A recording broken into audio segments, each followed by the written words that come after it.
The Genesis of Lachmann's Method. Sebastiano Timparano. Edited and translated by Glenn W. Most. Contents. Introduction. 1. Emendatio op codicum from the humanists to Bentley. 2. The need for a systematic recensio in the 18th century. 3. The first phase of Lachmann's activity as a textual critic. Addendum to Chapter 3. Lachmann as an editor of the New Testament. Contributions of Lachmann's contemporaries. Studies on the text of Lucretius. What really belongs to Lachmann. Textual criticism and linguistics, and their crises at the end of the 19th and in the 20th century. Appendix A. Lachmann's first attempt at a mechanical recensio in 1817. Appendix B. Determining the script of lost manuscripts. Appendix C. Bipartite stemmas and disturbances of the manuscript tradition. Additional materials. A. Sebastiano Timparano was one of the most important Italian intellectuals of his generation and a major figure in 20th century classics, history, and Marxist and Freudian theory. He is not as well known in England and America as he deserves to be, however, in part because of the seeming disparity of his interests, in part because of the very unconventionality and originality of his views, and in part because traditionally it has been from other European countries, especially France and Germany, that thinkers have more often been translated into English. I hope the present edition will serve not only to facilitate study of those crucial aspects of the history of classics and of the theory and practice of textual editions that his book presents so clearly, but also to introduce to a somewhat wider audience the thought of a quirkily brilliant, soberly passionate, and profoundly serious European intellectual. Sebastiano Timparano was born into a family that combined a deep dedication to intellectual pursuits, especially to the history of science, with a no less deep commitment to leftist politics. His father, Sebastiano Timparano Sr., was born in the small town of Tortorici, near Messina in Sicily, but then went north to study physics at the universities of Naples and then Bologna. His promising career as an assistant in experimental physics at the University of Parma was cut short in 1929 by his categorical refusal to take the oath of allegiance that the fascist government required of all Italian state employees. He found work first in a private school in Florence, where he taught mathematics and physics for a number of years, and then in the meantime he had been obliged to swear the loyalty oath after all at the Domus Galileana, a research institute in the history of science in Pisa, which he directed from 1942 until his death. Sebastiano Timparano's mother, Maria Cardini, was born in Arezzo and took a degree in Greek literature at the University of Naples. In 1914 she studied briefly in Berlin with two of the greatest Hellenists of the past centuries, Ulrich von Wielamowitz-Moellendorff and Hermann Diels. After a brief period as a Dadaist poet, around 1920 she abandoned poetry forever and returned to her Greek studies. She acquired considerable recognition, not only in Italy, for her editions, translations, and studies of ancient Greek philosophy and science, especially on the topic of the Pythagoreans, but she remained for her whole career a teacher in junior high schools, first in Parma, then at the same private school in Florence as her husband, finally in Pisa. After the end of the Second World War, she became actively involved in local politics in Pisa for the Italian Socialist Party, campaigning especially for the establishment of non-church nursery schools in the city. Sebastiano Timparano was much attached to his parents. Even by Italian standards he published a selection of his father's papers with a preface by himself in 1952, and the very last essay he wrote was the lengthy introduction to a collection of his mother's works that he edited, which was published after his death. From them he inherited interests and characteristics that marked all his work and his whole life, an uncompromising commitment to intellectual honesty and moral rigor, an unswerving dedication to an ideal of rationality, as it is expressed for example in the progress of the natural sciences, with at the same time a painful recognition of the brutal irrationality of much of human history, especially in national and international politics, an exceptionally broad multidisciplinary and multilingual culture, with a particular fascination for French and German literature and intellectual history, a systematic preference for discussing current intellectual issues in terms not of the contemporary epigones who set the passing fashions but of the seminal thinkers who first set the fundamental questions, a constitutional inability to compromise, an almost morbid tendency to exacerbate disagreement to the point of irreparable rupture, an unmistakable tone in all his writings, above all strictly clear and precise. Often austere, occasionally severe, but with a sprinkling of colloquialisms and, rarely, metaphors, unabashedly and sometimes rather ponderously didactic, free of any false rhetorical pathos and of even the slightest trace of wit or humor for their own sake. Timpanaro was born in Parma and moved with his parents to Florence. In the university of that city he had the good fortune to be able to study classics with Giorgio Pasquale, the greatest Italian classicist of the 20th century and a crucial figure in the sometimes difficult mediation between the German and the Italian national traditions of scholarship during that period. In Pisa Pasquale also taught at the elite Scuola Normale Superiore, and once Timpanaro's family moved there he was introduced into the intense intellectual atmosphere of that unique institution of scholarly research and teaching and into the diminutive, provincial, but culturally and politically very animated town in which it is located. It was also at Pisa that Timpanaro studied with Eduard Frankl, one of the greatest German classicists of the century, who came to teach at the Scuola Normale regularly for a number of years after Pasquale's death. Under their guidance Timpanaro laid the scholarly foundations for his later work on classical literature, especially on Latin poetry and on the history of scholarship on Latin poetry during antiquity. In both of these fields, Timpanaro made numerous significant and lasting contributions, though he always preferred the form of the small, astonishingly erudite, highly condensed philological note to that of the expansive literary monograph, and though he never himself undertook the full-scale editions of such authors as Ennius and Virgil that his teachers had hoped he would do.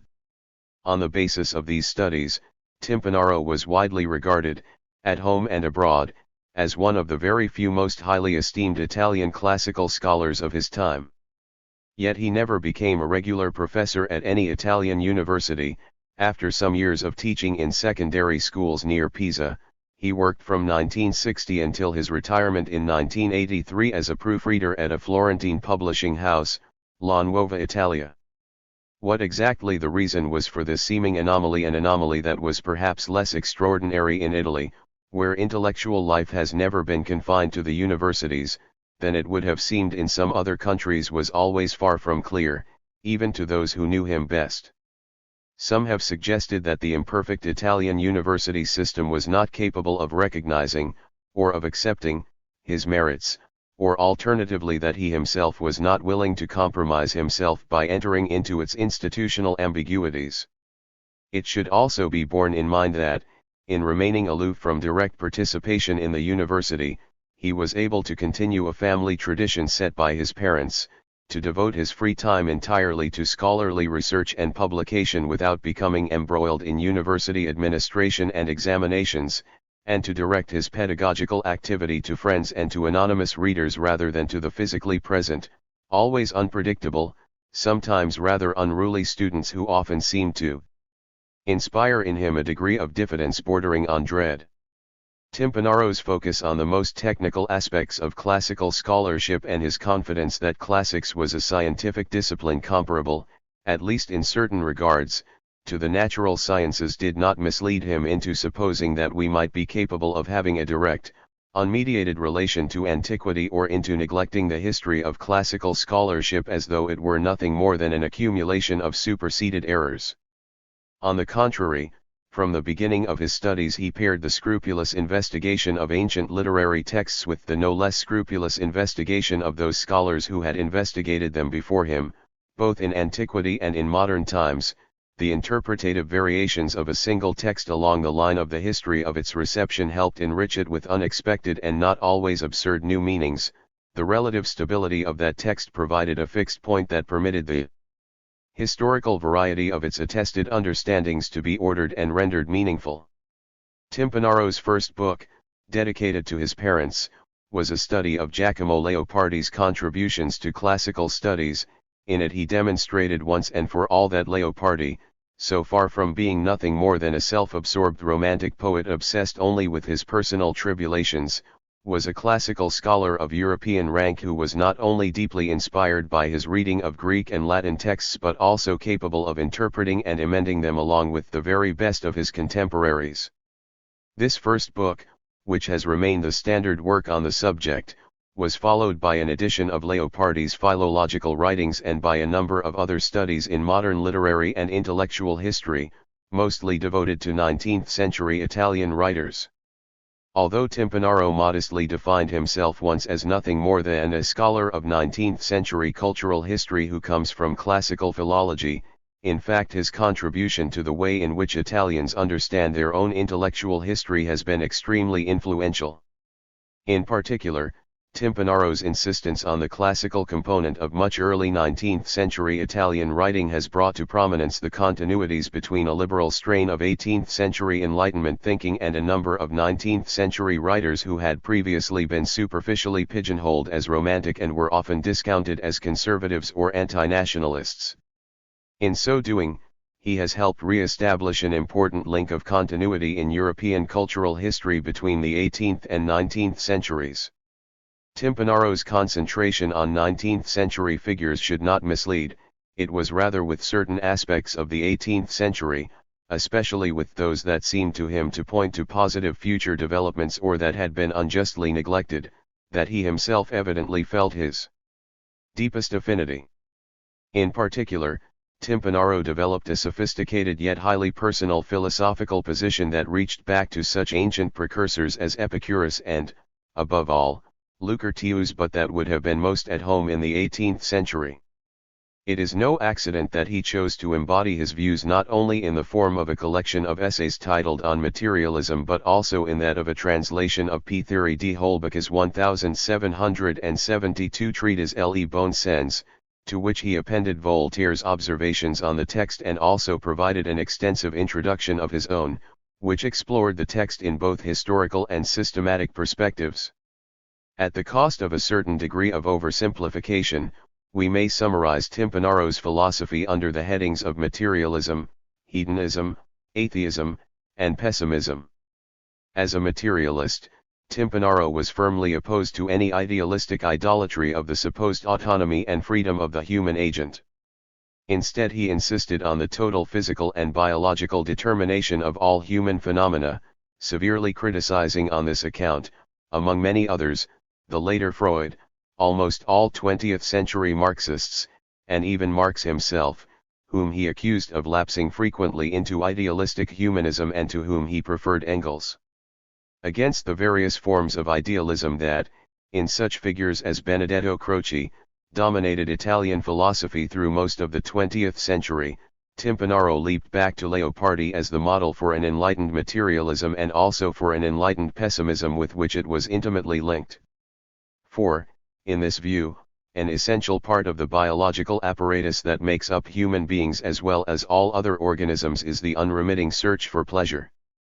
But given that there is no God, it is certain that nature has not been constructed with a view toward us, so as to fulfill our ends, and hence the hedonistic desire for the satisfaction of our desires must inevitably be often frustrated systematically, painfully, irremediably.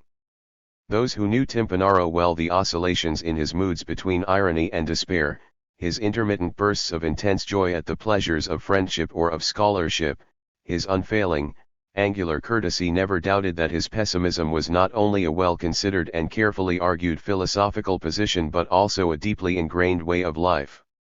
Nonetheless, Timpanaro was also for his whole life a passionately engaged militant on the far left wing of Italian politics.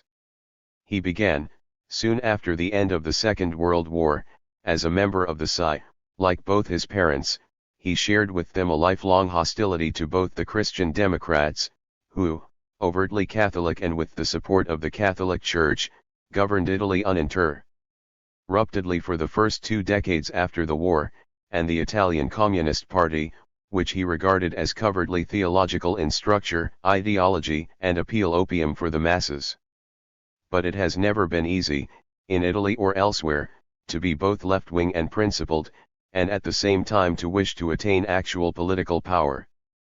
When the Italian socialists decided in 1964 to abandon the opposition and to join the government in a coalition with the Christian Democrats, Timparano and his mother, like many other socialists who reacted against what they considered a betrayal of their founding principles, became active members in the newly founded CUP, which splintered off from the left wing of the SI. The CUP dissolved when it failed dismally in the general elections of 1972, and Timparano joined a successor party, the PDUP, but the PDUP, despite coalescing with other small left-wing groups, was crushed in its turn in the elections of 1976. Timparano resigned from the PDUP in that year and never again joined any other political party on offer in Italy's alphabet soup of left-wing acronyms. But until the end of his life he continued to write frequently in newspapers, journals, and private letters about specific political issues and about the tensions and contradictions in the Italian left, an ample, indeed an inexhaustible subject for reflection, which, in his last years, he seasoned with a cautious rapprochement with environmentalist positions.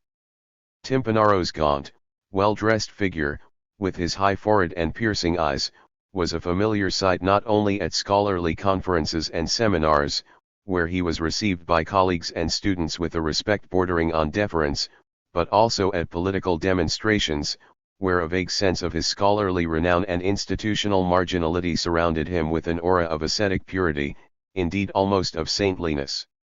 He must have been a formidable political opponent, erudite, eloquent, drastically and unrelentingly polemical, limited only by an intransigent incapacity to compromise and perhaps a certain remoteness from the lived realities of politics and economics. Oddly, the only books of Timparano's that have been translated into English before now are his collection of essays on materialism, in which he attacks European Marxism for having betrayed the legacy of genuine materialism bequeathed by Engels, and French structuralism for having misunderstood and misapplied the linguistic theories of Saussure, and the Freudian slip, his sustained polemic against the later Freud and Freudian psychoanalysis in general for having abandoned the materialist insights of Freud's early writings, and against the psychoanalytic explanation of so-called Freudian slips in particular, which in most cases, based on his conception of materialism and his experience of textual criticism, he attributes instead to exactly the same kinds of mechanical processes as result so often in mistakes in transcribing manuscripts. A few articles, mostly on related themes, have also been translated. The result is that Timparano is known in the English-speaking world above all as a materialist philosopher, leftist theoretician, and critic of psychoanalysis. These are, of course, important aspects of his vast and diverse production, but it can be argued that they are the ones of least permanent value, in part because they were tied closely to what appear now to have been largely ephemeral modes of leftist politics and thought, in part because philosophy was in fact not Timparano's greatest strength. Instead, it is his historical and philological studies that seem to me to represent his most lasting contribution to Western culture. The present translation of the Genesis of Lachmann's method will give a wider circle of readers the opportunity to enrich their understanding of this profound and enigmatic figure. Timparano's book examines the historical development and the systematic limits of a particularly significant moment, the attempt during the 19th century to increase the degree of rationalization, standardization, and professionalization, within the evolution of a process that for millennia has been central to human culture, the transmission of written texts. It is only if his argument is placed within this larger horizon that its full import can be understood. A written record has this advantage over an oral utterance that it lasts in time beyond the moment of expression, in a physical form independent of the speaker's and listener's memories. Yet this physical form too has its limitations, for it is restricted to a single spatial location and must be entrusted to an ultimately perishable medium to bear it. For the one reason or the other, either because the existing copy no longer suffices for the new, spatially dispersed uses to which it is now to be put, or because it has become damaged over time, it may become desirable to produce new copies of written texts. Before the age of photographs, photocopies, and scanners, which copy texts by purely mechanical processes simply on the basis of the contrast between lighter areas and darker ones, the only way to produce new copies was to transcribe them from old ones, element for element, most often semantic unit for semantic unit. If greater accuracy of transmission was required, this could be done visually, by a scribe copying onto one new medium the text he saw before his eyes. If on the other hand a large number of copies was sought after, an acoustic procedure could be preferred whereby the exemplar was read out before a group of scribes, who listened to it and copied down, each onto his own medium, what they thought they had heard. It is only a guess, but probably a good one, that for most of the history of human culture the normal situation was one that began with a single exemplar to be copied and ended up, as result and usually as purpose, with more than one copy of the text. Transmission normally entailed multiplication. And given that the procedure was performed neither by machines nor by gods but by humans, and that humans err, transmission always entailed error, and multiplication of copies usually entailed proliferation of errors. To have only a single source greatly simplified the copyist's task. He could attempt to transcribe it as faithfully as he or his supervisors wished, intervening into the text as he saw fit, so as to correct obvious errors or to effect what he considered to be improvements of various sorts. But what was he to do when he had available two source texts? Given the proliferation of errors, these were bound to differ from one another in their readings, at least occasionally, if they were of any considerable length. On what basis was he to choose which reading to put into the target text? However rarely such a situation occurred, and presumably for many centuries it did not occur frequently except in the largest scriptoria, monasteries, and libraries, it must have happened regularly enough for a certain set of rule-of-thumb criteria of choice to develop. Whichever seemed to be the grammatically or semantically or logically better reading would be preferred from case to case, or both readings could be imported into the target text with or without an expression of greater authorization for one of them. The next step methodologically will have been to give a general preference to the one source text over the other available one whenever possible, either suppressing apparently equivalent readings in the latter or indicating them as inferior alternatives.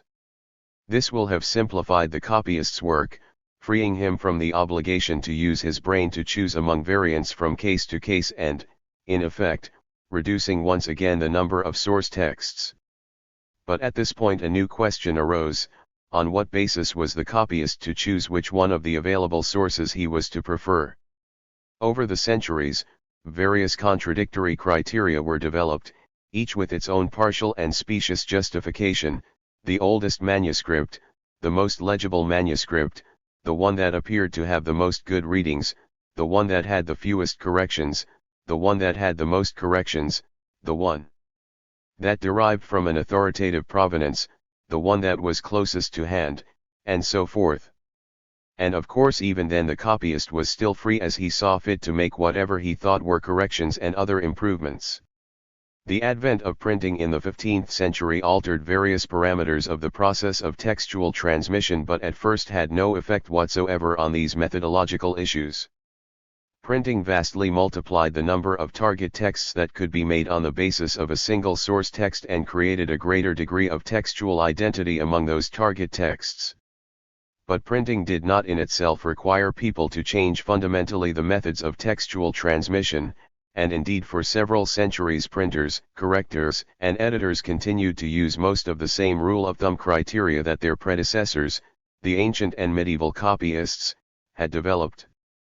What changed matters most was instead the concatenation of three factors during the period from the 15th to the 19th centuries: the vast increase in the number of manuscripts, Greek and Latin, that became available throughout Europe during and after the Renaissance, the gradual concentration of the holdings of libraries no longer in a large number of small collections but, more and more, in a small number of large collections, and the general increase in the ease of communication and travel over the course of the early modern period.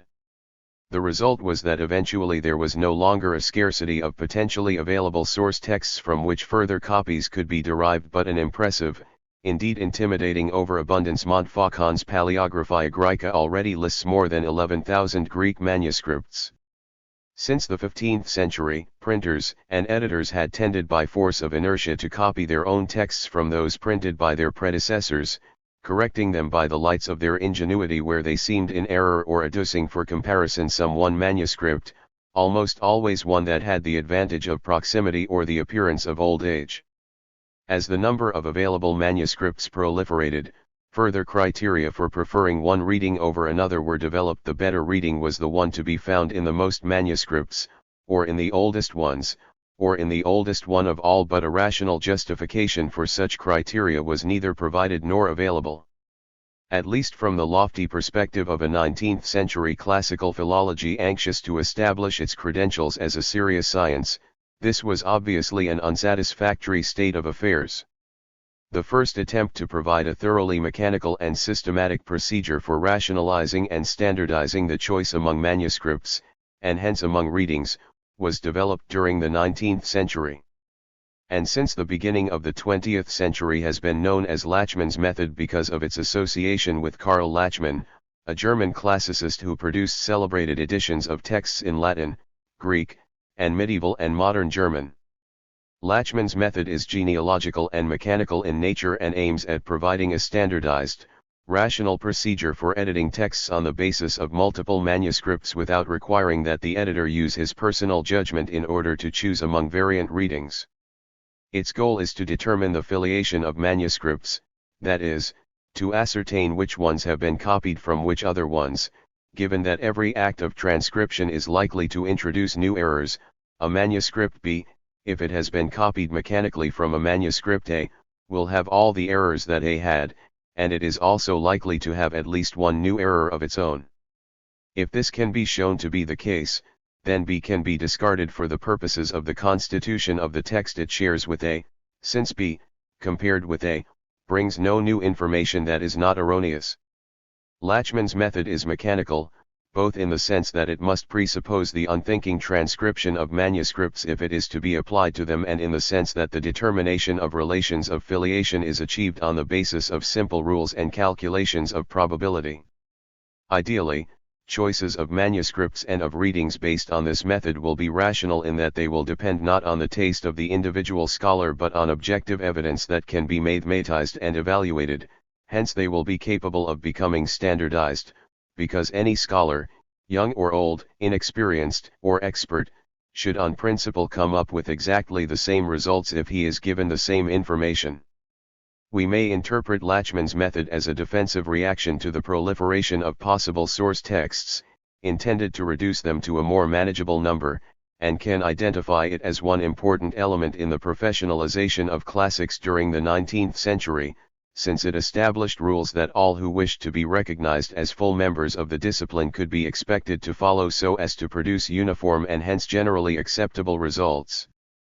Timpanaro's book examines Lachmann's method in three regards: what was its origin, and, in particular, did Lachmann invent it? What was its subsequent development and outcome? And how valid is it? These three questions determine the structure of his book. In chapters 1 to 7 and Appendix A, Timpanaro considers the development of the methods of textual addition from the 15th century through the middle of the 19th century and inquires into the origin of the various features that go to make up Lachmann's method. Part of the genius of Timpanaro's study is that he applies the very same technique of genealogy investigation to Lachmann's method that characterizes the method itself. The aims of Timpanaro's analysis are set out with exemplary clarity in the second paragraph of his introduction, and its results are summarized tersely and lucidly in chapter 7. These conclusions are the following: that many of the techniques and presuppositions associated with the method were well established either among the Renaissance humanists or during the following centuries, especially among the New Testament scholars of the 18th century, that the particular formulation of the method associated with Lachmann's celebrated edition of Lucretius was anticipated in most of its essentials by such other scholars as Orelli, Zumpt, Ritzkel, and Madvig in the decades before the publication of this work, and in particular almost in its entirety in Bernays's work on Lucretius of 1847, and that Lachmann's own application of the method, not only in his earlier editions but even in his great Lucretius edition, was generally inconsistent and was marked by fundamental errors. In short, Timpanaro demonstrated, once and for all, both that Lachmann's method was not in fact Lachmann's method and that Lachmann's method was not in fact Lachmann's method. Since the first publication of Timpanaro's study, scholars who use the term Lachmann's method without quotation marks have done so at their peril.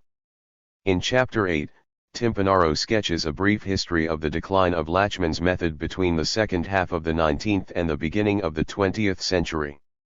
His focus is on the analogies that were perceived during that period between the developments in classical textual editing on the one hand and those in comparative historical linguistics on the other, a first period in the middle of the 19th century in which a version of Lachmann's method was applied, with euphoric hopes for success, to the search for genealogical relations within the Indo-European family of languages was followed in the last decades of that century by a wave of disillusionment and skepticism in both disciplines.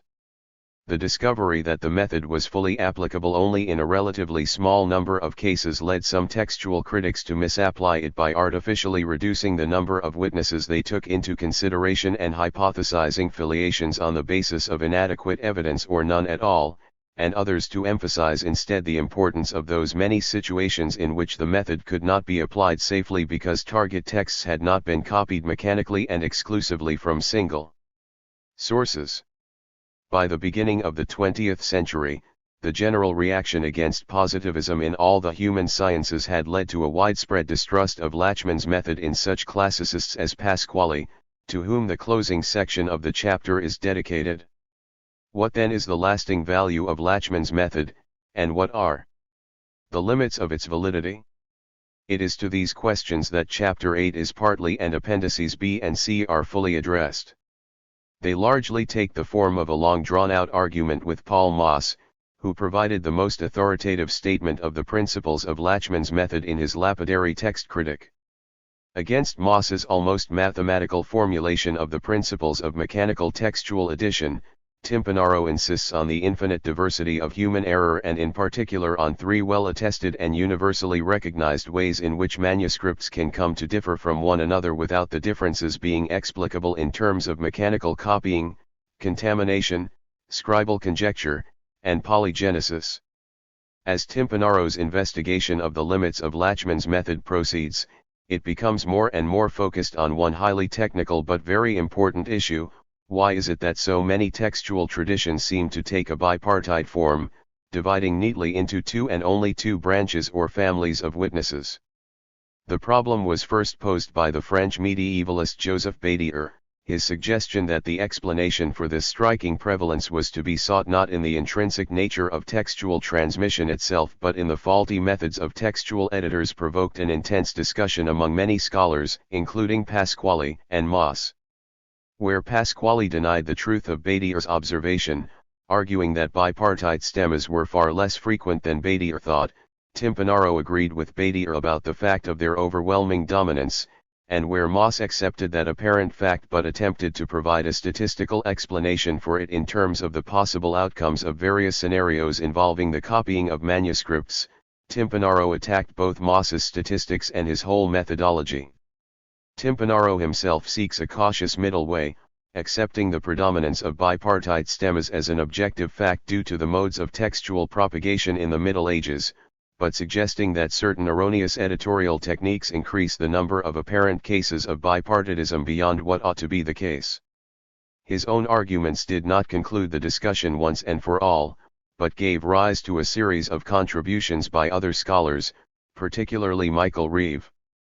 As is indicated by Timpanaro's posthumous paper published here, he himself believed that Reeve had definitively proven him wrong in several important points, and this judgment of his, though perhaps too harsh, seems substantially correct.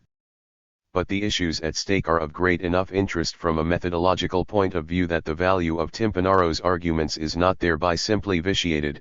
Anyone interested in questions of textual transmission can learn from the debate as a whole. And beyond the specific question of bipartite stemmas, the disagreement between Moss and Timpanaro retains a permanent significance. For Moss's concluding aphorism, no specific has yet been discovered against contamination, in setting narrow limits to the scope of rationality in textual addition, had seemed to assign everything outside them to the sway of caprice and blind chance.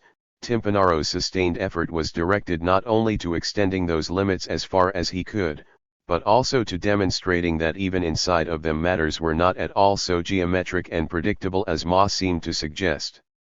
Ultimately, what was at stake in the debate between them were different views of what was to count as rationality in textual addition for Moss, only pure algorithms, for Timpanaro, statistical probabilities and stochastic procedures as well. If only for this reason, the disagreement between them, which reflected not only their personalities but also larger differences in the conditions of the sciences when the two men were being educated, could never have known a final winner. This makes their debate not less interesting and significant but all the more so. Timpanaro's demonstration in the present study is compact, pointed, stringent, and, especially for the first of its three goals, entirely convincing. Yet it is remarkable not only for these strengths, which it shares with other great works of scholarship, but also in three other regards, in which it is unusual, indeed anomalous. First, when it was first published, in the form of two articles that appeared in 1959 and 1960, it was the work of an astonishingly young man. Timpanaro was only 36 years old at the time, yet he was already prodigiously learned, assured in his judgments, mature in his formulations, authoritative in his tone. Second, even more strikingly, at the time he wrote these articles Timpanaro had never himself performed a critical edition of any text, ancient or modern.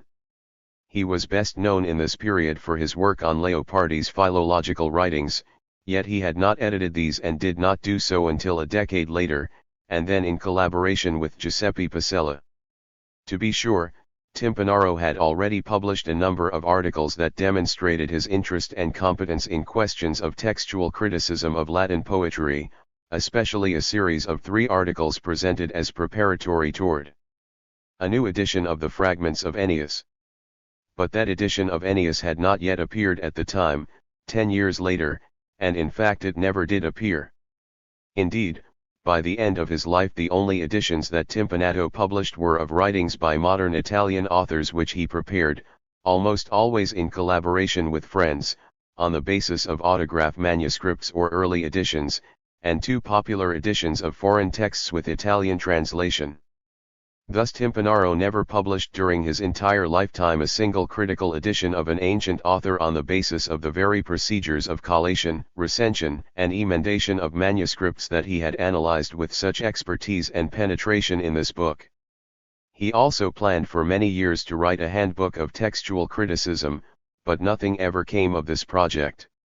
We should bear this in mind when we read what are almost the closing words of the body of this book, and the practical exigency remains, that certain critical editions not be postponed forever for the sake of studying the history of the tradition in all its smallest details, that scholars not bury themselves so deeply in the study of medieval and humanist culture that they forget to return to textual criticism. Third, the genesis of Lachmann's method is in a certain sense a book without a genre. Those who work on the modern study of ancient Greek and Latin literature tend in general to produce one or another of various kinds of sharply differentiated studies of its techniques. There have been numerous histories of classical scholarship, such as Burschen 1885, Sandys 1908-21 and 1915, Koodman 1909, Kroll 1919, Wilamowitz 1982, or, more recently, Pfeiffer 1968 and 1976, Reynolds Wilson 1991, Kenny 1974, and Briggs and Calder 1990, many manuals of textual criticism, of which the best-known ones of the 20th century are Havas 1911, Kantaroas 1921, Moss 1958, Dane 1975, Van Groningen 1963, and more recently West 1973, various biographical studies of individual scholars, which have attempted to set their work in the context of their personal lives and historical periods, such as Bernays 1855 on Scaliger, Molly 1864 on Polytien, Jebb 1882 on Bentley, Pattison 1892 on Casaubon, Clark 1937 on Porson, and Grafton 1983-93 on Scaliger, and finally a few introductory textbooks discussing methods in an individual scholarly discipline as a whole, which have included important technical histories of that discipline, most notably Wachsmuth 1895 on ancient history and Traub 1965. 1.1-80 on paleography. The differences between these various kinds of works could not be more evident. The histories of classical scholarship tend to be diachronic in sequence, biographical in format, and sometimes unmistakably hagiographic in tone. Along the line of a more or less simple temporal axis they string together the biographies of the great scholars of the past, indicating their personal vicissitudes, strengths, and foibles, listing their great works, and inviting the student to admire their contributions to scholarship, to try to understand them, and to imitate them as best he can. The manuals of textual criticism are usually systematic in orientation, synchronic in structure, entirely unbiographical in format, and usually cool and reasoned in tone. They attempt to construct a series of rules to explain how errors come about and to indicate to the future editor what techniques and lines of reasoning he should apply in order to construct the best possible edition out of the materials at his disposal. The biographies of individual scholars are usually closely focused on the life and works of the particular person who forms their object, often employ archival material, and are usually more interested in synchronic and local, rather than in diachronic and large-scale contextualization. Finally, the introductory manuals are most often encyclopedic in character within the terms of the specific discipline that is being presented. Only rarely do they succeed in combining perceptive analysis of individual figures with the larger development of the field and of cultural history as a whole. What unites all these kinds of studies is that, with very few exceptions indeed, their author is legitimate in the eyes of his readers by the first-class work he does in separate publications as an editor of classical texts, an apparent generic requirement of such studies that makes the fact that Timparano never did edit a classical text himself seem even more anomalous. The genesis of Lachmann's method, on the contrary, is an attempt to historicize the techniques of textual criticism and edition such as had not really ever been ventured before. It fits into none of the categories of scholarship on the history of classical scholarship we have just distinguished. Timparano is indeed writing a history, and for that purpose does make use of biography as one of the important strategies with which he organizes his material, but he employs the accounts of individual lives only tactically, instrumentally, in order to explain and make these historical developments concrete, never as an end in itself.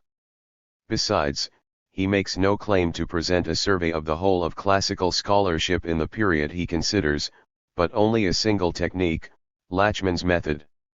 Moreover, he considers editorial procedures not as a timeless set of universally valid rules that were always waiting to be discovered and, once revealed, could now be formalized once and for all in a permanent and perfectly systematic arrangement, but rather as the product of specific human needs as these developed over the course of centuries in frequent contact with other cultural domains.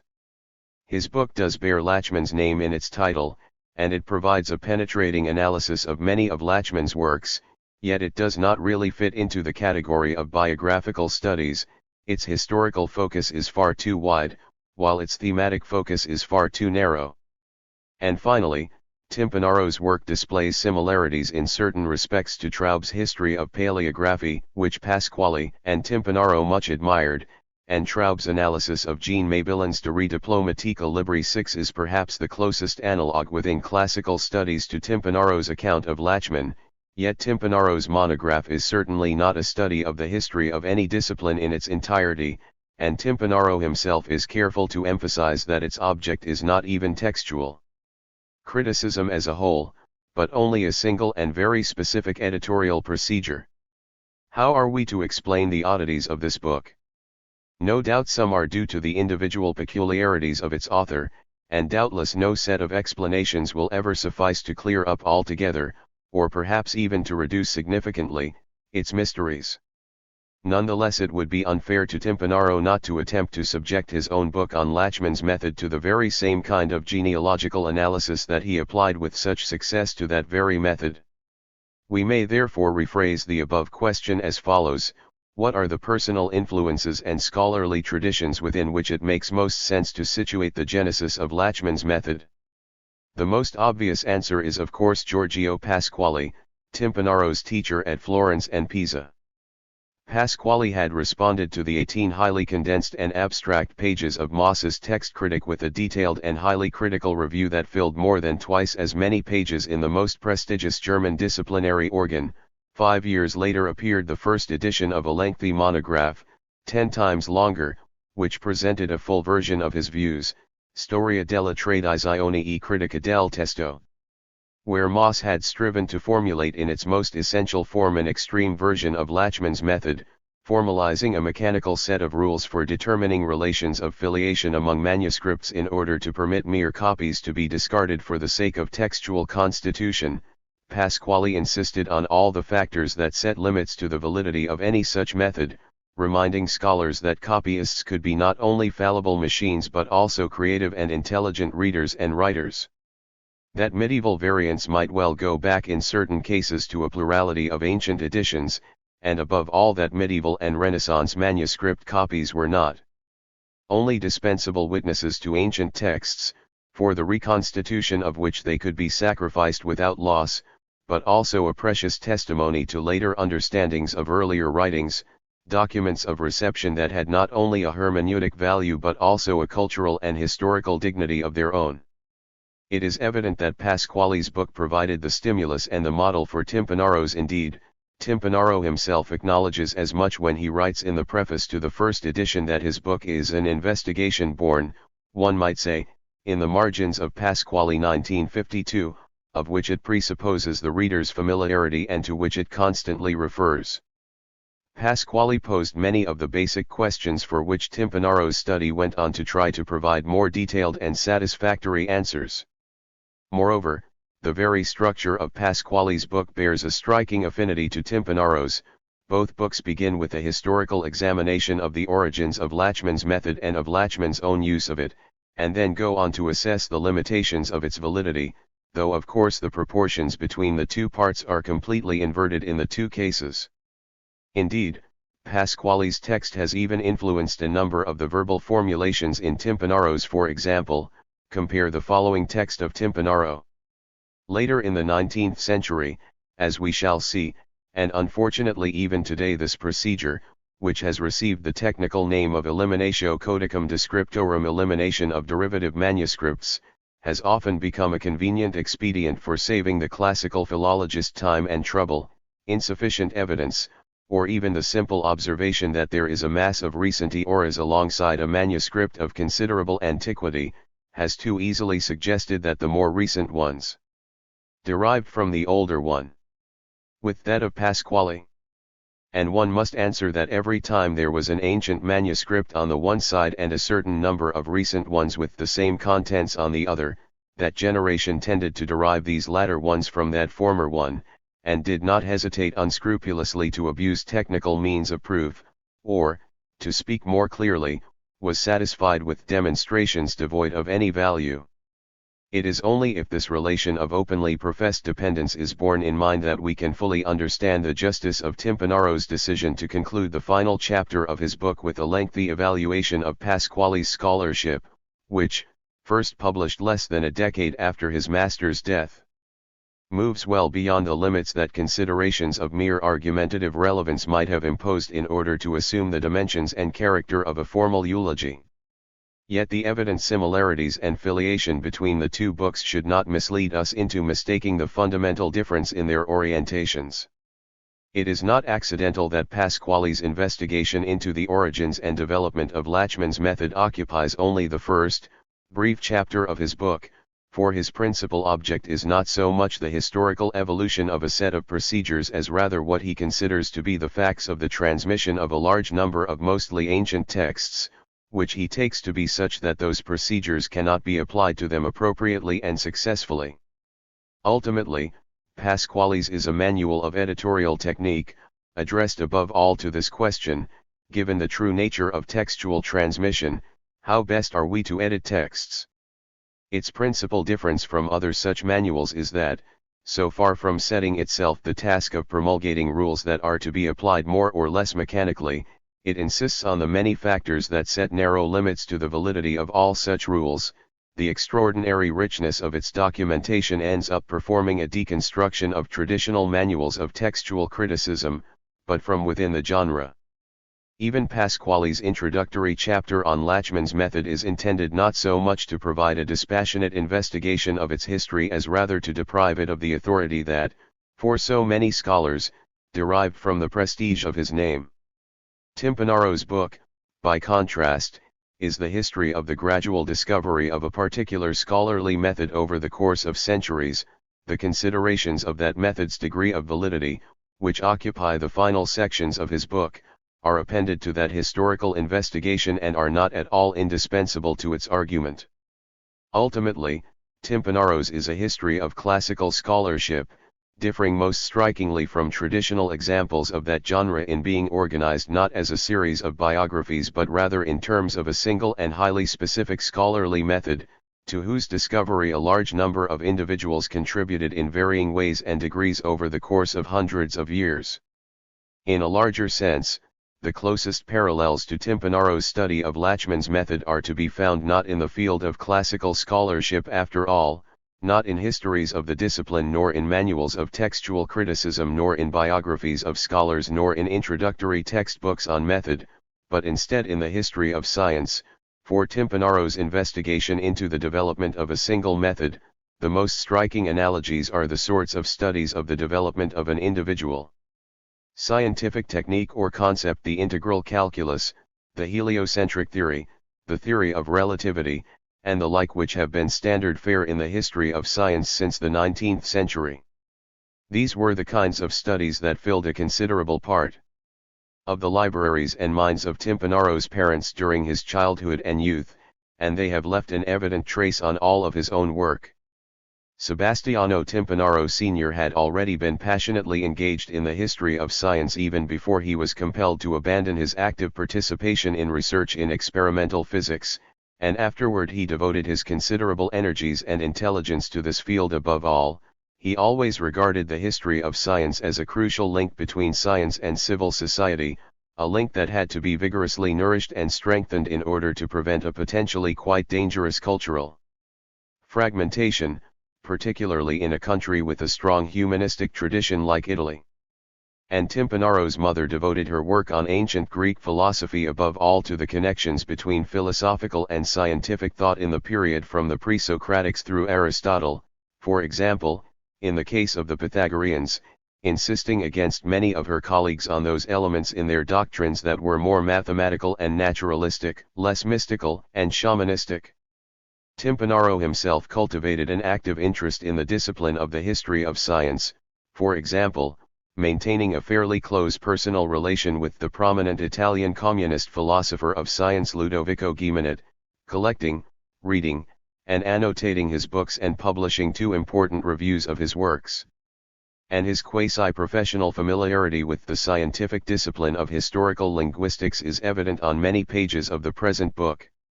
For this presence of a strong scientific component in Timpanaro's scholarship, it seems evident that his parents are an important explanatory factor. To those who have studied their works, much in the present study will have a familiar ring. Thus Timpanaro takes care here to link the historiography of science with that of society as a whole, but already his mother had written, "The historian of science is a scientist with a critic's and a historian's mentality, who feels the need to illuminate scientific creation and to insert it into the process of scientific thought and of the general vision of the world of its period, with which it stands in a relation of such intimate necessity that if it is abstracted from it that vision ends up not only being distorted, but also falsified." We can see throughout these pages how fruitful a cautious use of biography can be for the history of science, given that there is no science without scientists, but already his father and mother had written the history of science in precisely the same way, in terms of individuals like Leonardo and Galileo, Alcmaeon and Melissus, and his father had declared programmatically, "The history of science must present to us the physicists, the chemists, the naturalists, the mathematicians, the astronomers, living and working, in such a way that they become as familiar to us as we are ourselves. We must live their triumphs, their investigations, their hypotheses in all their details, in all their nuances, in all their energy. Between this very narrow context provided by Pasquale and Timpanaro's parents, on the one hand, and the very broad context supplied by the history of science on the other, it is very difficult indeed to identify a specific, middle-range institutional context within classical studies proper that can adequately explain the genesis of Lachmann's method. Indeed, Timpanaro's book is not really very much at all like any of the standard forms of the history of classical scholarship that preceded it. Yet there is one field of scholarship that flourished in Italy in the 1940s and 1950s, and with which Timpanaro was demonstrably familiar, in which the kinds of questions he raised here and the kinds of strategies he deployed in trying to answer them did have an important place, the study of the scholarly practices of Renaissance humanism. Of course, the Italian humanists have long been a favorite object for study by their modern compatriots, but such study has usually not been focused on the kinds of precise technical issues that are so characteristic of Timpanaro's book, but on other kinds of questions, biographical, political, literary, archival. Yet already in the 1920s Remigio Sabatini had examined, acutely if only briefly, the method of the humanists, and even before the Second World War so too did a few other scholars, most notably Berthold L. Ullmann and P. O. Christaller, who were not themselves Italian but were closely associated with Italian scholars and institutions. But it was not until after 1945 that these studies of philological method really took off, especially in Italy and England, perhaps in part as a sober and dignified reaction against the excesses of the rhetorical culture of fascism. These were the years of such path-breaking studies as those by José Ruchert on Lipsius and Tacitus, by Giuseppe Bilinovich on Petrarch, and by Carlo Dionyssotti on Philetico and Virgil, to mention only a few particularly remarkable examples.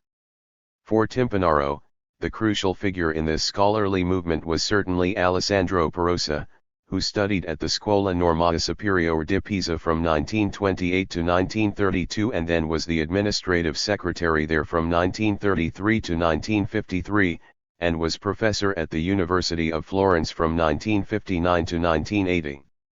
Much influenced by his teacher Pasquale, Perosa turned away in the 1940s from the study of Greek and Latin literature themselves and devoted himself henceforth to research into the Italian Renaissance humanists, research conducted with the learning and interests of a trained classical scholar. He investigated above all Politian as a humanist philologist and demonstrated convincingly the range and brilliance of his classical scholarship and the almost inextricable mixture of traditionality and originality in his methodology. Perosa's catalogue of the 1954 exhibit on Politian at the Laurentian Library in Florence provided one extraordinary example of how the methods of a long-dead scholar could be analyzed tersely, technically, and nonetheless quite interestingly, and Perosa's seminars at Pisa must have supplied many more. Timpanaro himself refers to them with unmixed admiration. And some of Timpanaro's own earliest and already most polished work belongs very clearly to this line of research. In the 1950s, when Timpanaro's genesis of Lachmann's method was in the course of gestation, classical studies in Italy had not yet fully recovered from Pasquale's death and were languishing to a certain extent. But in those same years humanist studies were burgeoning there, and it does not seem at all unlikely that it was from this lively, fresh, and challenging field that Timpanaro derived some of his deepest inspiration and at least some of the models and standards for his own highly personal brand of scholarship. This might well help to explain why his book on Lachmann begins, perhaps somewhat oddly, not with the ancient grammarians who first invented some of the philological practices that Timpanaro investigates, nor with the great 18th-century biblical scholars who first explicitly formulated them, nor with the 19th-century German classicists who were Lachmann's most immediate predecessors, but rather with the humanists of the Italian Renaissance, and above all with Politian. And it represents a point of some difference between Timpanaro and Pasquale, for the latter, for all his love and knowledge of Italian literature and of the history of the reception of the classics, never quite achieved a degree of familiarity with the Renaissance humanists comparable to that of his student Timpanaro, preferring instead to concentrate on such traditionally literary Italian classics as Dante, Petrarch, and Boccaccio. Finally, it is not entirely impossible that some role in shaping the young Timpanaro's sense of the history of scholarship, the nature and importance of the field, the kinds of questions to ask, the strategies available for answering them was also played by the historian Arnaldo Mamigliano. Mamigliano had left Italy for England in 1939, but after the war he re-established intense contacts with Italian colleagues, especially younger ones. In 1964 he accepted a position at the Scuola Normale Superiore di Pisa, while retaining his chair at the University of London. A close intellectual and personal friendship developed between the older historian and the younger classicist during the 1950s and lasted until Mamigliano's death. It is documented both in the books and articles of each to be found in the personal libraries of the other and in the letters exchanged by the two scholars over the course of more than 3 decades, scores of which have been preserved and will be published shortly by Riccardo Di Donato. To be sure, in this book itself Timpanaro only mentions Mamigliano 3 times, tangentially, in bibliographical footnotes added in later editions. Moreover, nothing in the surviving correspondence between the two goes beyond discussions of specific scholarly and political issues, and expressions of intellectual affinity and personal cordiality, to prove that Timpanaro consciously took Mamigliano as the model for his own work in the latter part of the 1950s. Nonetheless, it is difficult to imagine that he might have conceived his own work without any reference to Mamigliano's whatsoever. Timpanaro studied closely the first volume of Mamigliano's Contributi, published in 1955, which contained a number of path-breaking and now classic articles on such topics as the relation between ancient history and antiquarian research, the development of historiography on the Roman Empire from the 17th to 19th centuries, the genesis and function of the concept of Hellenism, and such important individual figures of 18th and 19th century historiography as Gibbon, Grote, Kreutzer, Niebuhr, and Droysen. In all these essays, and in the later ones he was writing during the same time as Timpanaro was formulating the first version of his own study, and in the following years, when their contact became ever more intense, Mamigliano focused on questions of scholarly method and endeavored not only to unravel the complicated genesis of concepts and procedures, deploying for this purpose a subtle dialectical interchange between individual biography and larger social contexts, but also to determine the extent to which these concepts and procedures could renew the methods that historians use even today. And given the extraordinary importance of German classical scholarship in the first half of the 19th century, it is not surprising that Mamigliano kept returning to the period and country that Timpanaro studied most closely in this book, though it is also not surprising, given that Mamigliano was much more concerned with historical questions than with philological ones, that he only rarely touched on Lachmann himself in his own work. It would be tempting to suggest that in the genesis of Lachmann's method Timpanaro provided a Mamiglianian answer to a Pasqualian question, but to do so would be a drastic oversimplification. Much separated the two men, and not only their ages and academic disciplines, beyond their evident and mutually acknowledged political differences, Mamigliano still retained a certain measure of commitment to a version of the Croatian idealism that was anathema to Timpanaro. Above all, it is extremely odd, if Mamigliano did indeed influence Timpanaro in any significant way, that the latter never acknowledged this in his writings, given his tendency scrupulously to record all his intellectual debts. Even Timpanaro's keen awareness of his disagreements with Mamigliano in other matters would scarcely have prevented him from recognizing such a debt to him in this one. Viewed from above and outside, the fundamental affinities in method between the two scholars are unmistakable, and Mamigliano is probably the most important Italian, or indeed European, intellectual figure active in the field of the history of classical scholarship in the late 1950s who could have exerted any degree of formative influence on Timpanaro. But the likeliest proximate explanatory context for Timpanaro's work remains not classical scholarship at all in the narrow sense but the history of Italian humanism. In any case, it should cause no surprise that Timpanaro's work on the history of classical scholarship is here associated so closely with the history of science, for it is only in a narrow and historically provincial view of the history of science that this discipline can be thought to be restricted to the study of the physical and biological sciences. Science and its equivalents in many languages designate any disciplined and institutionalized effort to apply the sustained exercise of reason to the study of man and his world, and precisely this was certainly Timpanaro's deeply felt and often asserted understanding of the nature of classical philology.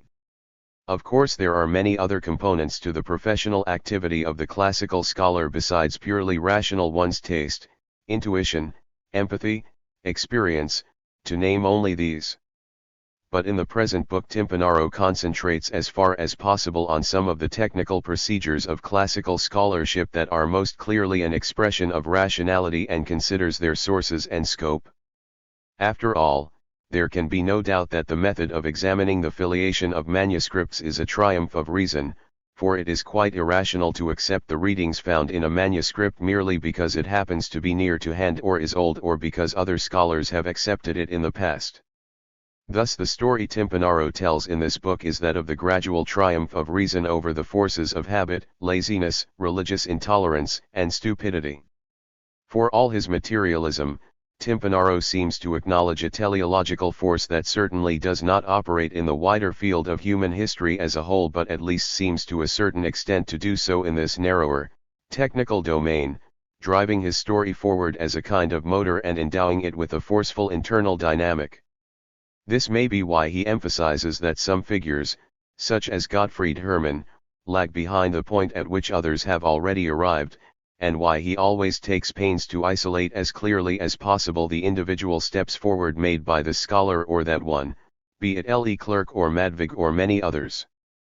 An expectation, if not of the inevitability, then at least of the strong probability of rational progress within the limited confines of a particular science, seems to underlie his account and makes it difficult for Timpanaro to account satisfactorily for two kinds of exceptions to this progress, which he nonetheless takes care insistently and repeatedly to point out, that progress is not continuous but encounters relapses and regressions, as in Germany at the beginning of the 19th century, and that scholars' theoretical precepts often do not square fully with their actual practice.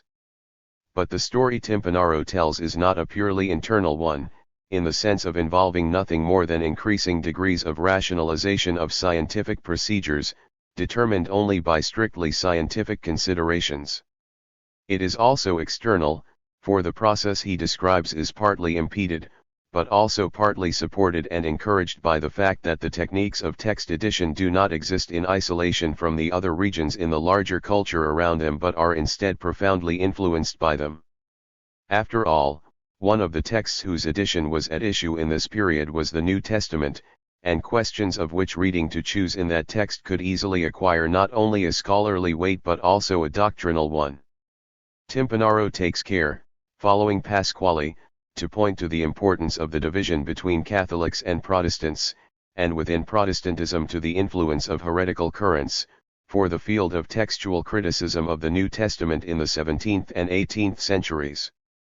So too, Timpanaro explores at length the relations between classical textual criticism and Indo-European linguistics, and points to the impact of the general rise of irrationalist tendencies at the end of the 19th century on the value attributed to Lachmann's method. Despite the narrowness of his focus, Timpanaro is careful to situate his theme as broadly as possible. His story is one that moves from the 15th century to the 20th, from Italy to France to Holland to England to Germany and back once more to Italy and France, from humanists to theologians to classical scholars.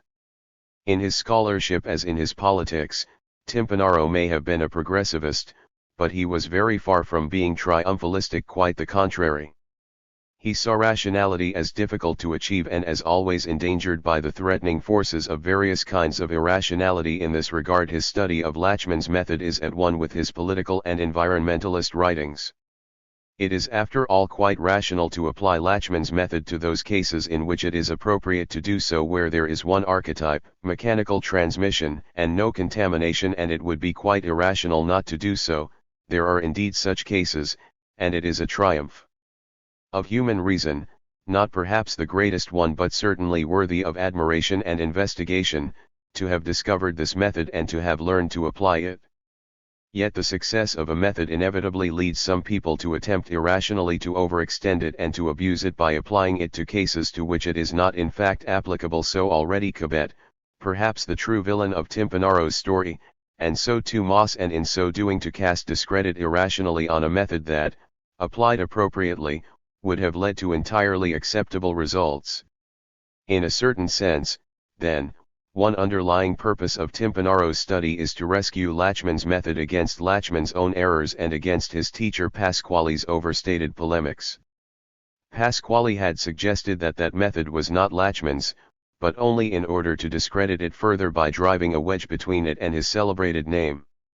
Timpanaro proves that the method is not Lachmann's, but so as to demonstrate that it was not merely the invention of a single person, however gifted, but rather a culmination of many centuries of philological insights and hard work. What this book shows is that Lachmann's method was a shared discovery in which many scholars of different generations, countries, disciplines, and interests all had a hand. It was not inevitable that it should have been discovered, quite the contrary, and once it was discovered, its limits and value were not always assessed correctly again, quite the contrary. All the more reason that the story of its discovery, as it is recounted here, however austerely, has its own deeply human fascination and rather melancholy pathos.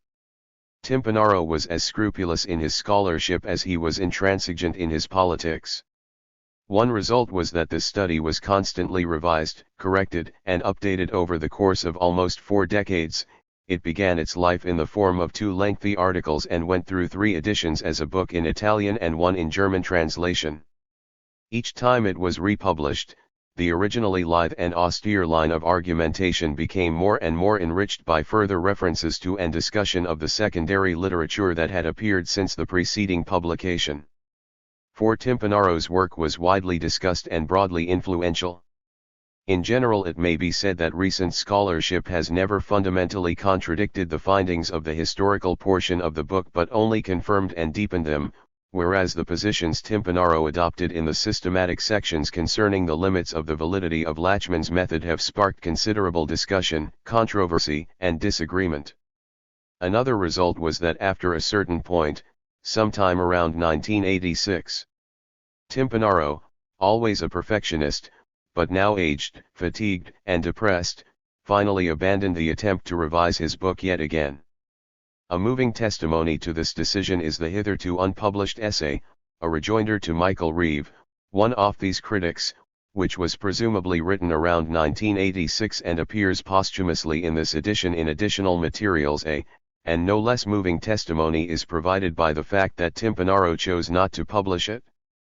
The reader of this volume should be aware that in the years after 1986, Timpanaro refused repeatedly to allow his book to be translated into English, claiming that it was by now obsolete and that he no longer had the energy required to update it. It is translated now by the generous permission of his wife and literary executor, Maria Augusta Timpanaro Morelli. My own view is that the historical portion of this work remains almost entirely valid, that the systematic sections can be enormously stimulating to students and scholars engaged in the problems of textual edition, and that the fact that Timpanaro himself no longer felt able to correct and revise his work as he wished to should not prevent it from being made available to the many readers who will be able to benefit from it and who will be able to decide on their own whether he was right, or whether I was. The basis for this translation was the last Italian edition published during Timpanaro's lifetime. I was able to make use of his personal copy, with a number of marginal annotations in his hand. Considering the importance of this book and its evolution through a series of different versions, it has seemed appropriate to indicate that development as tactfully but as clearly as possible. Hence, while the numbered footnotes are all Timpanaro's own, the notes signaled by letters have been inserted by myself in order to indicate textual divergences between the final Italian edition and the earlier Italian and German ones. These divergences are presented in a genetic critical apparatus in additional materials. B. Differences among the various editions. All divergences in the text that are not merely stylistic have been indicated. On the other hand, no divergences in the notes have been indicated, as this would have swollen the apparatus beyond any degree of usefulness. The reader who chooses to ignore these notes can be confident that the text he reads represents the fully considered views of Timpanaro toward the end of his life, but whoever dips into their riches will be able to trace out in detail the development of his thought over a span of more than 4 decades and to admire all the more his scrupulous honesty and generosity of spirit. Timpanaro was generally quite careful in his citations of primary and secondary sources, but the method of citation he used, although well established in Italy, may seem haphazard to American readers. I have systematized his references in the following way: author's surname, the year of publication of the edition or translation of reference, followed in parentheses by the original year of publication of the work, volume and page number, separated by a period, if the work comprises more than one volume, otherwise only the page number. The full bibliographical details can be found in the bibliography of works referred to by Timpanaro. I have also added a selective bibliography of scholarly works on the various topics treated by Timpanaro that have appeared since 1986, the date of the last Italian edition of this book. This bibliography is of course far from complete, but I hope it provides at least a starting point for readers who wish to deepen their acquaintance with these topics and to find out how Timpanaro's views are regarded today. Preface to the first edition. A first version of this study appeared earlier as Timpanaro 1959-1960. That it can now reappear in a revised and enlarged form is due to my friend Gianfranco Follina and to the director of the Bibliotecina del Saggiatore, Professor Bruno Migliorini. To both of them I express my deep gratitude. The modifications and additions have been more numerous than I anticipated. Nonetheless, the aims and limits of my work remain the same ones as are indicated in its brief introduction. This is not a history of textual criticism that would demand a much greater breadth of treatment, but merely an investigation that aims to clarify the gradual formation and then the crisis of that genealogical method that goes under Lachmann's name, an investigation born, one might say, in the margins of Pasquale 1952a, of which it presupposes the reader's familiarity and to which it constantly refers. And because many of the methodological problems faced by Lachmann, his contemporaries, and his followers are still unresolved, it seemed to me that it might be useful if I made some contribution to the discussion concerning them, see in particular chapters 6 and 8 and the second and third appendices. In the course of revising this essay, I received valuable contributions from Conrad Miller, Fritz Bornmann, and E. J. Kenny. Thanks to them, Chapter 5 and the first 2 appendices appear here in a more complete and correct version. The third appendix, which is published here for the first time, owes much to the friendly collaboration of Vincenzo Di Benedetto and Alfredo Stussy. I have also taken account of suggestions and criticisms by Edward Frankel, Antonio Carlini, Antonio Lapenna, Manfredo Manfredi, and Jean Panvini. What Eugenio Grassi's friendship meant to me cannot express adequately.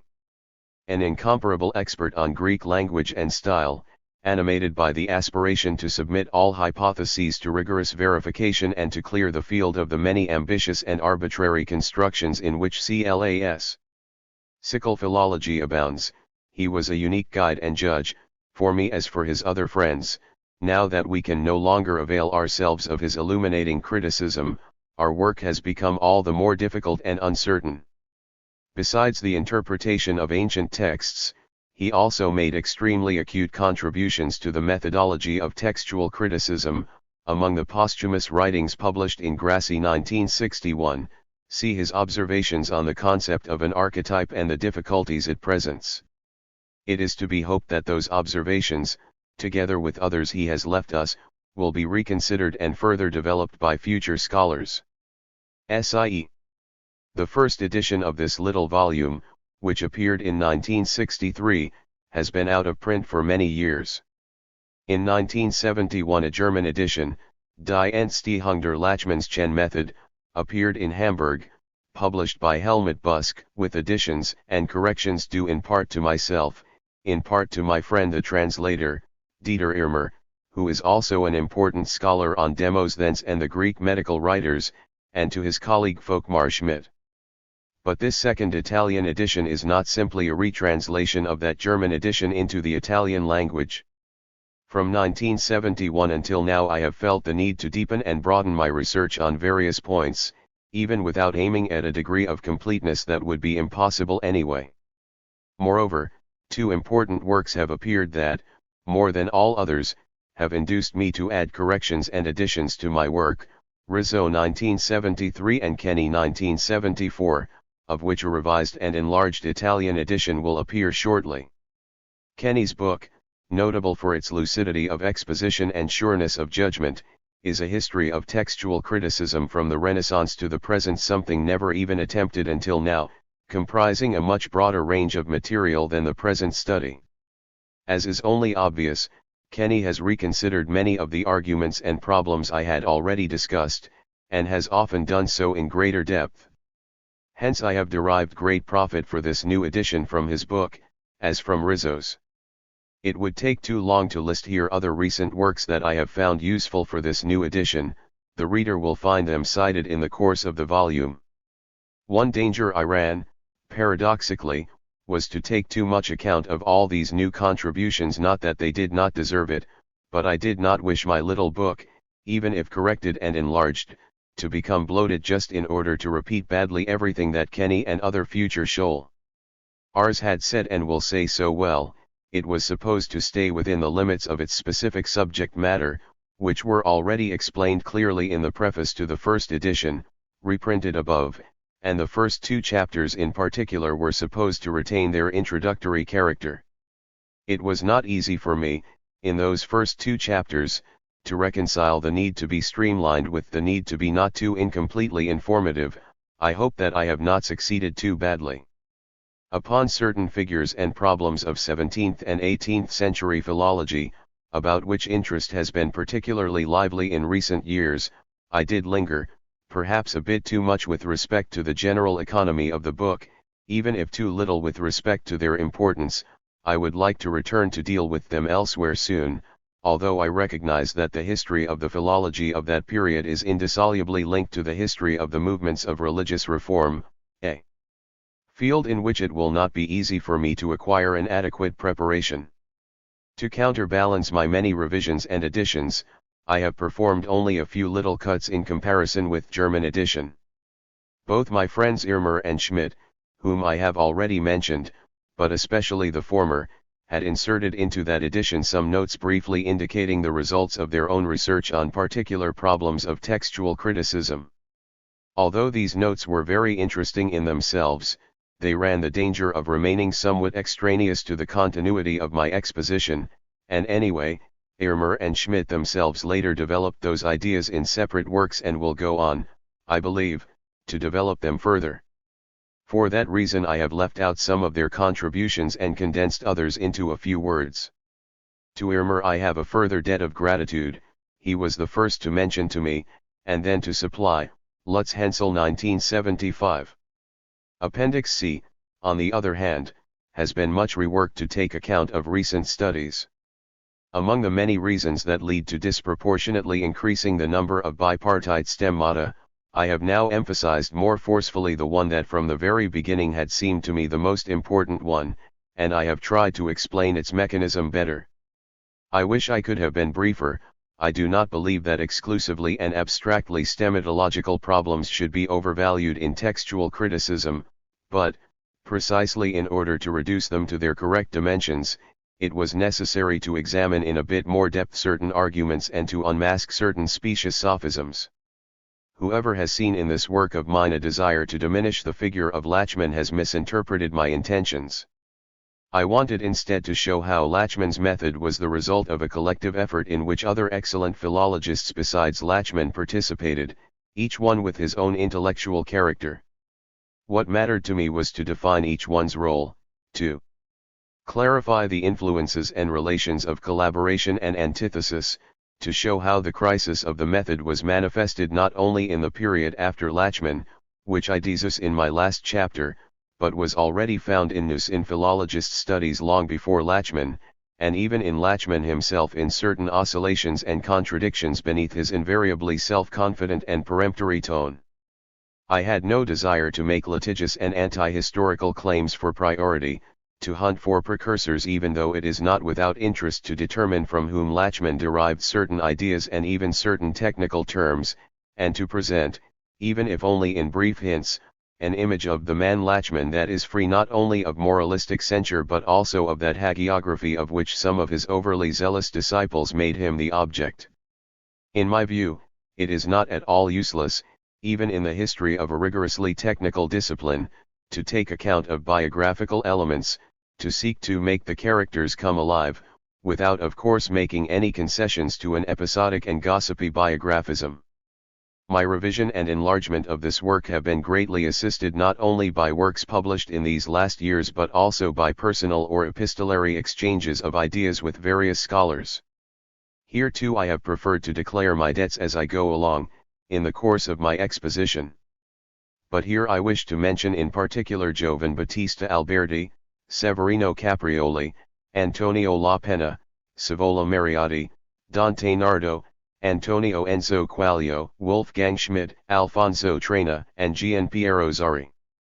To Dante Nardo I am deeply grateful not only for suggestions of considerable importance, derived from his experience as a textual critic and student of the history of philology, but also for the friendship he showed me by supporting the publication of this edition of my work with the Liviana Publishing House. And an expression of thanks just as warm and affectionate is due to the director of the series, Sergio Romagnoli, for accepting this little book. 20 years have passed since an early and cruel death extinguished at only 33 years the man to whose memory this work was dedicated, and is still dedicated. But the memory of his lucid intellect and of his melancholy, concealed under irony, still remains present in his friends, as do admiration for what he achieved in such a brief time and mourning for what he was not destined to accomplish. Sal. This edition has sold out in a short time. I have prepared only a corrected reprint. I have rectified typographical errors and my own mistakes in the text. I have made a minimum of additions at the back of the volume, but I have left the treatment substantially unchanged without subjecting it to further revisions that would have ended up deforming it and destroying its original physiognomy. I believe that this little book can still serve generally to orient readers and that it remains valid in many essential points. In others it is outdated, but perhaps it has contributed towards stimulating new ideas and new research in a field of studies in which much work still remains to be done in depth. But other scholars will continue that work better than I can, bringing fresh energy and new ideas to it. Introduction. Of the two parts into which Lachmann divided textual criticism, recensio and emendatio, the second had been practiced since antiquity. In the 17th and 18th centuries it had also been the object of good methodological discussions, to the degree that this was possible considering that by its nature it is an art rather than a science. In the 19th century, methods of emendation were refined further *, but they were not transformed in a revolutionary way, nor can one say that, as far as divinatory talent is concerned, even the best conjectural critics of that century were superior to a Turnebus or a Bentley or a Reisk. Instead, the great novelty of 19th century textual criticism was the scientific foundation of recensio. But how this was attained, how much of Lachmann's method should really be attributed to Lachmann, and how much should be claimed for his predecessors and contemporaries instead, through what phases Lachmann himself passed in the course of developing his method, all this still remains to be clarified. The histories of classical scholarship say almost nothing about it. Valuable hints concerning these historical matters can be found in some discussions of textual criticism, Quinton 1926, 27-38 and Passim, Dane 1975, 160-86, Giarratano 1951, 106-23, and above all, Pasquale 1952a, in which, as in all his writings, philology and the history of philology are closely united. Nonetheless the need is felt for a broader study, such as Joseph Badier called for as early as 1928. I wish to make an attempt, others, after me, will do better. I only want to warn readers that the first two chapters have a purely introductory character, they do not aim at all to trace out a history of textual criticism from the humanists until the end of the 18th century, but only to isolate some historical presuppositions and partial anticipations of Lachmann's method. Emendatio opcodicum from the humanists to Bentley. In the vast majority of cases, the editions principes made by the humanists were based on recent manuscripts, since these were easier to get hold of and more comfortable for the typesetters to read. Hence these editions for the most part reproduced a text that had been adjusted and prettified by copyist interpolators. This text, propagated from one edition to another, constituted the Vulgate. In order to improve and correct the Vulgate where it did not seem satisfactory, one could have recourse either to conjectures or to collation of manuscripts considered more authoritative. Classical philologists followed both these paths from the humanist period until the end of the 18th century, some expressing their preference for the one, some for the other. The two approaches are described by Röntgen at the beginning of his famous Elegium Tiberii Hemsterhusi. Therefore scholars embarked upon one method of doing criticism or the other, depending on the differences among their native talents. Some rashly uprooted things that were solidly established and should not have been disturbed at all, and harassed things that were certain by means of uncertain conjectures. Others did nothing more than gather together the materials provided by manuscripts. It is easy to see that Röntgen is indicating the harmful exaggerations of the two approaches here rather than their positive aspects, evaluating his hero's achievement in a way that was certainly exaggerated. He wanted to show that Hemsterhuis had been the first scholar to harmonize the two requirements and to establish the true, balanced RCRI. Tika. But what must be particularly emphasized is that even the champions of the manuscripts tended not to use as a constant basis for their editions the very manuscripts they considered superior. Instead, they kept the Vulgate as the basis, and only had recourse to the manuscripts where the Vulgate was not satisfactory. Thus what they practiced was not recensio and emendatio, but rather, according to their own conception and terminology, two different types of emendatio of the Vulgate, emendatio opcodicum and emendatio op ingenii or contextuari degree. In the humanist period, Politian was the most rigorous proponent of emendatio opcodicum. He has recourse quite rarely to conjecture in his first and second miscellanea. For the most part he contrasts the corrupt reading of the exemplaria qui sunt in manibus recent manuscripts or printed editions with the genuine reading of a codex pervetustus that he has found in the Laurentian library or to which some other humanist has drawn his attention. Up to this point there is nothing substantially new in comparison with the ancient grammarians. For example, controversies regarding textual criticism in Aulus Gellius's Noctes Odyssey are often resolved by recourse to manuscripts of venerable antiquity degree, but Politian often goes on to add a consideration of a genealogical nature in order to reinforce his preference for the older manuscript. Recent manuscripts are copies of the older one, hence they do not have the value of an independent tradition registered later in the 19th century, as we shall see. And unfortunately even today this procedure, which has received the technical name of eliminatio codicum descriptorum, has often become a convenient expedient for saving the classical philologist time and trouble. Insufficient evidence, or even the simple observation that there is a mass of recent auras alongside a manuscript of considerable antiquity, has too easily suggested that the more recent ones derived from the older one. Did Politian too sometimes work in this way? In the first edition of this book I suggested that he had done so, and even now I cannot bring myself to exclude this possibility altogether.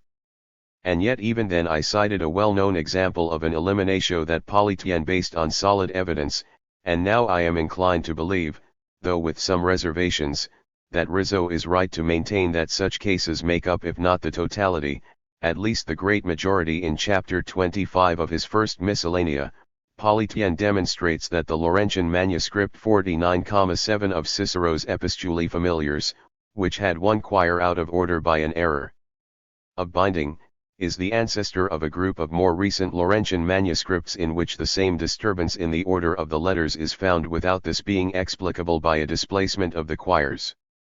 He eliminated the epigraphs of an old manuscript of Valerius Flaccus by analogous reasoning, as the second miscellanea now prove registered *. Thus Polytien not only venerates the oldest manuscripts in general, he also has the beginnings of a historical understanding of manuscript traditions.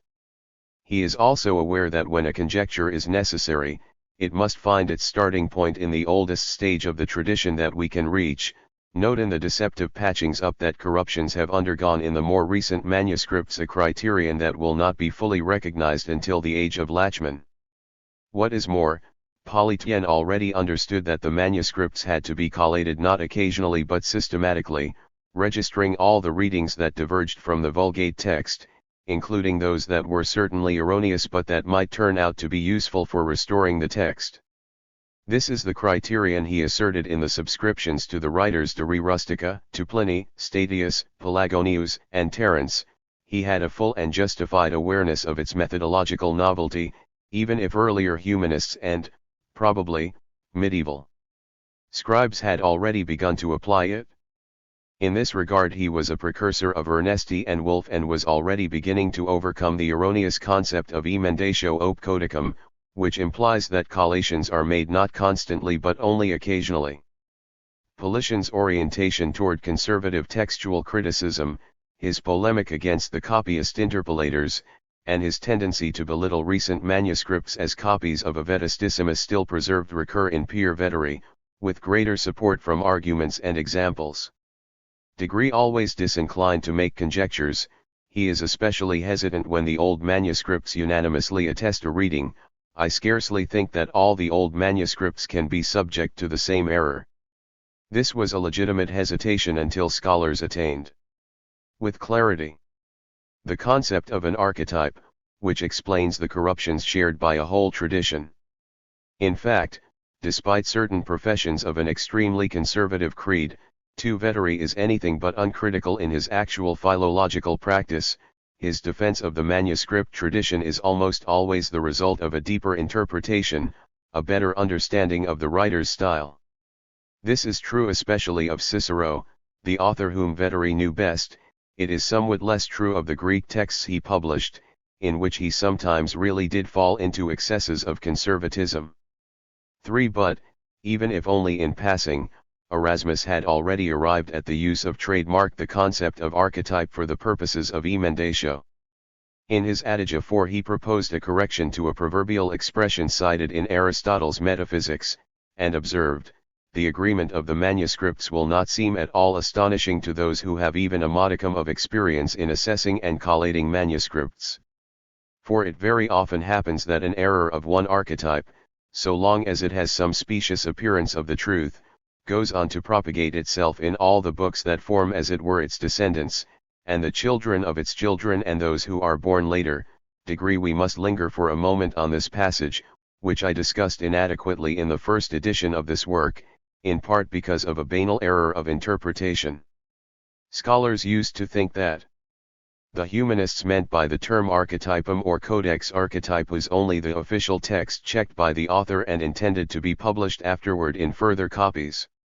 A wider and deeper examination has made it clear that alongside that meaning the term also has many other usages in the humanist age, among them the one that will go on to prevail later, namely, that of a manuscript even if it is later than the author by many centuries, even if it has been preserved by chance and is devoid of any official quality or authority, even if it is disfigured by errors or lacunas from which all the others are derived. Nt is in the sense that Merula, in the preface of his Plautus edition of 1472, applies the term archetypum to the lost unus liber from which the copies still extant of the Plautan comedies are derived, even if he introduces the word with a velut, which gives it an almost metaphorical meaning, and Polytien uses the same term in his commentary on Statius's Silvae for Poggio's manuscript, which he had seen and judged Mendosus and Domitiatus.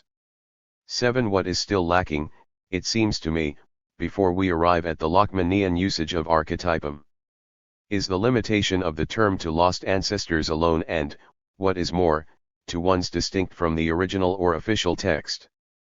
Polytien himself applies the term archetype more than once to the Pandects first preserved in Pisa, then in Florence, that is, to a manuscript that was still extant and that he thought was one of the official texts Justinian circulated to various cities.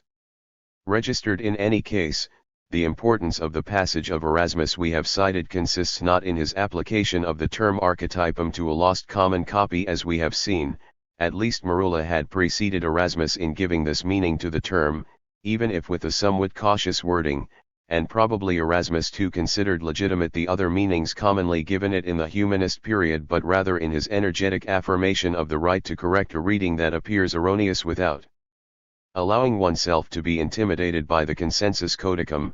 It was not the case that each and every copyist committed the same error independently of the others, by an improbable phenomenon of polygenesis spreading through the whole tradition. Instead, it was a single copyist who was responsible for the error, and subsequent copyists repeated it because it was an insidious error, one with an appearance of truth, so that it did not occur to them to correct it. Erasmus was certainly thinking of an ancient archetype in that passage from the Adagia, since he is not embarrassed by the fact that Alexander of Aphrodisias had already read the presumed error 80 pa in his copy of Aristotle. But, in general, he shows that he believes it to be impossible for crude errors such as meaningless expressions or lacunas to spread through the entire manuscript tradition. Subsequent copyists would have noticed these and would have tried to heal them. Erasmus's conception of textual transmission was almost too unmechanical. It was appropriate only for certain traditions. The great French classical philologists of the 16th century, from Turnebus to Lamennais, to Daniel, to Pithieu, all felt the requirement to seek out old manuscripts and to use them for their editions, but Joseph Scaliger felt it more than anyone else. A conjectural critic much less gifted and spontaneous than Turnebus, hostile to collections of occasional adversaria, tending to compose organic works already in the first period of his activity. Animated by a historical spirit far more than by a taste for the interpretation of individual passages, he was the first to set himself the problem of reconstructing a medieval archetype. In his Castigationes in Catullum he believed that on the basis of the corruptions in the epigraphs he could establish that their ancestor was written in pre-Caroline minuscule. His demonstration must be considered a failure *. But in any case the very attempt is quite interesting. Scaliger too, following in the footsteps of Polytien and Veteri, took issue with 15th century interpoliters, who gave particular offense to this enemy of stylistic allurements and lover of the austerities of archaic Latin, *, but he understood that the old manuscripts too were contaminated by corruptions that had to be healed by conjecture. Just as more recent editions must be weighed against old copies, like gold at an assay, so too the manuscripts must be correctly weighed in the scales of judgment. 2. And on the basis of the perfectly legitimate hypothesis of an archetype in rather bad shape, he felt himself all too authorized to transpose sections of poems, especially of Tibullus, so as to provide them with a logical order. For caution in recensio, excessive boldness in emendatio, we shall find the same contrast once again in Lachmann registered * from his Italian predecessors and contemporaries, especially from Veteri. Scaliger derived and developed further the demand for a complete collation of the manuscripts in his edition of Catullus, and in the edition of Valerius Flaccus he scarcely sketched out. Later, in his edition of Manilius, he returned to the practice of merely occasional collations %. Knowledge about manuscript material was greatly increased by the work of the Dutch classical philologists of the 17th century, in particular by Nicholas Heinz Sues, who, as is well known, examined an enormous number of manuscripts during his travels throughout Europe and made collations that even today are admired for their exactitude *. He was also able to indicate the best manuscripts for many texts, and not only did he have a clear concept of what a medieval archetype was, as Scaliger already did, but he was also able to distinguish two families of manuscripts in the manuscript traditions of Curtius Rufus and Prudentius, though the method he applied in doing so was not entirely rigorous. Yet the fact that, as Kenny has observed, he took as the basis for his own editions of Ovid the text that his father, Daniel Heinz Sues, had prepared for his edition of 1629, indicates that his point of view was somewhat obsolete. and his love for facile and elegant Latin versification, more Ovidian than Ovid himself, led him not only often to propose conjectures for the sole purpose of beautifying the text but also more than once to prefer brilliant but specious readings found in recent manuscripts. Later he worked with a much more cautious methodology on the text of Petronius. He understood that many anomalies were due not to corruptions but to that author's unique style. But here we find a limiting case. No one could have dreamed of Ciceronianizing the Latin of the Satyricon, so enormous was its difference from so-called classical Latin, and not just in the Sena. Probably the scholarly disagreements about Heinsius and the divergent assessments of him for all the general recognition of his greatness, now as in the past, derive from the fact that he was a transitional figure, perhaps more conspicuously than others half a humanist in the restrictive sense of the term, half a classical philologist aware of new requirements*. The defects of Heinsius the humanist were magnified in other Dutchmen, for example, in Jan van Broekhuizen. And in general in the 17th century, and to some extent still in the 18th, it was more in breadth than in depth that the examination of manuscripts made progress. An extreme example of this tendency is the Jesuit Girolamo Lagomarsini, a pure and simple collector of variants drawn from innumerable manuscripts and printed editions of Cicero * registered. With only a few exceptions, which the progress of research may well reveal to have been more numerous, the hints at a history of the manuscript tradition which we have noted in Polytien, Erasmus, and above all Scaliger, were not developed very much. Richard Bentley, the most brilliant classical philologist between the end of the 17th century and the first decades of the 18th, and one of the most brilliant classical philologists of all times, possessed a great capacity for evaluating manuscripts and for distinguishing genuine readings from interpolated ones. No one who knows Bentley well will doubt that a new editor of Horace, once he has eliminated most of Bentley's conjectures, will find that after him he has almost nothing left to do for the constitution of the text. This judgment of Lachmann's, repeated by other first-rate scholars, is substantially true, even if it runs the risk of giving too simplistic a picture of Bentley's mode of operation, in which the recourse to manuscripts and the work of conjectural emendation did not follow first the one and then the other, but were interconnected, and indeed for the most part the latter preceded the former. 3. But Bentley's healthy distrust for the Vulgate was illuminated almost 100 years after his death by none other than Lachmann, who discovered it by starting out from the field in which it was most visible, New Testament criticism.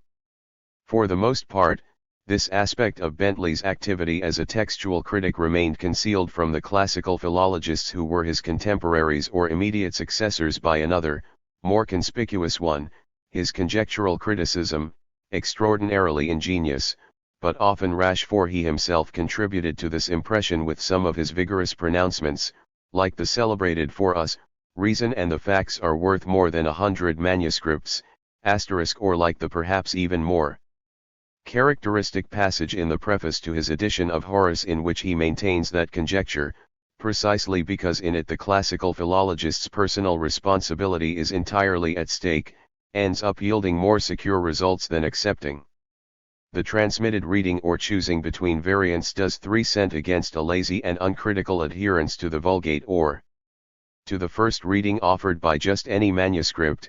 This argument had a certain degree of truth, but it tended to set up as the goal of a critical edition not the historically most probable text but the best text that the editor's taste and mentality could imagine. I do not believe that, as some have said, Bentley's edition of Milton's Paradise Lost, which is full of arbitrary conjectures, is evidence of his senile decline or of his lesser familiarity with English poetry than with Latin and Greek poetry. Instead, I think we should seriously consider Brink's somewhat paradoxical suggestion that Bentley's Miltonic conjectures, misguided on the level of textual criticism, were an indirect form of literary criticism, opposing a different taste to Milton's and to the corresponding poetic language. But, in my opinion, something similar also happens in Bentley's edition of Horace, even if to a lesser degree.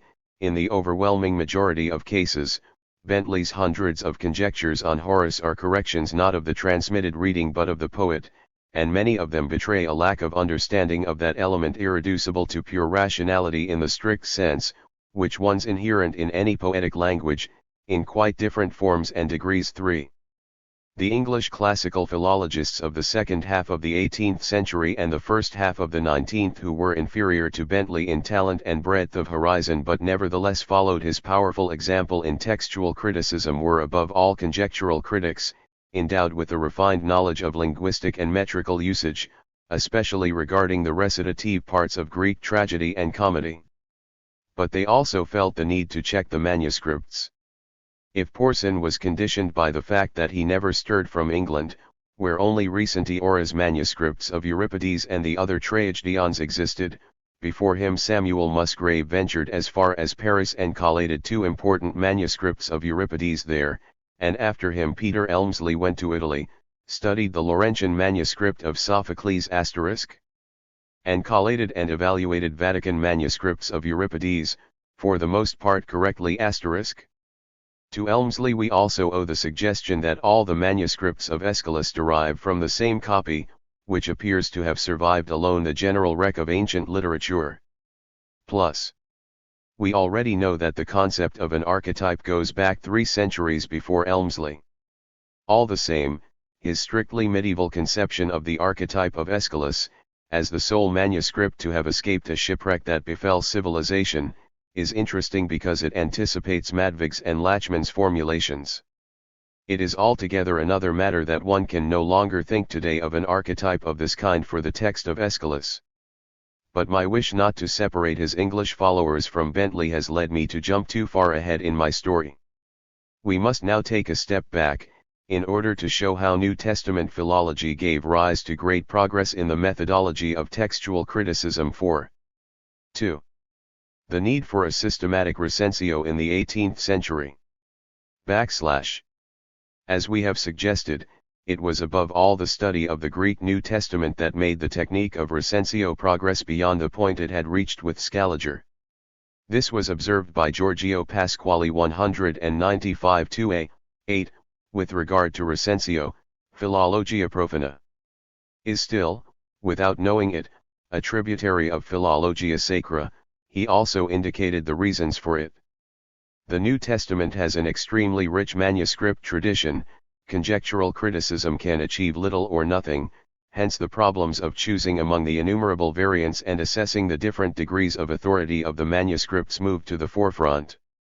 And here every question of textual criticism aroused a particularly lively interest, since it went beyond pure philology and implied, or at least could imply, questions of theology. The Editio Princeps of the Greek New Testament, edited by Erasmus, was one of that great humanist's least successful editions, for he prepared it in haste and based it on Byzantine manuscripts of little value. But here too that phenomenon occurred that we described at the beginning of chapter 1, most of the subsequent editions reproduced the text of the Editio Princeps, with some contamination.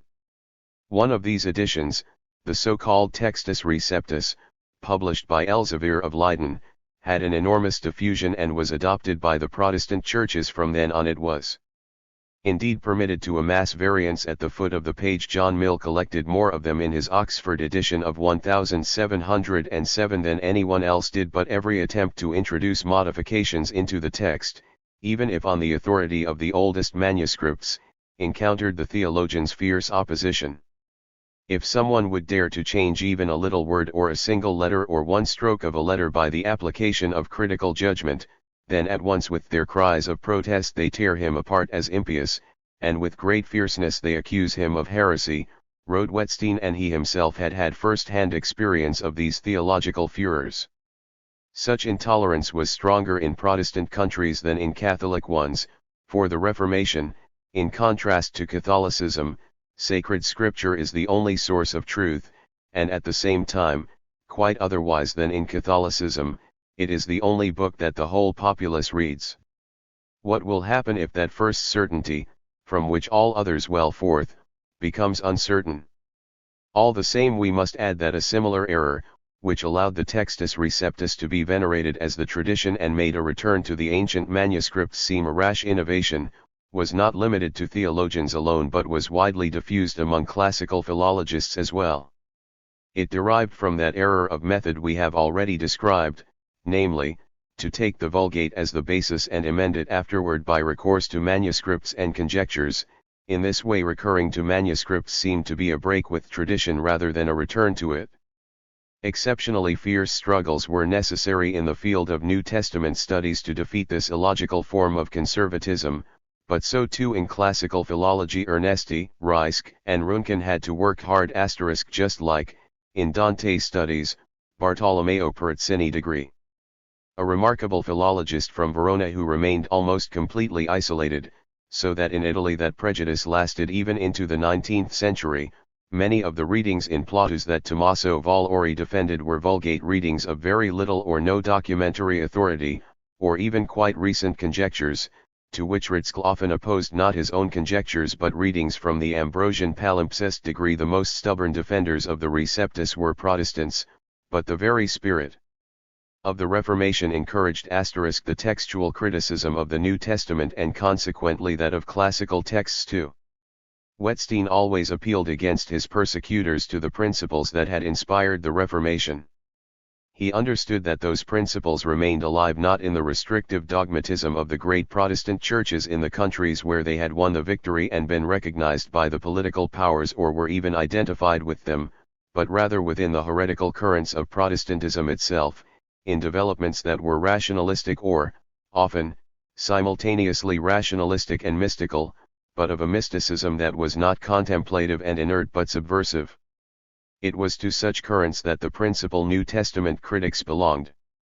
Jean Le Clerc was an Armenian, as were already two other men whose characters were stronger than his and whose interests were wider, Gerhard Johannes Vossius and Grotius, who both found the time to make distinguished contributions to various kinds of philology, including classical philology.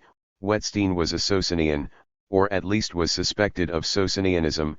Semler was strongly rationalistic. Even the more timorous Lutheran Bengel was a pietist and adhered to millenarian tendencies in his commentary on the Apocalypse, exerting an influence in this direction on the English Methodists' copyright in comparison. The Catholics, except for one distinguished heterodox, Richard Simon, contributed very little to the criticism of the Greek New Testament in the 17th and 18th centuries, and textual studies of the Latin Vulgata as well ceased almost entirely once the Sistine and Clementine editions had established a text with eclectic criteria registered. We have named Richard Simon and Jean Le Clerc. Strictly speaking, neither one still belongs to the history of attempts to edit the New Testament. Simon worked especially on problems of authenticity, stratification, and the historical criticism of the Old and New Testaments, but he only provided a few illuminating hints concerning textual criticism in the strict sense. Le Clerc worked on these very same problems, with a strongly rationalistic criticism like that of Simon, but dissenting from him in many points. As a philologist he dealt with profane Latin and Greek texts and prepared a number of editions of them, none of them excellent. But his methodological treatise, the Ars Critica, which we mentioned at the beginning of this study, demonstrates that it was his heterodox theology that provided the impulse to his philology. He applies his principles in the same way to Latin, Greek, and Hebrew philology.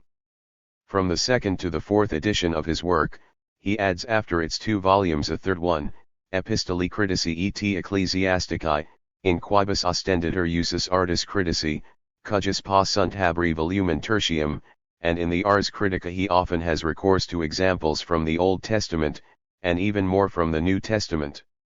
His Epistola de Editione Miliana is directed even more exclusively to the textual criticism of the New Testament.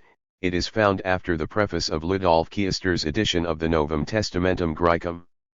Here Le Clerc asserts a restriction on the criterion of the /Actio Brevia, which we will quote shortly, and assigns great importance to the indirect tradition, though he does not overestimate its value and distinguishes passages in which the divergences of the indirect tradition are due to errors of citation by memory from ones that instead probably preserve better readings.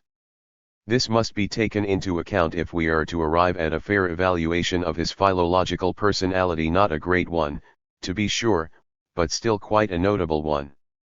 Certainly, if he is judged only on the basis of his notorious polemic with Bentley about the fragments of Menander and Philemon, it is easy to arrive at a dismissive judgment of him. Leclerc's knowledge of Greek meter was below the average of his time, Bentley's was well in advance of his age, Bentley's victory was clear. But this does not authorize us to speak of the mental aberration of a vain and vainglorious man, as though that unhappy outcome indicated everything about Leclerc, as though there were no ars critica. The conservative approach that Leclerc advocates more than once in this work, his polemic against conjectures invented so that the writer, who had not expressed his meaning so badly after all, would only speak more elegantly or wittily, degree is aimed against Scaliger, whom Leclerc sometimes also cites explicitly, and certainly against most Dutch classical philologists too. But it would be mistaken to see here merely a mediocre scholar, incapable of making conjectures, venting his spleen against the great emenders of texts. In the age and environment in which Leclerc was operating, his polemic was justified. Leclerc knows well that the ancient texts are corrupt in many places, he knows that many corruptions are not medieval but ancient, and he proves this with a rich documentation. Perhaps he even assigns too little importance to so-called paleographical corruptions, upon which later scholars will insist too much, and he pays intelligent attention to psychological corruptions, from more mechanical ones such as what will later be called sot du meme and similar errors due to vernacular pronunciation, to substitutions of synonyms and analogous phenomena. He notices, and here too he is ahead of his times, that most errors arise from the fact that copyists transcribe not word for word, but whole phrases, or in order to save time they even read whole sentences and only write them down afterward.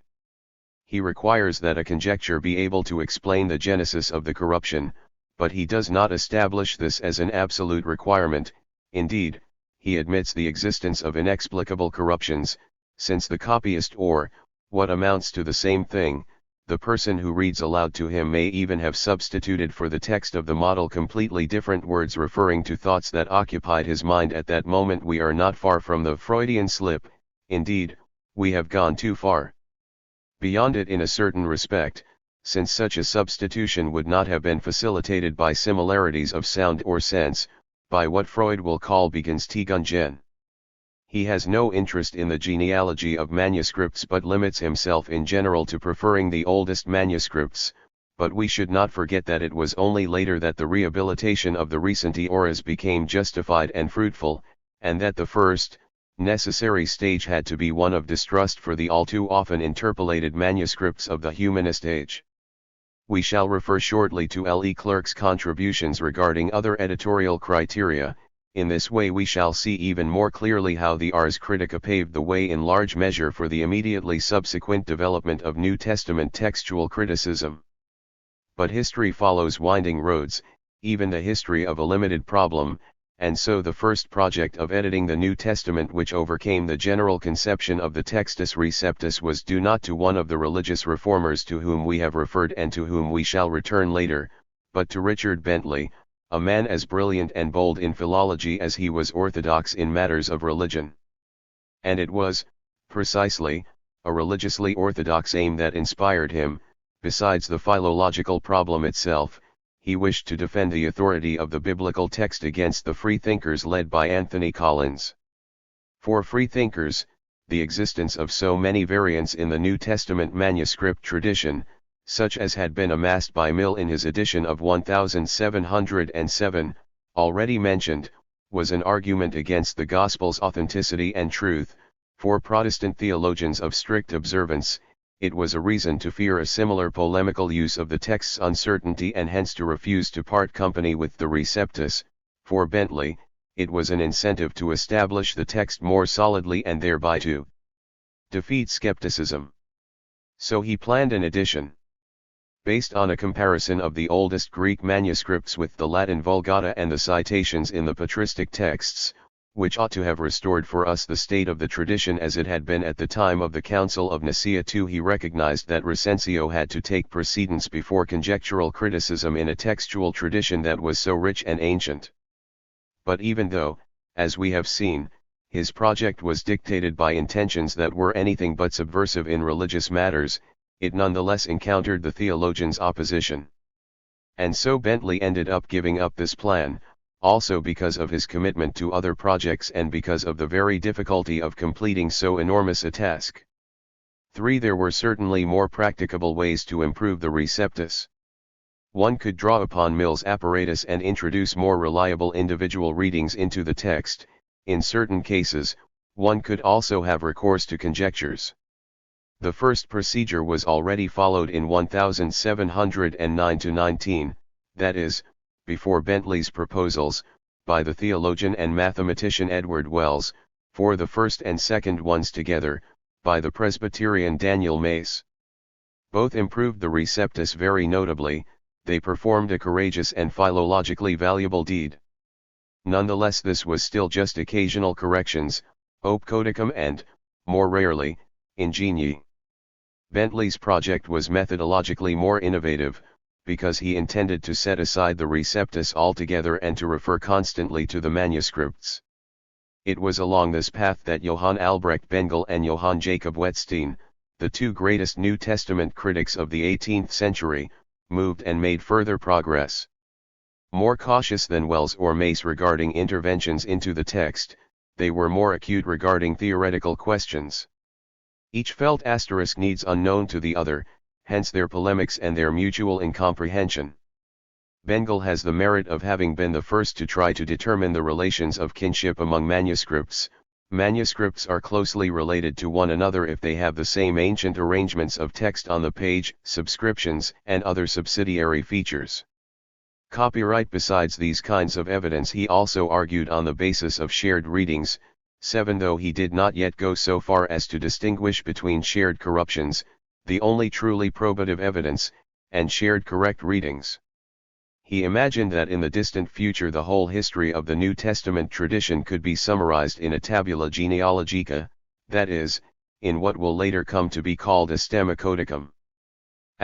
What is more, Bengel also saw lucidly that such a genealogical classification would furnish a secure criterion for choosing among the variants, thereby allowing editors to overcome the old and deceitful criterion of the majority of manuscripts. Two or more groups, often agreeing, are worth the same as one. Two or more manuscripts of a single group are worth the same as one when they agree with one another. But when they disagree with one another, a group or a manuscript agreeing with many does away with the present error of its comrades. Hence the important thing is not that a reading be attested by the majority of the manuscripts but by the majority of the families. Only within each family does the majority of the manuscripts have a value for reconstructing its ancestors' reading. This is already the procedure that Lachmann will later develop, and that Paul Moss will call eliminatio lectionum singularium only when two readings have the same external authority. One of these internal criteria, the usus scribendi, was already well known to the ancient grammarians. The philologists of the 15th to 17th centuries then made ample use of it, even if they employed it perhaps more for conjectural emendatio than for choice among variants. Sporadic anticipations of the criterion of the lectio difficilior can also be found from antiquity until the 17th century. As far as I know, the first to formulate it precisely was Jean Le Clerc. Thus Wettstein and Bengel found the terrain already prepared for them, but it was left to them, and particularly to Wettstein, to develop more fully the theoretical assertion and practical application of these two norms.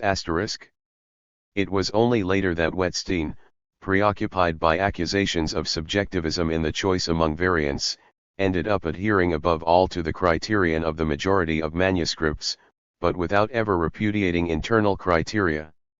In the second half of the 18th century another New Testament critic, Johann Salomo Semler, distinguished between Dusserliches and Innerliches alter external age and internal age, that is, between the antiquity of a manuscript and the antiquity of the readings attested by it.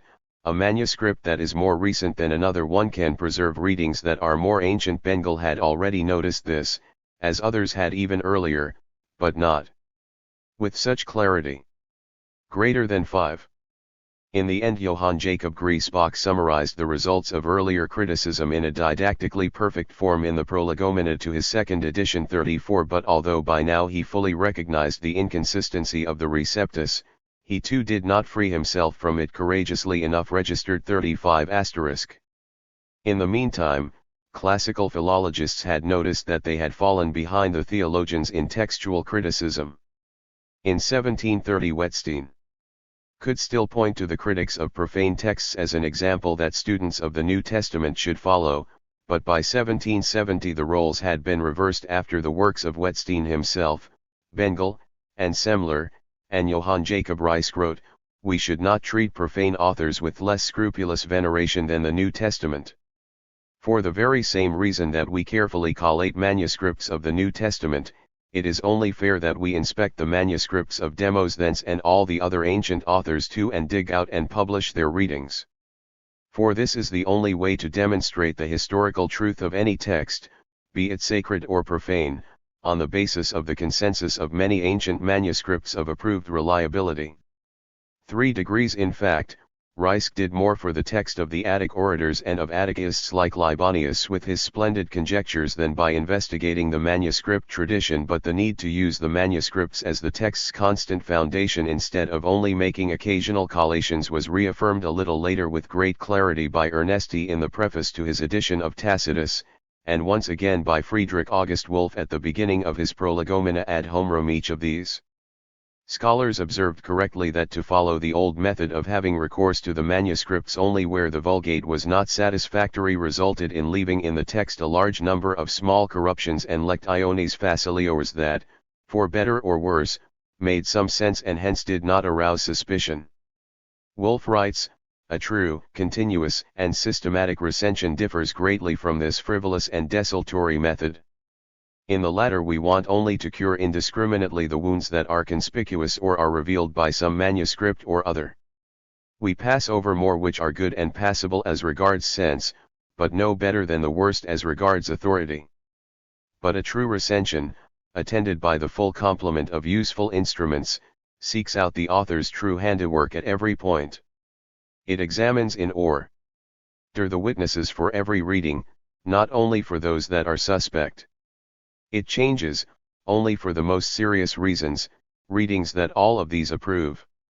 It accepts, only when they are supported by witnesses, others that are worthy in themselves of the author and accurate and elegant in their form. Not uncommonly, then, when the witnesses require it, a true recension replaces attractive readings with less attractive ones. It takes off bandages and lays bare the sores. Finally, it cures not only manifest ills, as bad doctors do, but hidden ones too. 3 degrees. Only a procedure of this sort deserves the name of recensio and not of mere recognitio, and only after a systematic recensio will one be able to go on to conjectural emendatio, for which Wolff did not feel much sympathy anyway. *degree. Thus it was that the old concept of emendatio op codicum was completely overcome.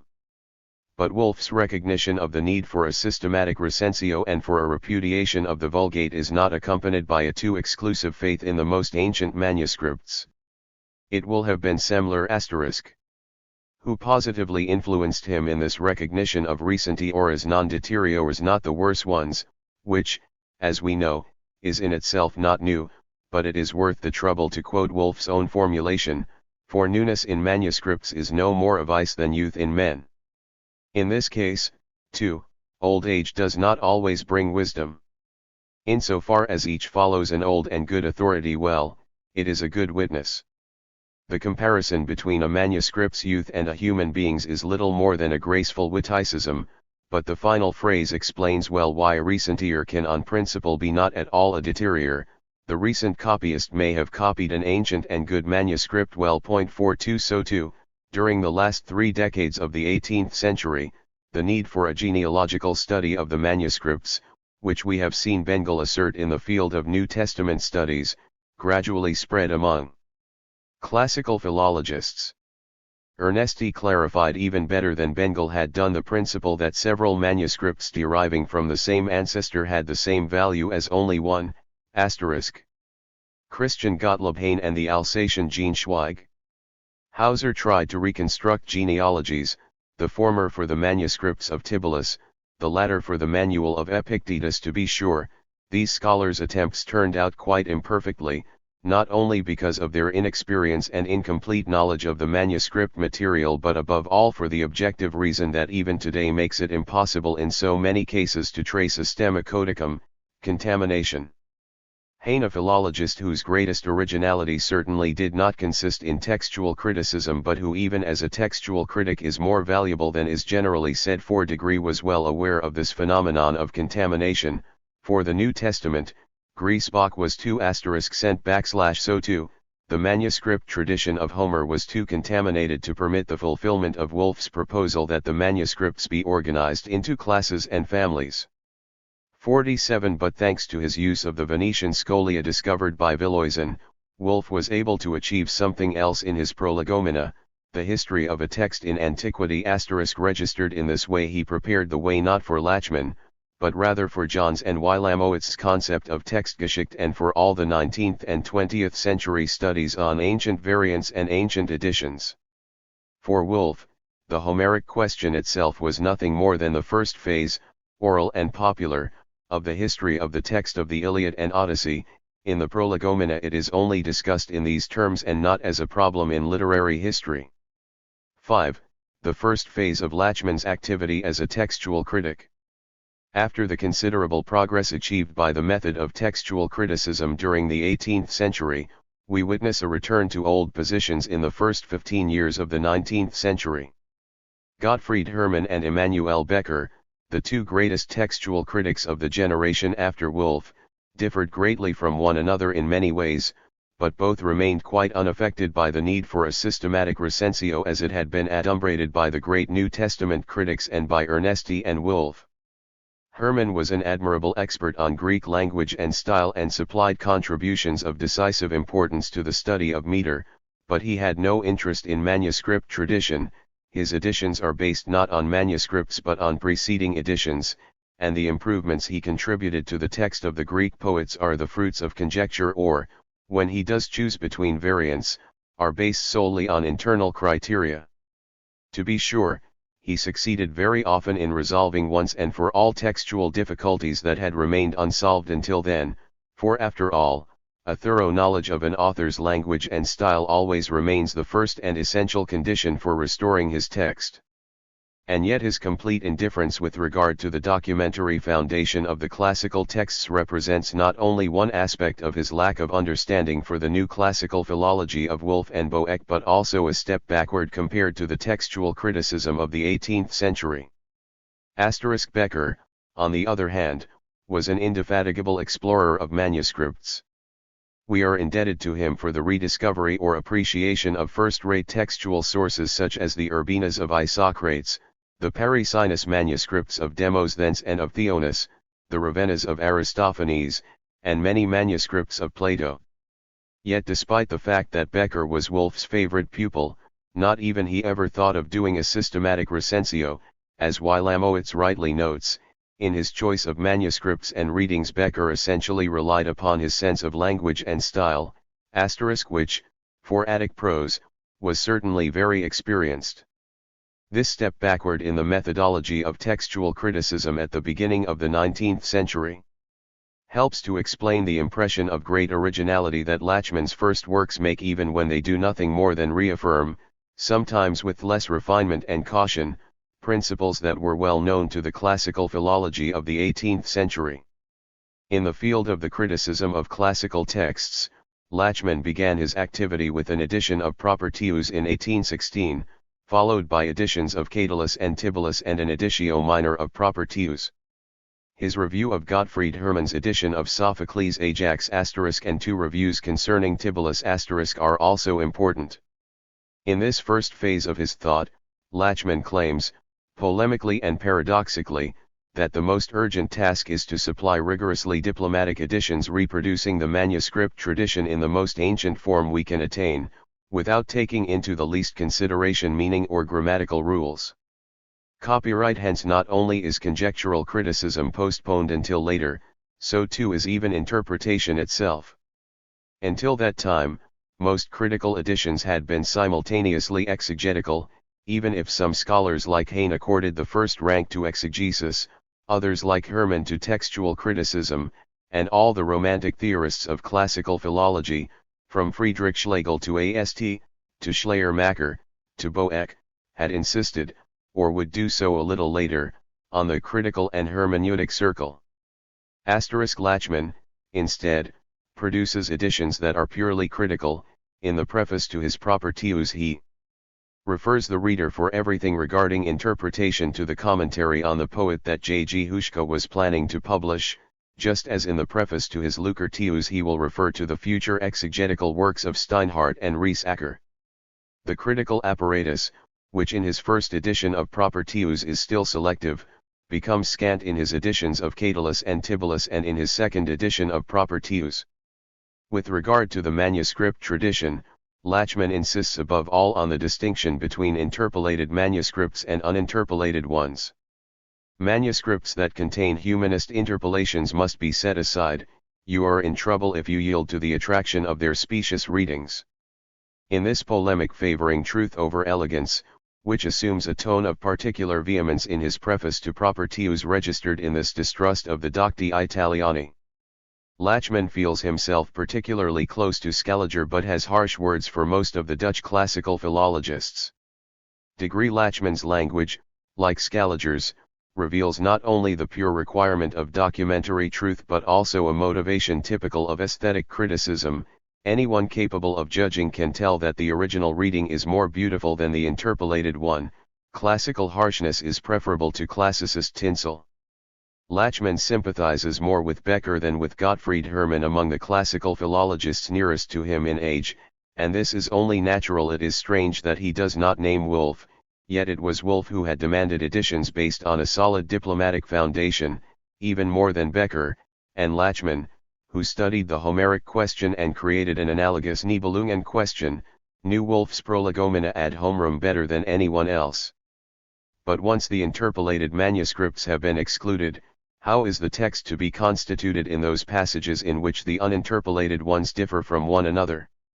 Lachmann answers that the original reading can be found in these cases only by reason and the effort of a skilled mind. So to determine the original reading he does not yet have recourse to any kind of mechanical criterion. Nor can he have such recourse, since he is not yet tracing a genealogy of the manuscripts in these editions of Propertius, Catullus, and Tibullus. He does indeed refer a very few times to the fact that some manuscript almost completely agrees with some other one, or that some manuscripts are derived from a single source, but these references are so sporadic that they could have furnished no basis for mechanical choice among the variants. From this point of view, he is still very far behind Haynes and Schweizer's genealogical attempts, imperfect as these were. His distinction between sincere manuscripts and interpolated ones refers only to their value, not to their origin. Unlike Politien and other classical philologists who followed him, Lachmann eliminates interpolated manuscripts not because they are copies of extant manuscripts but simply because they are untrustworthy. And in part because of the difficulty of procuring collations of manuscripts preserved in distant libraries, registered in part out of a haughty disdain for anything that looked to him like a useless aggregation of erudition, he always ended up basing his editions on an extremely limited number of manuscripts, selected sometimes rather arbitrarily. For Catullus he used only 2 manuscripts, and in this case it is quite obvious that the choice among variants could only be based on internal criteria, since mechanical criteria require at least 3 witnesses. Yet in that very same edition of Catullus he thought he could reconstruct the pages of the Lost Ancestor, whose numbers he indicated in its margins, a failed attempt, despite Maurice Hawke's attempt to defend it. As we shall see, in the case of Lucretius Lachmann will have far more success with an analogous attempt. At the same time as he was publishing his editions of Propertius, Catullus, and Tibullus, Lachmann was also extremely active as a textual critic in the field of medieval German poetry.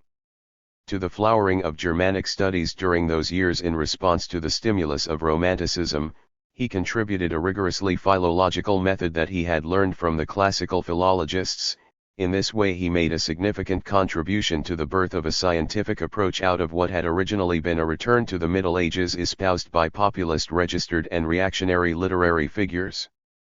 Degree in the period 1816 to 29, which we discussed earlier with regard to his classical philology, Lachmann published editions of the Nibelungen, Hartmann von Ausewijn, and the poems of Walther von der Vogelweide, alongside a large number of articles and reviews concerning Germanic philology. In the same field his editions of Wolfram von Eschenbach, Hartmann von Aus Gregorius, Ulrich von Liechtenstein, and various articles and re-editions will follow later. Obviously, it is not up to me to judge this part of Lachmann's activity, given my ignorance of Germanic studies. Nonetheless, I might perhaps venture to say something regarding the pure and simple technique of recensio as he applied it in this field. It seems to me that the Lachmann recognizable in these works is indeed fundamentally the same one as the classical philologist who wrote the prefaces to the Latin poets. But nevertheless it is noticeable that as a Germanist Lachmann devotes greater care to seeking out the manuscript material and greater effort to investigating the kinship relations among the manuscripts, or at least to distinguishing among different redactions of the same work. I think that this slight difference in method can be explained partly by the greater accessibility of the manuscripts, partly by the fact that here Lachmann's polemical target was different. In the case of classical texts he felt above all the necessity of eliminating the worthless excess variants that had been accumulated in the editions of the 17th and 18th centuries, and this ended up leading him to excessive simplification. In the case of medieval texts, on the other hand, he had to refute the opposite prejudice, that the edition had to be based on a single manuscript asterisk. And this induced him to collate other manuscripts and to enlarge the documentary basis for his edition. So we see Lachmann the Germanist asserting that to restore a text to its original form, at least 4 or 5 manuscripts are necessary, that even if a recent manuscript contains linguistic and orthographic modernizations, it can still preserve readings that are more genuine than an older manuscript, asterisk that the only manuscripts that can really be neglected are the epigraphs of one still extant. Degree all assertions that if transposed into the field of classical philology sound almost anti-Lachmannian. Lachmann also attempted to apply a mechanical criterion of choice among variants to the criticism of Germanic texts before he tried to do so with classical ones. Unfortunately, the rules he formulated for this purpose, in his review of F. H. von der Hagen's second edition of the Nibelungen, are a real brain teaser and probably contain not only several slips but also some genuine mistakes. On this see below. Appendix A. Lachmann himself ended up making no use of them in his own edition of the Nibelungen. Still, even this first inchoate attempt has some importance for studying the genesis of Lachmann's method. Addendum to Chapter 3. In the last years of his life, did Gottfried Hermann feel the need to refer to manuscripts instead of taking the Vulgate as the sole basis for a conjectural criticism? Did he recognize at least in part the justice of Lachmann's criticisms of him in his review of the Ajax many years before? The answer seems certainly yes. Antonio Lapenna has brought to my attention this statement by Hermann from the beginning of his essay De Hymnis Dionysiae et Mesomedes. There can be no doubt that the reliability of the written documentation must be examined first of all when an erroneous transmission once amended. Usually this is easy when we have only one exemplar of a text. It is more difficult when there are several that differ from one another. It is most difficult of all when we suspect that the true form of the text has not been transmitted but must finally be tracked down by conjecture. Sopp's testimony, which we quoted above and which dates from 1841, only 1 year before this essay of Hermann's, therefore corresponds at least in part to the truth, even if with some distortion. Indeed, as we shall see in Chapter 5, by this time not only Lachmann but also Orelli, Madvig, C.G. Zumpt, and Ritzkel had been repeatedly declaring for many years that it was necessary to investigate the documentary foundation of the texts, the Fides Scripturae. Hermann could not possibly have remained entirely deaf to these voices. On the other hand, by this time he was too committed to his own version of philological practice and perhaps was also too old to renew himself completely.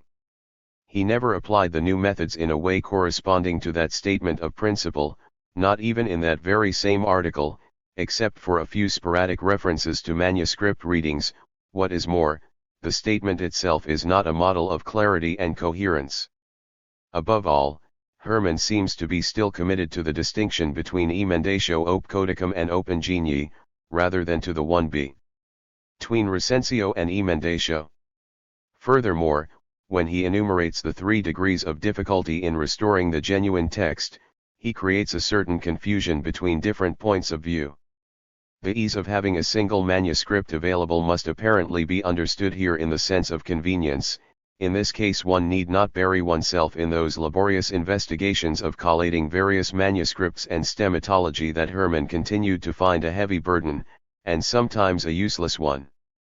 But although it is not necessarily a misfortune for a philologist to have only a single manuscript upon which to establish his text, that does not mean that the presence of more than one manuscript makes it more difficult to reach the authentic text, as long as one of the manuscripts preserves good readings that are lacking in the others or helps reject lectiones singulars by agreeing with other manuscripts. To be sure, it is more difficult to work on more than one manuscript, not only because of the greater toil involved but also because of the often arduous problems of choice among variants, but it can also be easier for the purpose of arriving at the correct reading. To take a banal example at random, if only a single representative of the Palatine redaction of Plautus had survived, and we possessed neither the other Palatine manuscripts nor, worse still, the Ambrosian palimpsest, then the work of editors of Plautus would in a certain sense be easier, but it would be far more difficult to make a good edition. And finally, it is true that emendatio is the most difficult task that the textual critic confronts, at least in very many cases, but emendatio is not a 3rd degree of difficulty with regard to a 1st degree constituted by the existence of a single manuscript. The comparison is not one between homogeneous entities. A single manuscript may be swarming with errors and stand all the more in need of conjectural criticism. Perhaps these are pedantic and overlong criticisms of a passage written by a great classical philologist whose greatness lies elsewhere, namely, in that kind of conjectural criticism which he always considered the loftiest kind of philological labor, as this very passage demonstrates with all its incoherence. 4. Lachmann as an editor of the New Testament. From Germanic studies let us return to Greek and Latin texts. We can distinguish 2 parallel lines in Lachmann's activity as a textual critic during the 15 years from 1830 to 1845. On the one hand he edited a series of texts transmitted in only one manuscript or editio princeps, for which it was naturally not recensio that posed problems but only emendatio, gensus, Terentianus Morus, Gaius, an edition begun by J.F.L. Goschen and completed by Lachmann and Bobrius. On the other hand he edited the New Testament. The Editio Minor appeared in 1831, the first volume of the Editio Minor in 1842.7. The last important edition of the New Testament had been Griesbach's. Lachmann severely criticized Griesbach's persistent acquiescence in the Textus Receptus, and he finally achieved what Bentley had planned, an edition founded solely upon the ancient manuscripts and St. Jerome's Vulgata. Not even Lachmann was spared unpleasant accusations by narrow-minded theologians, but times had changed and the authority of the Receptus was no longer able to reassert itself. Alongside Bentley's example, it was Bengel who influenced Lachmann. The 2 families, Eastern and Western, which Lachmann distinguished within the tradition of the New Testament, correspond in substance to Bengel's 2 nations, Asian and African, and above all, the mechanical method of choosing the variants derives from Bengel. Lachmann writes in his Rechenschaft of 1830, every reading shared by both families, whether it is the only reading attested or both families vary in the same way, thereby proves itself to have been widespread and is worth accepting into the text. A reading of the one family and a different one of the other family have equal authority for me. A reading attested only by one part of one of the 2 families is to be eliminated. This formulation is more detailed than Bengel's, which we quoted earlier, but Lachmann's debt to Bengel is clear. especially if we compare this passage of the Regentschaft to the extremely confused rules Lachmann enunciated in his review of von der Hagen, when in all probability he was still unacquainted with Bengel's work. Of the three cases that Lachmann distinguishes in his Regentschaft, he divides the first one into four in the preface to his Editio Meyer of 1842, so that the rules become six. The third one introduces a geographic consideration and is particularly interesting. The agreement of some manuscripts of one family with some of the other has greater value if the manuscripts come from places very distant from one another. In fact, distance is a guarantee against horizontal transmission, against contamination registered already. Bentley had made an observation of this sort, but he connected it with the reliability of the New Testament tradition as a whole, not with the choice among variants. 'Tis a good providence and a great blessing, that so many manuscripts of the New Testament are still amongst us, some procured from Egypt, others from Asia, others found in the Western churches. For the very distances of places as well as numbers of the books demonstrate, that there could be no collusion, no altering nor interpolating one copy by another, nor all by any of them. And we have seen that Bengel included a geographic consideration among his rules as well. Pasquale insisted on the importance of this geographical criterion, emphasizing its analogy with the criterion of lateral areas used by neolinguists. Degree shortly before, while Pasquale was studying the manuscript tradition of Gregory of Nyssa, he had encountered a case in which a genuine reading was preserved by two manuscripts that came from marginal zones. It is understandable that when he read this passage from Lachmann's preface to the New Testament he was pleased by the coincidence and thought he could detect in that preface a less mechanical, less Lachmannian, more Pasqualian Lachmann than the better-known Lachmann of the Lucretius commentary. But it seems to me that Lachmann's preface to the New Testament, reread with greater detachment, is substantially in line with the whole development of his textual criticism, except for the few indications of a more complex conception of manuscript tradition that can be found in Lachmann's work as a Germanist, as I indicated in the preceding chapter. It should be noted that the criterion of lateral areas can be understood in two different ways in both linguistics and textual criticism, one mechanical and one socio-cultural. In the former case, what is involved is an elementary calculation of probability. If two witnesses at a great distance from one another agree with one another with little or no possibility of communication, and if the agreement is such that it can hardly be attributed to chance registered, then it must be concluded that they preserve a genuine tradition. This is how Lachmann understood the geographical criterion, so too Giacomo Leopardi and Wilhelm von Humboldt, who applied it to certain agreements between Latin and Sanskrit against Greek, in unpublished writings that Lachmann could not have known. On the other hand, while the neolinguists and Pasquale's formulation does not entirely neglect this mechanical aspect, it emphasizes instead a socio-cultural fact: the province is more backward, more conservative than the center. Victorious innovations, as Pasquale writes, usually radiate outward from a center toward the periphery, and they do not always manage to reach it. Here the word center is not to be understood in a purely spatial sense, and what guarantees the greater degree of archaism of facts attested in the lateral areas is not the lack of communication between such areas but the lesser dynamism and cultural prestige of their inhabitants, so much so that, according to neolinguistics and Pasquale, even facts attested in only one marginal area are probably more ancient. 3. In any case, the fact that Lachmann is rigidly Lachmannian as an editor of the New Testament too is demonstrated by the very beginning of his preface, in which he not only distinguishes between recensio and emendatio more clearly than in his earlier writings but also repeats quite drastically the difference between recensio and interpretation. We both can and must edit without interpreting, the very principle against which Pasquale always protested. Lachmann had already objected against Griesbach in his Regentschaft of 1830 that internal criteria for the choice among variants by their nature almost all cancel each other out, and this disdain for internal criticism is also why he unjustly disparaged Wettstein.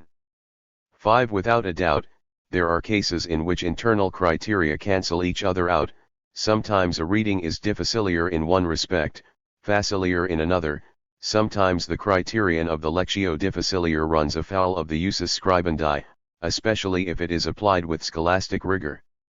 Degree but recensire sine interpretationi was never anything more than empty boasting, even on Lachmann's part, not only because he had at the very least to understand the readings of the manuscripts in order to be able to classify them, but also because after the eliminatio lectionum singularium there still remained a large mass of variants of equal documentary authority from among which he too had to choose on the basis of internal criteria 7 more recently. Quinton's method was an attempt to really achieve recensio sine interpretationi, but it very quickly revealed its sterility. Registered 3, Contributions of Lachmann's contemporaries. In the meantime, during the 1830s, other philologists had made contributions of enormous importance to the method of textual criticism, especially regarding the genealogy of the manuscript tradition. The families and as it were lines of descent, both of manuscripts and of editions, must be established. This was the plan Johann Caspar Aureli proclaimed in the preface to the first volume of his edition of Cicero, which appeared in 1826. He himself only succeeded in fulfilling that plan to a very small extent. A whole lifetime would not have sufficed for a truly critical edition of all the works of Cicero, especially at that time, when manuscript collations were so difficult to obtain, and the interests of Aureli, an attractive figure as scholar and religious and political reformer and an intelligent follower of Pestalozzi's ideas, were too various to allow him to dedicate himself entirely to this project. For that reason his edition, which was completed in only 6 years, from 1826 to 1831, ended up being in large part a hurried revision of the preceding editions. Once again we find the same contrast between editorial theory and practice that we have already noted, for example, in Ernesti. But Aureli had the merit of at least reviving the programmatic demand for the investigation of the genealogical relations between the manuscripts in a period in which it had fallen into neglect after having been asserted with such energy at the end of the 18th century.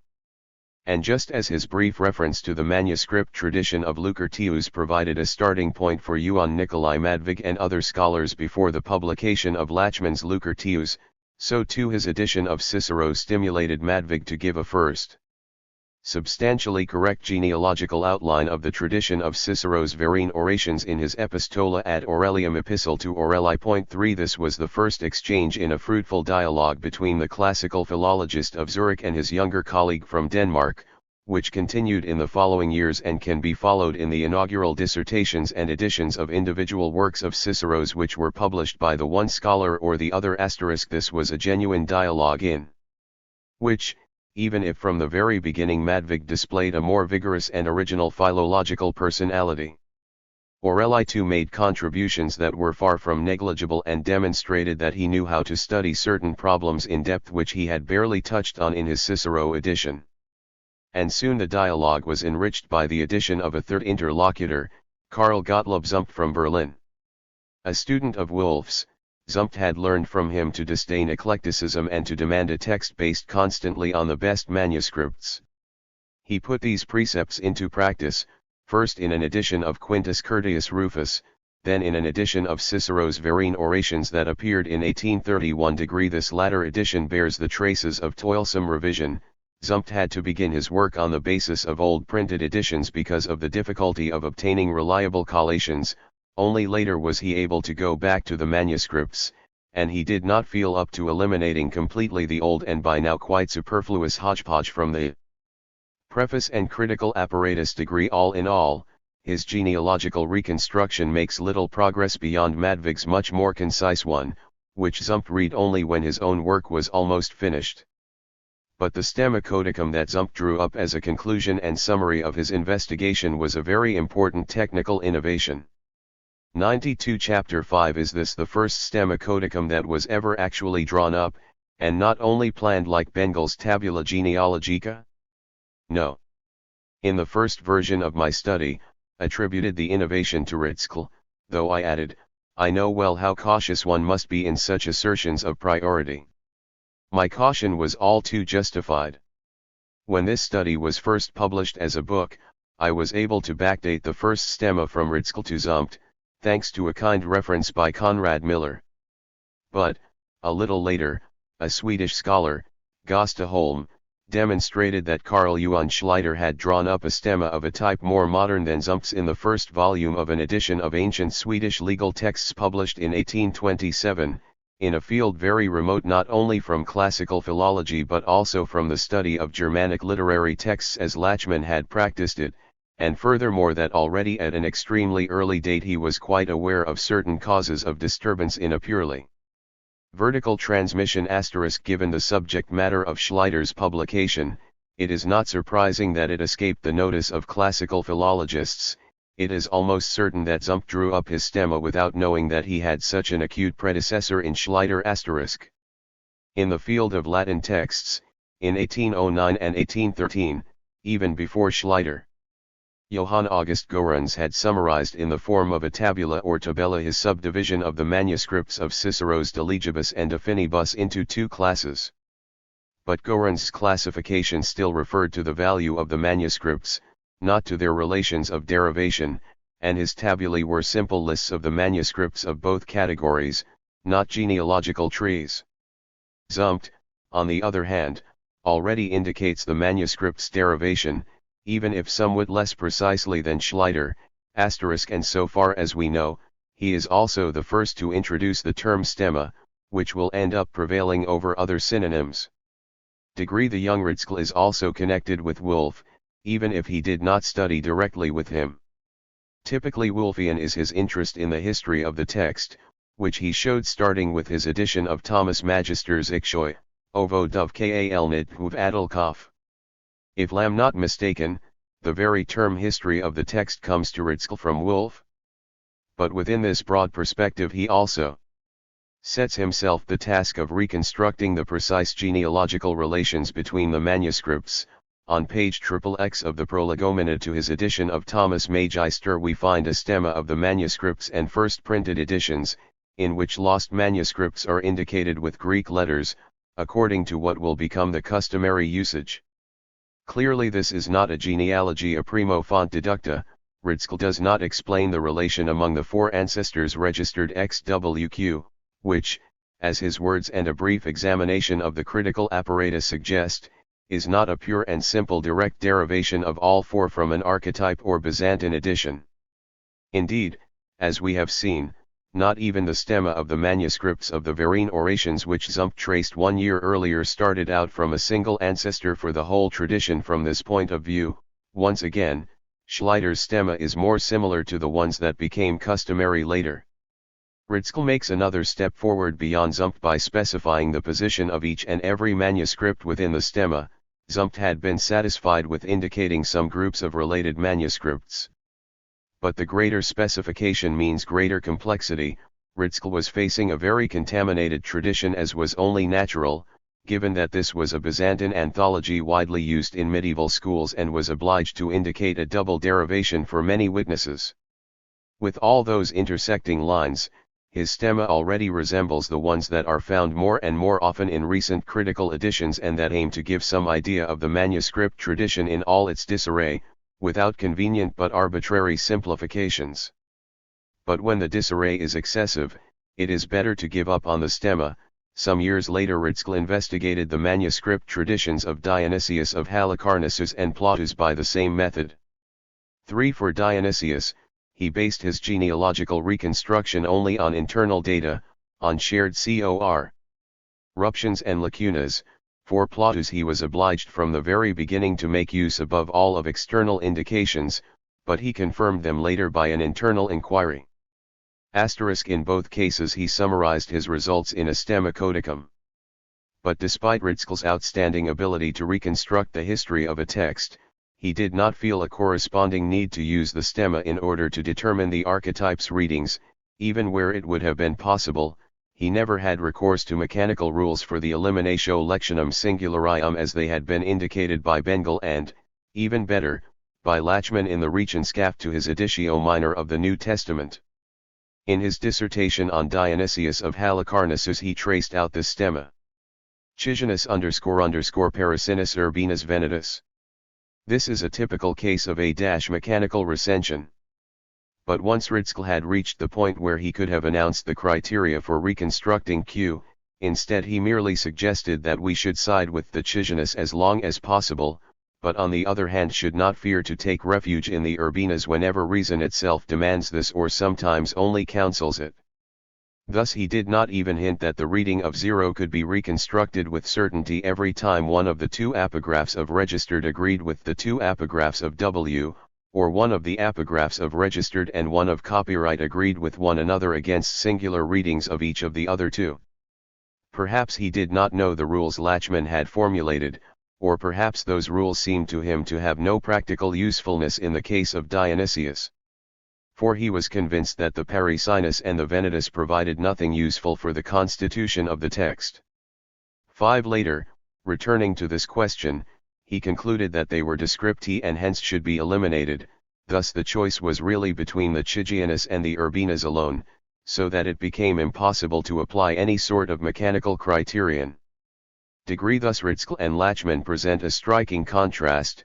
The former was passionately attached not only to ars critica in the sense of Gottfried Hermann but also to the history of the tradition as such and tended to transform it into cultural history. Like Wolff before him, the latter was completely intent upon the goal of freeing the text from late interpolations and restoring it to the oldest attainable form, but was indifferent to the kind of genealogical inquiry that was an essential step toward reconstructing the archetype. There was also a difference in their explanatory styles. Ritzkel loved didactic clarity, to the point of lapsing sometimes into a certain verbosity, 7, while Lachmann preferred an oracular style made up of sentences imparted from above and intelligible only to initiates. For the same reason, as we shall see, Lachmann did not adopt the use of stemmata codicum even in his very last editions, although these had rapidly become popular and were even introduced into his own school by Karl Nipperdey. Registered to use a stemma to make the history of the text more understandable would have seemed to him a narrow-minded pedantry. Now let us return for a moment to studies on Cicero, which, as we have seen, in the years around 1830 were one of the fields in which the genealogical method was tested concretely for the first time. In 1833 Madvig published the first part of his dissertation De Emendandis Ciceronis Orationibus pro P Sestio et in P Vatinium, in which he drew up a stemma codicum, the fourth one in time after those of Schleider, Zumpt, and Ritzkel. Two important innovations are found here. First of all, Madvig derives his three families of manuscripts from a single lost medieval ancestor, already disfigured by lacunas and mechanical 20 roars, degree, and indicates that ancestor with the expression codex archetypus, which thus takes on for the first time the precise and narrow technical meaning that we attribute to it even today. Second, Madvig explicitly sets himself the aim of using the stemma to reconstruct the readings of the archetype, although the third family has less authority in itself since it is represented only by recent manuscripts. It serves in case of disagreement between the first two families to tip the balance in favor of the one or the other. Thus Ritzkel's genealogical requirement is joined here with Lachmann's mechanical method. Madvig is also fully aware that medieval manuscripts already present not only mechanical corruptions but also intentional alterations to the text, though to a lesser degree than humanist ones. He considers this fact to be strange but nonetheless undeniable an awareness that Lachmann always lacked. A few years later, Madvig will give a fuller application of these principles of textual criticism in his famous critical edition of Cicero's De Finibus with commentary. For here he maintains the distinction of manuscripts into meliors and deteriores, which Bremi and Gorans had already made, degree, but he understands the two families genealogically and not just axiologically. He demonstrates that the manuscripts of De Finibus are all derived from a single archetype and shows how the deteriores too have a function in reconstructing that archetype. Degree. A little later Hermann Sauck published his Epistola Critica ad Godefridum Hermannum, in which he explains some of the principles of recensio and emendatio with exemplary clarity. Point 2. In this case too the first impulse will probably have come from Orelli and his circle. Sauck taught at Zurich from 1832 until 1845, in close contact with Orelli and his student and collaborator Johann Georg Bader *. Registered Sopp devoted particular attention to the eliminatio codicum descriptorum. We have already seen that excellent examples of this procedure were already produced by Polytien and other scholars who followed his teaching in the 16th century.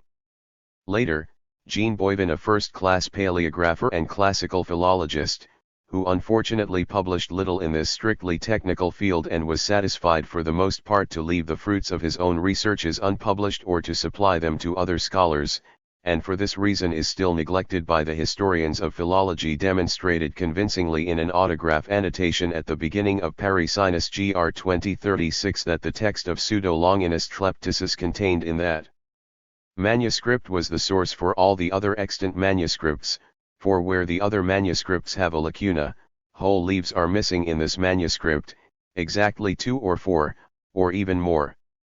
Boivin also noticed that the epigraphs had been copied from the Parisinus at a time when it was already in bad shape, but less so than later, so that they have some usefulness for establishing the text of certain passages. Almost a century later, Schweighauser, a scholar we have already mentioned for his edition of Epictetus, demonstrated that the Venetus of Athenaeus is the source of all the other surviving manuscripts. Where the Venetus presents material damage, the others have omissions or obviously conjectural stopgaps. Degree these eliminations follow one another at long intervals of time and do not seem to form a continuous scholarly tradition.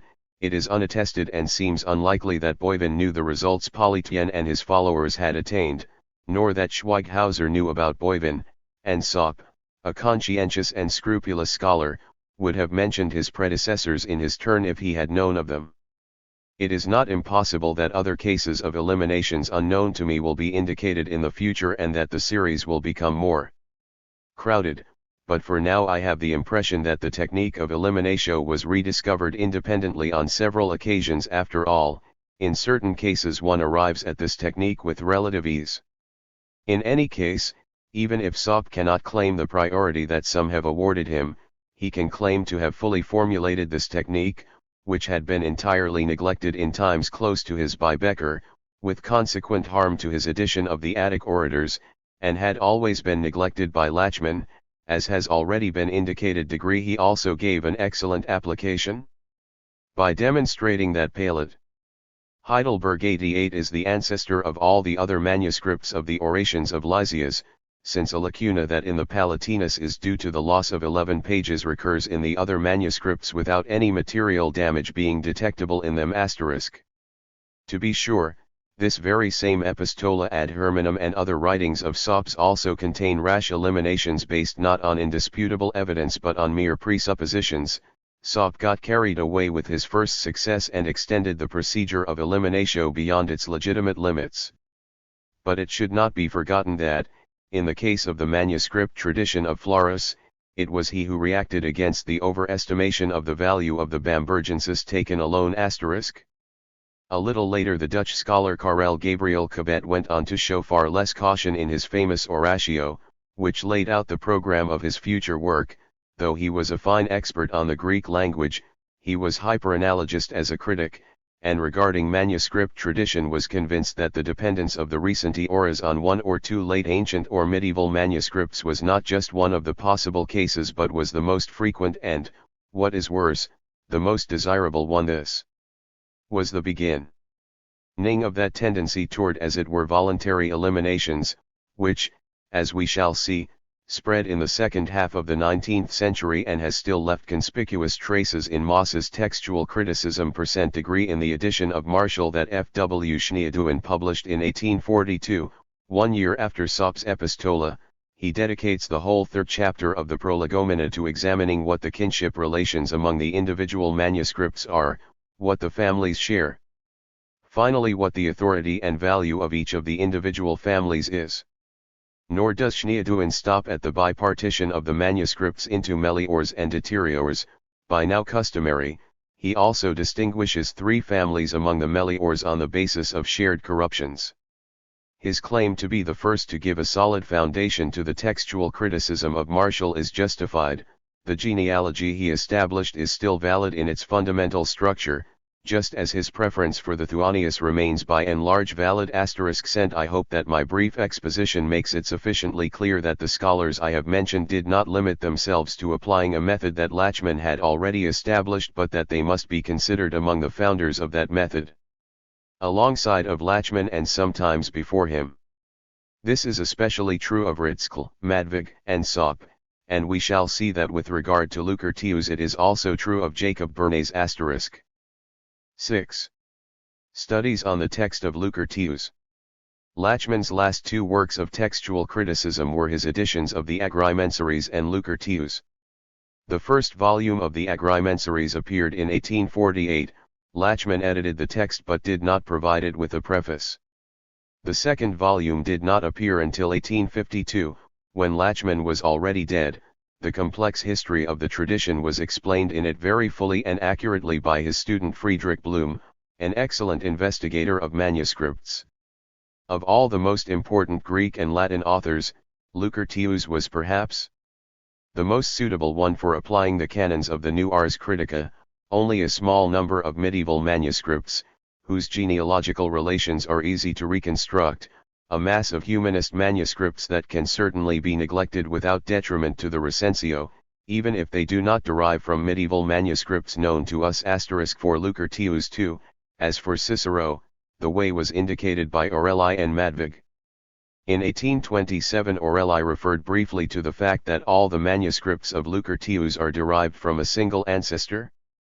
In 1832 Madvig confirmed this hypothesis and noticed the particularly close relation between the Scudi Terpiani and one of the two Vossiani, the one that Lachmann would later call the Quadratus*. But it was above all starting in 1845 that classical philologists focused their attention and rivalry on Lucretius. In that year Lachmann began to work on his edition, which saw the light in 1850, and in that very same year, at the initiative of Ritschl, Bonn University established a competition for a study on the text of Lucretius and the criteria for a new edition. The winner was a student of Ritschl's, Jacob Bernays.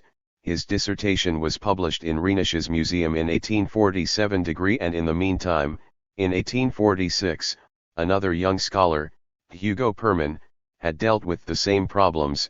He had studied with Ambros and Schneider in Breslau but was influenced above all by Madvig's writings on textual criticism. In the preface to his Lucretius, Lachmann refers to the works of Perman and Bernays with haughty condescension. Once Johann Nikolaus Madvig, an extremely erudite man, had indicated the proper method. Two very well-trained youths, Hugo Perman of Silesia and Jacob Bernays of Hamburg, worked with great energy and some success on evaluating the evidence for improving the text of this poem. But although they invested their labor in this subject in a way that was no doubt quite praiseworthy, nonetheless, if may speak the truth, they did not seem to contribute anything to it as a whole for me, since some of the things they said were ones of which I was already fully cognizant, while other things they either left out or else mixed up with errors and thereby contaminated, since they were young men insufficiently experienced in recognizing Lucretius's peculiar talent. And he absolves himself from any obligation to cite them in the rest of his work, justifying this refusal by his habitual disdain for bibliographical minutiae. Therefore my agreement with them in certain matters will make it easy to tell when I think they are right, but I prefer not to indicate everything in detail so as not to burden my readers. With the same haughty tone he attributed to himself the merit of having been the first to adopt the term archetype in a technical sense, although in fact, as we have seen, this was due to Madvig, and Madvig had already been followed by Perman and Bernays in this usage copyright registered. In fact Perman's work and Bernays's differ in originality and completeness. Perman proposed several shrewd conjectures but did nothing more for the classification of the manuscripts than add some further confirmations to what Madvig had already noticed, namely, that all the manuscripts are derived from an archetype and that the Quadratus and the Scudi are particularly closely related.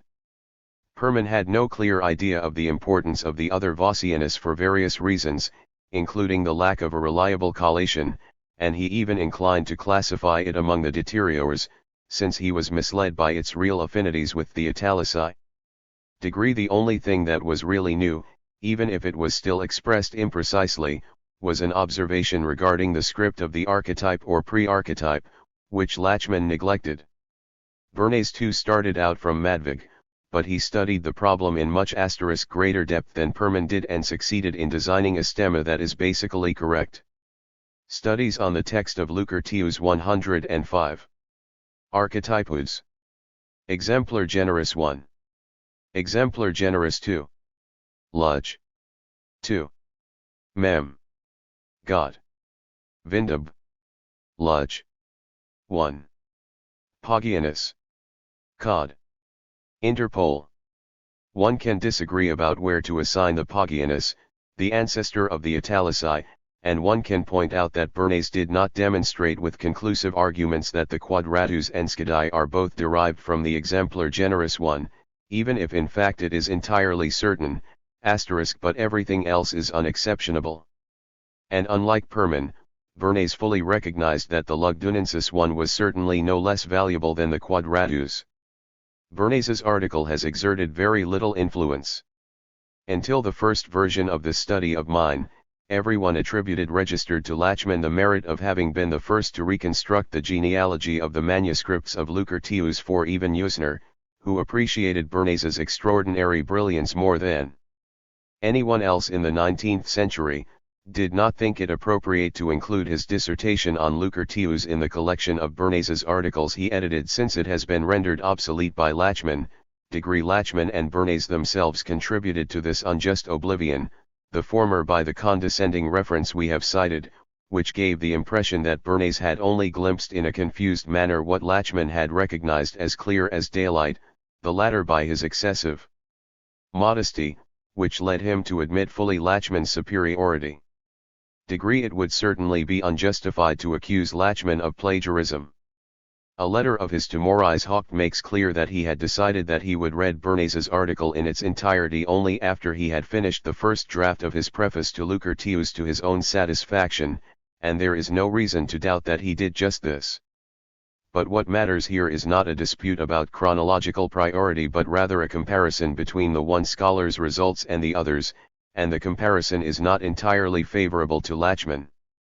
Lachmann's mistake does not consist in his having made use of Bernays's work, but rather in his not having made sufficient use of it. As a matter of fact, Lachmann went beyond Bernays in two regards: eliminatio lectionum singularium and reconstructing the archetype's external form. Bernays did not think of eliminatio lectionum singularium, just as his teacher Ritzkel had not thought of it in the case of Dionysius of Halicarnassus. Although Bernays understood clearly that the Scudi were not copied from any of the surviving manuscripts, in practice he reduced Recensio to the two Vossiani alone, therefore the two Lugdunenses are the basis upon which alone the textual criticism of Lucretius rests today. Lachmann, on the contrary, saw that the mechanical criterion could be applied to Lucretius, just as to the New Testament, so that the agreement of the oblongus with the Scudi against the Quadratus and with the Quadratus against the Scudi gives us with certainty the reading of the archetype. It is true that the lack of accurate collations of the Scudi meant that he was only able to make a very limited use of this criterion. Even today, indeed, eliminatio lectionum singularium is not very useful in practical terms for Lucretius, both because the Scudi are lacking for a large part of the text and hence Recensio is limited to the oblongus and the Quadratus, and because almost all the lectiones singulars are obvious errors that in any case would not have misled any editors. Registered all the same, there is no doubt that from the point of view of methodology Lachmann was ahead of Bernays in this regard. Lachmann's ability to calculate the number of lines of every page of the archetype and consequently the number of pages too was based on the length of certain passages that were transposed or damaged. It was above all this reconstruction that impressed his contemporaries, and where is this manuscript described with such precision? It was destroyed or lost, and yet there is not a single point in the description that is not demonstrated with almost mathematical certainty. 2 degrees nowadays this kind of certainty has been quite shaken, doubts have arisen regarding the exact number of the pages and the script of the archetype. Above all, scholars have come to realize that they cannot use the reconstruction of the archetype for practical purposes as hastily as Lachmann supposed. All the same, the reconstruction remains valid in its essentials and is a fine proof of Lachmann's acumen. But Lachmann's explanation regarding the actual genealogy of the manuscripts is much more confused and contradictory than Bernays'. The most important contradiction has not yet been noticed. As far as I know, it regards the place in the stemma to assign the ancestor of the Italici.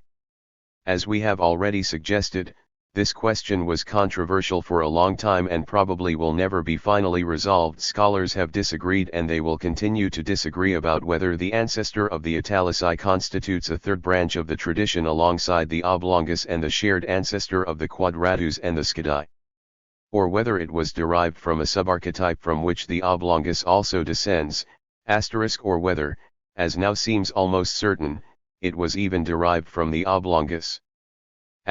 But Lachmann does not opt for one of these solutions or admit he was uncertain, but instead slips from the first to the second in the course of his explanation without noticing it.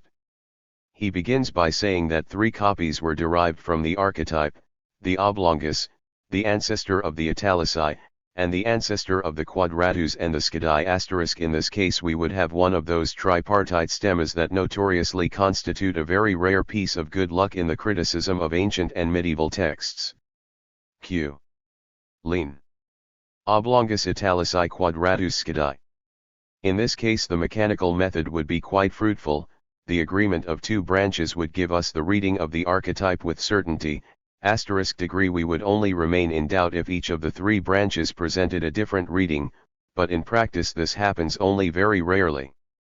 But just 1 page later, although Lachmann still speaks of 3 independent epigraphs, he characterizes the Italici in the following way: they are extremely similar to our oblongus in every regard and yet they are not derived from the oblongus, for sometimes they disagree with it and go together with the quadratus, and indeed this happens in readings that no one could have arrived at by conjecture.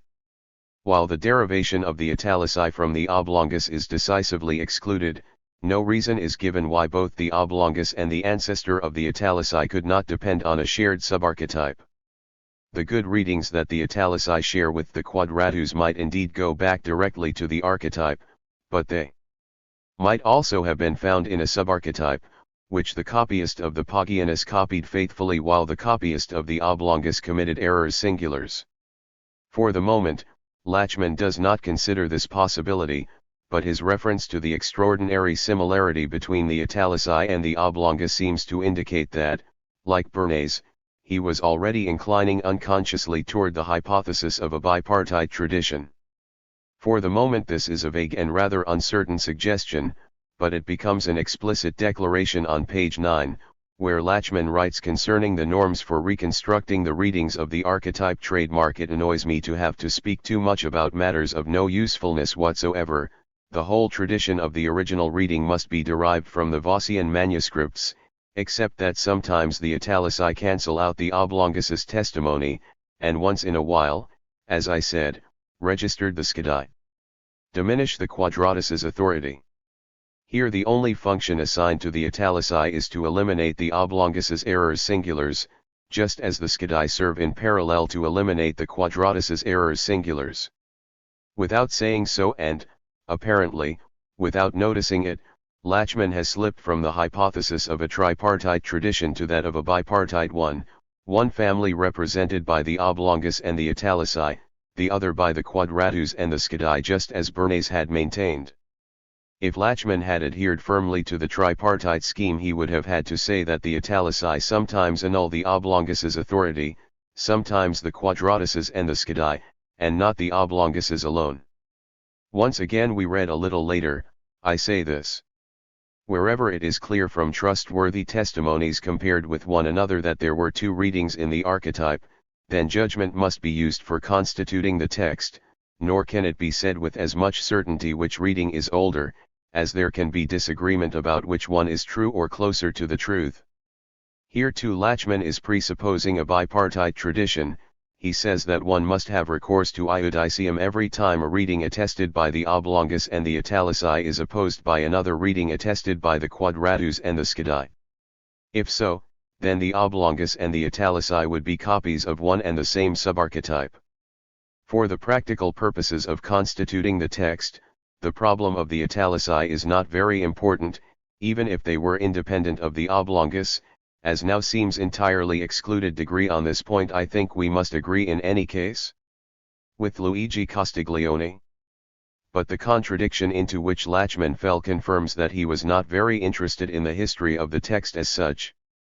He would probably have noticed the contradiction if he had drawn up a stemma, following the examples of Ritzkel and Bernays, but we already know that he avoided such didactic expedients, and thus he remained a victim of the very obscurity he sought. Degree. But there is another oddity in the passage cited last. Every time the two families disagreed with one another, Lachmann supposed that there was a double reading in the archetype. Thus he did not admit that the copyists of the two subarchetypes could have, I will not say voluntarily altered the text, but even fallen into psychological errors of a certain magnitude, for example, substituting one word for another similar one. As Pasquale has justly observed, this was a consequence of Lachmann's absolutely mechanical conception of the transmission of texts in the Middle Ages.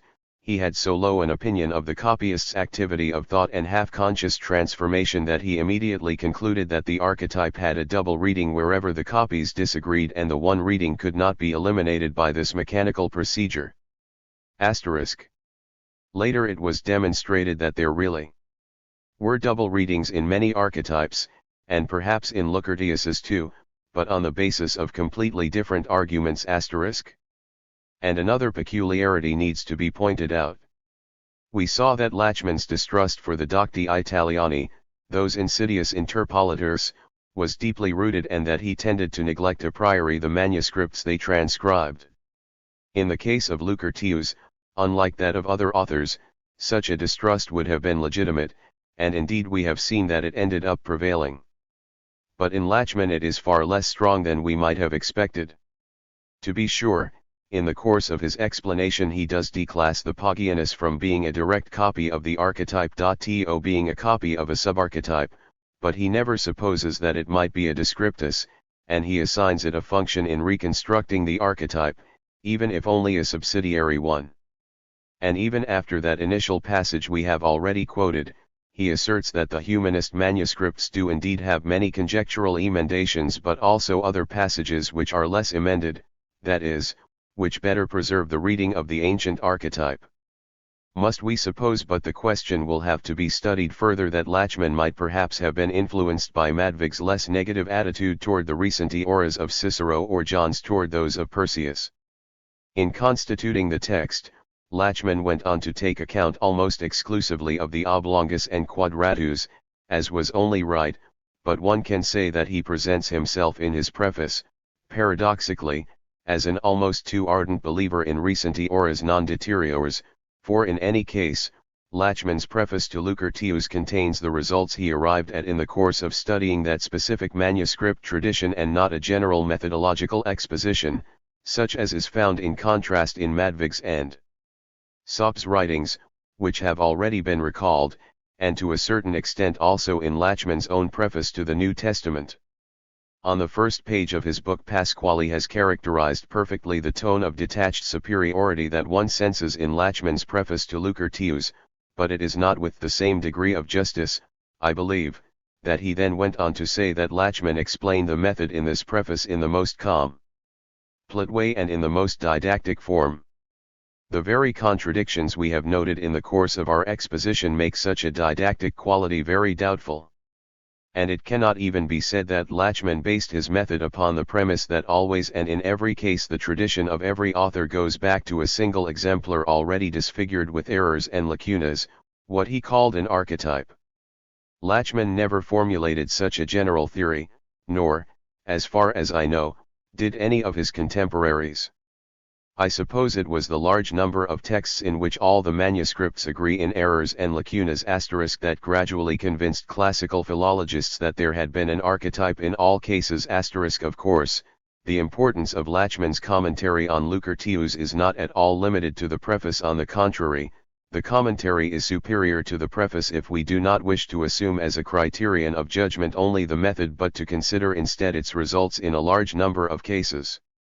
Lachmann knew how to perform extremely well not only the recensio of the text of Lucretius but also its emendatio, even if the interpolator philosophus he hypothesized never existed and even if Monroe was not mistaken in observing that other conjecturers were superior to him in curiosa felicitas. But above all, Lachmann brought together in his commentary an extraordinary quantity of new observations on the grammar and orthography of the Latin language and made an enormous contribution to our knowledge of the linguistic and prosodic peculiarities of the archaic poets. Especially for Ennius and Lucilius his achievement is in a certain sense analogous, even if of smaller dimensions, than Ritzkel's for Plautus in the same period. In this regard Lachmann's commentary on Lucretius is still alive and valid. Let us briefly recapitulate the results we have attained. Ordinarily, when reference is made to Lachmann's method, what is meant is a complex of criteria for recensio. As we have seen, a number of different classical philologists contributed to its formulation. 1. The rejection of the Vulgate and the requirement that the manuscripts not merely be consulted from time to time but be used as the foundation of the edition. We have seen that this point was already clear to Bentley, and even more so to Ernesti and Wolff. Lachmann's merits consisted in his return to insisting on it after Gottfried Hermann had caused it to be almost forgotten, and also in his application of it to the criticism of the New Testament, where non-scientific reasons had delayed its application, even if in that same field it had been theorized lucidly in the 18th century. 2. The distrust for manuscripts of the humanist period. The predecessor for Lachmann's distrust was Scaliger in particular. 3. The reconstruction of the history of the text and particularly of the genealogical relations that link the extant manuscripts. This is usually considered to be an essential characteristic of Lachmann's method, yet I believe that I have demonstrated that Lachmann's original contribution in precisely this regard was very limited and uncertain. The true founders of the genealogical classification of manuscripts are Schleider de Griesamt, Madvig, and above all Ritzkel and Bernays, who concretely fulfilled the requirement to which Bengel had given expression. In particular, for the derivation of all the manuscripts of a work from a single archetype we must go back even further, to Erasmus and Scaliger, and, for the technical term archetype in the specific sense of a lost medieval or late ancient ancestor, to Madvig. In the procedure of eliminatio codicum descriptorum, the scholars who distinguished themselves were, after Polytien, above all Boivin, Schweighauser and Sopp. The first history of a text in antiquity was attempted by Wolff in his Prolegomena ad Homerum. 116 Chapter 7. For the formulation of criteria permitting a mechanical determination of which reading goes back to the archetype. This is Lachmann's most genuine contribution, even if his debt to Bengel and, nearer in time, to Madvigi must be acknowledged. It might be objected that we have committed a sophism to Lachmann's detriment by analyzing the method in this way into its various components and indicating the precursors for each one, and that his genius consisted precisely in uniting these isolated procedures into a synthesis and making them serve the purpose of a rigorous recensio. This is not a negligible objection. Many other discoveries and theories in various sciences have arisen from the combination of principles and techniques that were already known individually, and this combination has often been a creative act of high value. There is no doubt that tracing out genealogies of manuscripts, even if in a masterly way, but then not making use of them for the recensio, as Ritzkel and Bernays had done, remains sterile for the purposes of the critical edition, even if it is fruitful for the history of the text conceived as an episode of cultural history.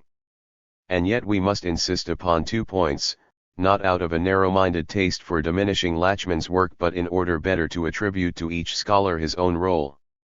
T.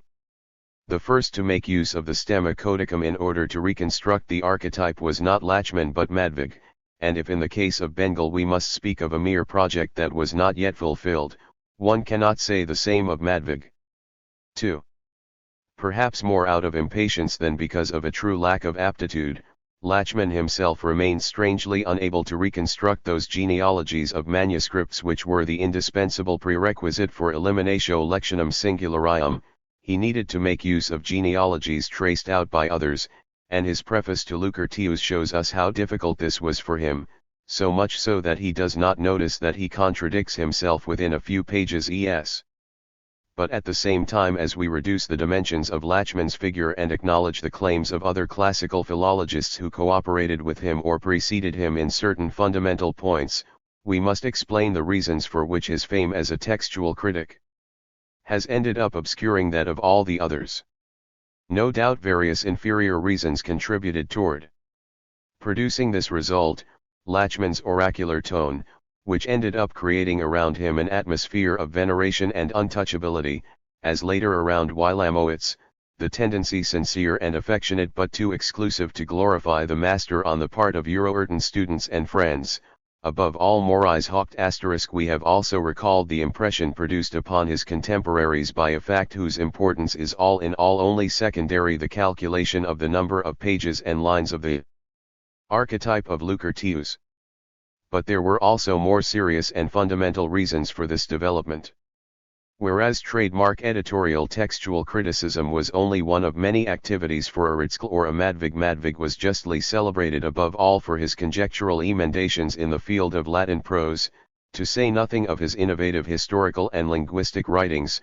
Ritschl studied all the aspects of Platon philology, and in particular prosody and metrics. This was the activity to which Lachmann primarily dedicated himself starting from his earliest years, and to which therefore his name was linked.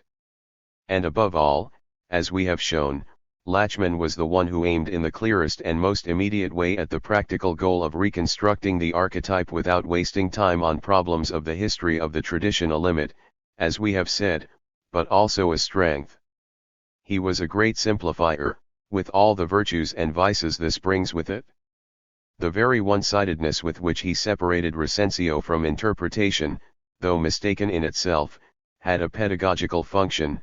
It made a powerful contribution toward recalling scholars' attention to the requirement to give critical editions a solid documentary basis, degree primum recensere. Although Lachmann's natural talent as a classical philologist was less acute and profound than that of some of his contemporaries, and although he tended more toward a certain dogmatism than they did, he still deserves a place of considerable prominence in the history of 19th-century classical scholarship because of his salutary insistence on the problem of recensio. And we will be able to continue to speak of Lachmann's method, even if we will have to use this expression as an abbreviation and, as it were, a symbol, rather than as a historically accurate expression. 8. Textual criticism and linguistics, and their crises at the end of the 19th and in the 20th century. Already on one occasion we have pointed to a parallel between the methods of textual criticism and those of historical comparative linguistics. Now we must linger a bit more on this subject, not for a mere ostentation of interdisciplinarity but because the comparison really can help explain the difficulties that the application of Lachmann's method soon encountered and certain hostilities in principle to the method itself. There is an undeniable affinity between the method with which the classical philologist classifies manuscripts genealogically and reconstructs the reading of the archetype, and the method with which the linguist classifies languages and as far as possible reconstructs a lost mother language, for example, Indo-European. In both cases inherited elements must be distinguished from innovations, and the unitary anterior phase from which these have branched out must be hypothesized on the basis of the various innovations.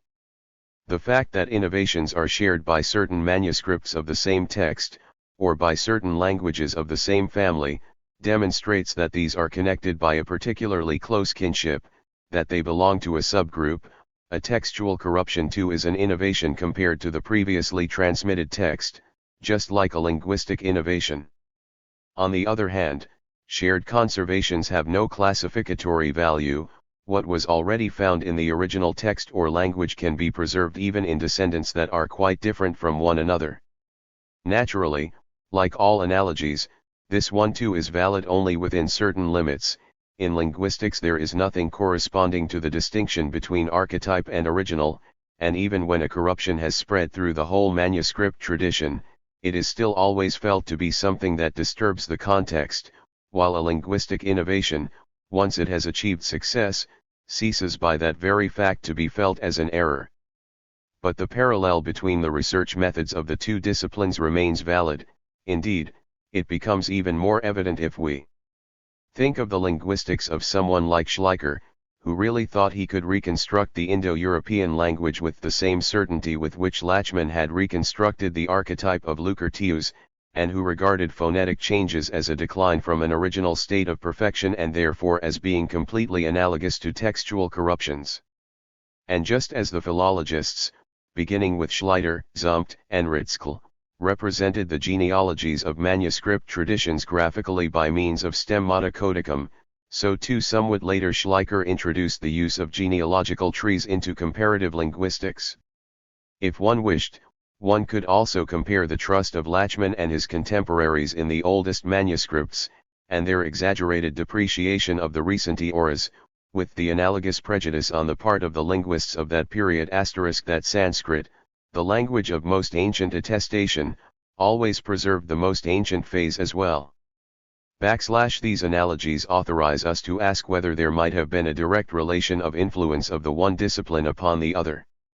At first sight, it might seem likelier that comparative linguistics, which arose between the end of the 18th century and the beginning of the 19th, supplied Lachmann, or better still Madvig and Ritschl, with a model for the method of textual criticism. Such a hypothesis might seem to be supported by the fact that the founders of that method, unlike other classical philologists such as Gottfried Hermann, were interested in and sympathetic with the new linguistic science. However, this hypothesis does not withstand closer examination. In fact, as we have seen, editorial textual criticism came about by developing I juxta propria principia. Moreover, there is no reference in the writings on textual criticism of Lachmann, Ritschl, or Madvig to comparative linguistics. It must also be noted that in the period 1830-42 when, as we have seen, the fundamental principles of the new ars critica were being established, Indo-European linguistics had not yet taken on the predominantly reconstructive character that it possessed for Schleicher starting in 1850. For Friedrich Schlegel, for Rask, for Bopp, the essential purpose was still to demonstrate the kinship among the Indo-European languages and to go back from there to the problem of the origin of the grammatical forms. They certainly were not yet thinking of precise genealogical trees, of reconstructions of asterisk forms, or even of texts in Indo-European. So in the 1830s and 1840s the analogy between textual criticism and linguistics was not yet as clear as it later became. At first the inverse hypothesis, that the model of textual criticism had influenced Schleicher, seemed improbable to me as well. I thought I saw a difficulty in Schleicher's rigidly naturalistic mentality. He had already established a clear distinction between philology, a historical discipline, and linguistics, a natural science, toward the end of the 1850s and had studied botany starting in his youth. But Henry H. Honigswald has had the merit of recalling a fact that was not quite unknown but had been too easily forgotten. The young Schleicher was seriously interested not only in botany but also in classical philology, studied with Ritschl at Bonn, and even started his career as a textual philologist. So Schleicher probably derived the idea of a genealogical tree of the Indo-European languages registered and of reconstructing their extinct mother language from Ritschl himself, even if reconstructing the archetype, the counterpart of this second linguistic operation, was practiced by Madvig and Lachmann, not by Ritschl, as we have seen and as Honigswald does not sufficiently emphasize. But beyond this direct connection, one might think that the comparativist atmosphere widespread in all of European culture at that time could have favored the rise both of comparative linguistics and of that form of Vergleichen text critic that is Lachmann's method. Even before linguistics, comparative anatomy had stimulated a taste for the comparative method. But the relations between comparative anatomy and linguistics too cannot be reduced to a pure and simple influence of the one upon the other, as I hope to demonstrate in studies to be published shortly. What is certain is that the similarity of their research methods ended up seeming clearer and clearer to linguists on the one hand and textual critics on the other. George Curtius, a linguist who always claimed to be a philologist too and who insisted more than once on the necessity of a rapprochement between philology and linguistics *, developed the comparison fully in the introduction to his Grundzüge der griechischen Etymologie. The individual languages of the Indo-European trunk resemble just as many old copies of a lost original manuscript. None reproduces the original text exactly, but all are important for us inasmuch as they are old witnesses to a state of affairs of which we have no direct knowledge. If we indicate with a the stage earlier than the differentiation of the Indo-European languages, the Greek language and the Latin one cannot be derived from it directly, but both go back to an epigraph which is lost for us, Greco-Italian, which itself descended directly from a. In the same way there is a particularly close affinity between Sanskrit, which deserves the first place among all the copies of a for its legibility and correctness, and Persian, as well as between the readings of the Germanic languages on the one hand and those of the Balto-Slavic languages on the other. To try to deal with etymological questions by limiting oneself to a single language is just as permissible as to suggest conjectures to the text of Plautus without taking account of the Ambrosian palimpsest and the Vedas Codex, degree or to the text of Sophocles while neglecting the Laurentianus A. As these last words indicate, Curtius intended that his comparison between the two disciplines would help convert classical philologists to linguistics. Many of them were still persisting in the footsteps of Lobeck in constructing etymologies of Greek words based only on Greek. Since then, the evolution of linguistics and that of textual criticism have continued to follow parallel lines.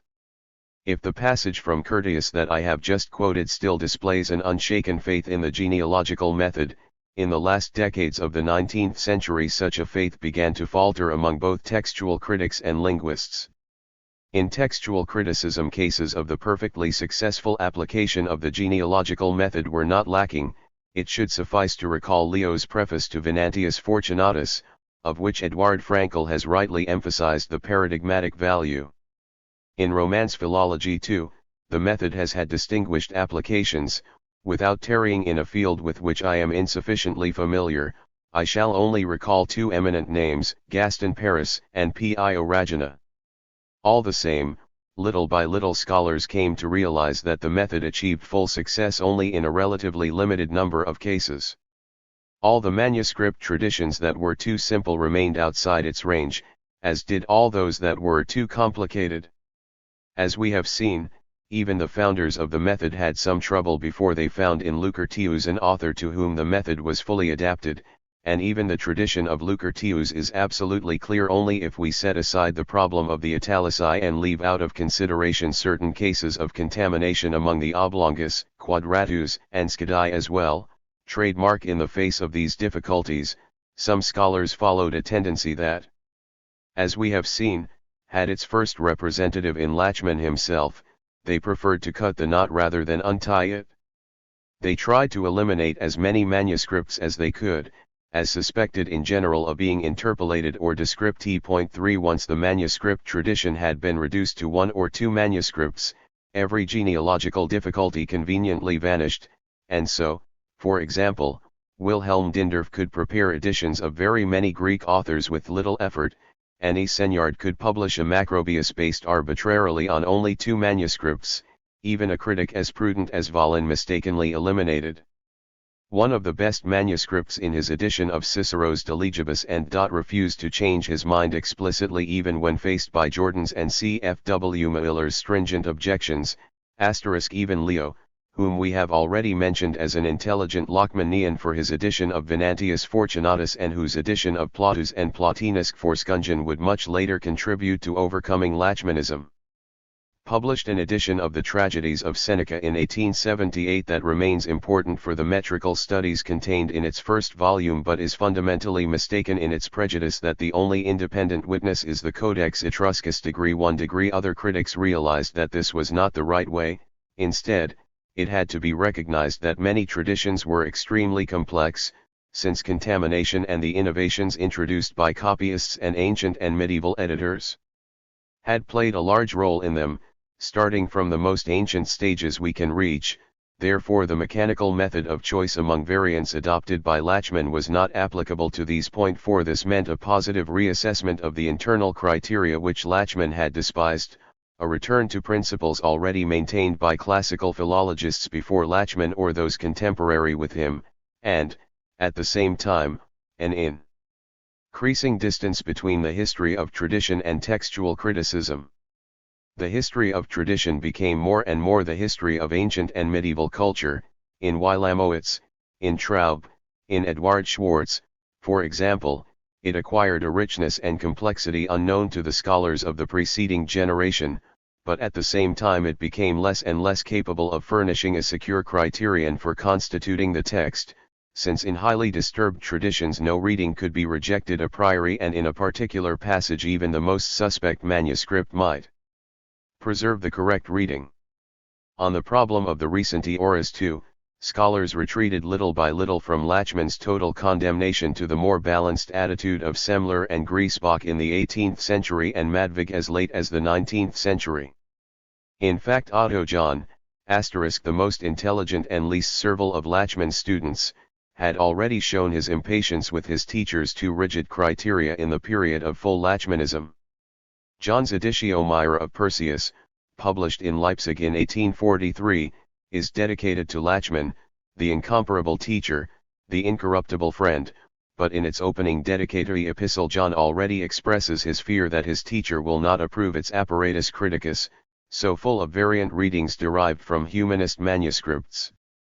And toward the end of its extensive prolegomena, John makes a declaration that sounds obviously critical if not of Lachmann himself then certainly of too scholastic a way of understanding his method.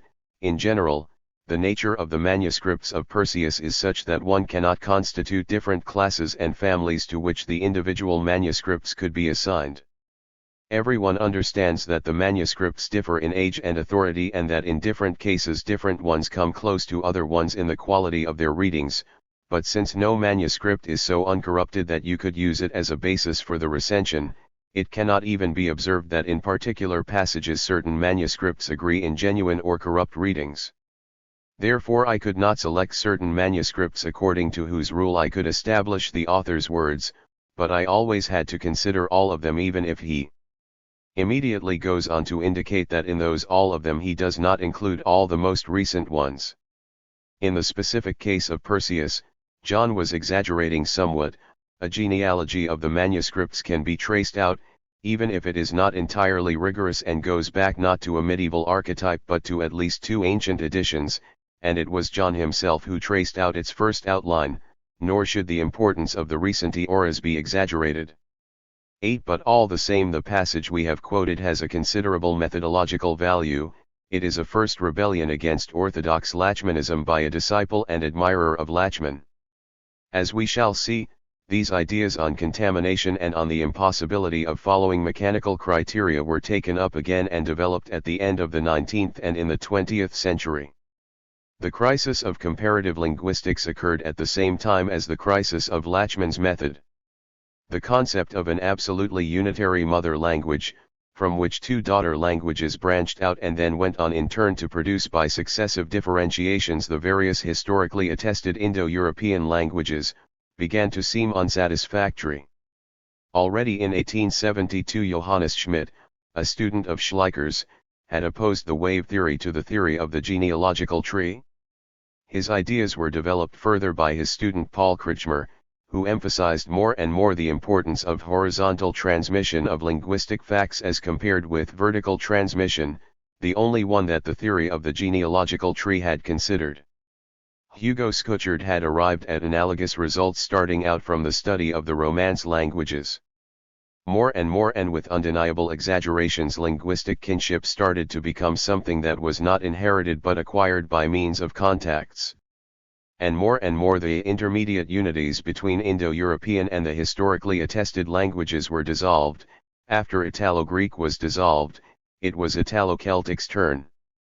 The original Indo-European language itself was conceived more and more as having already been rich in dialectal differentiations that could not be located geographically.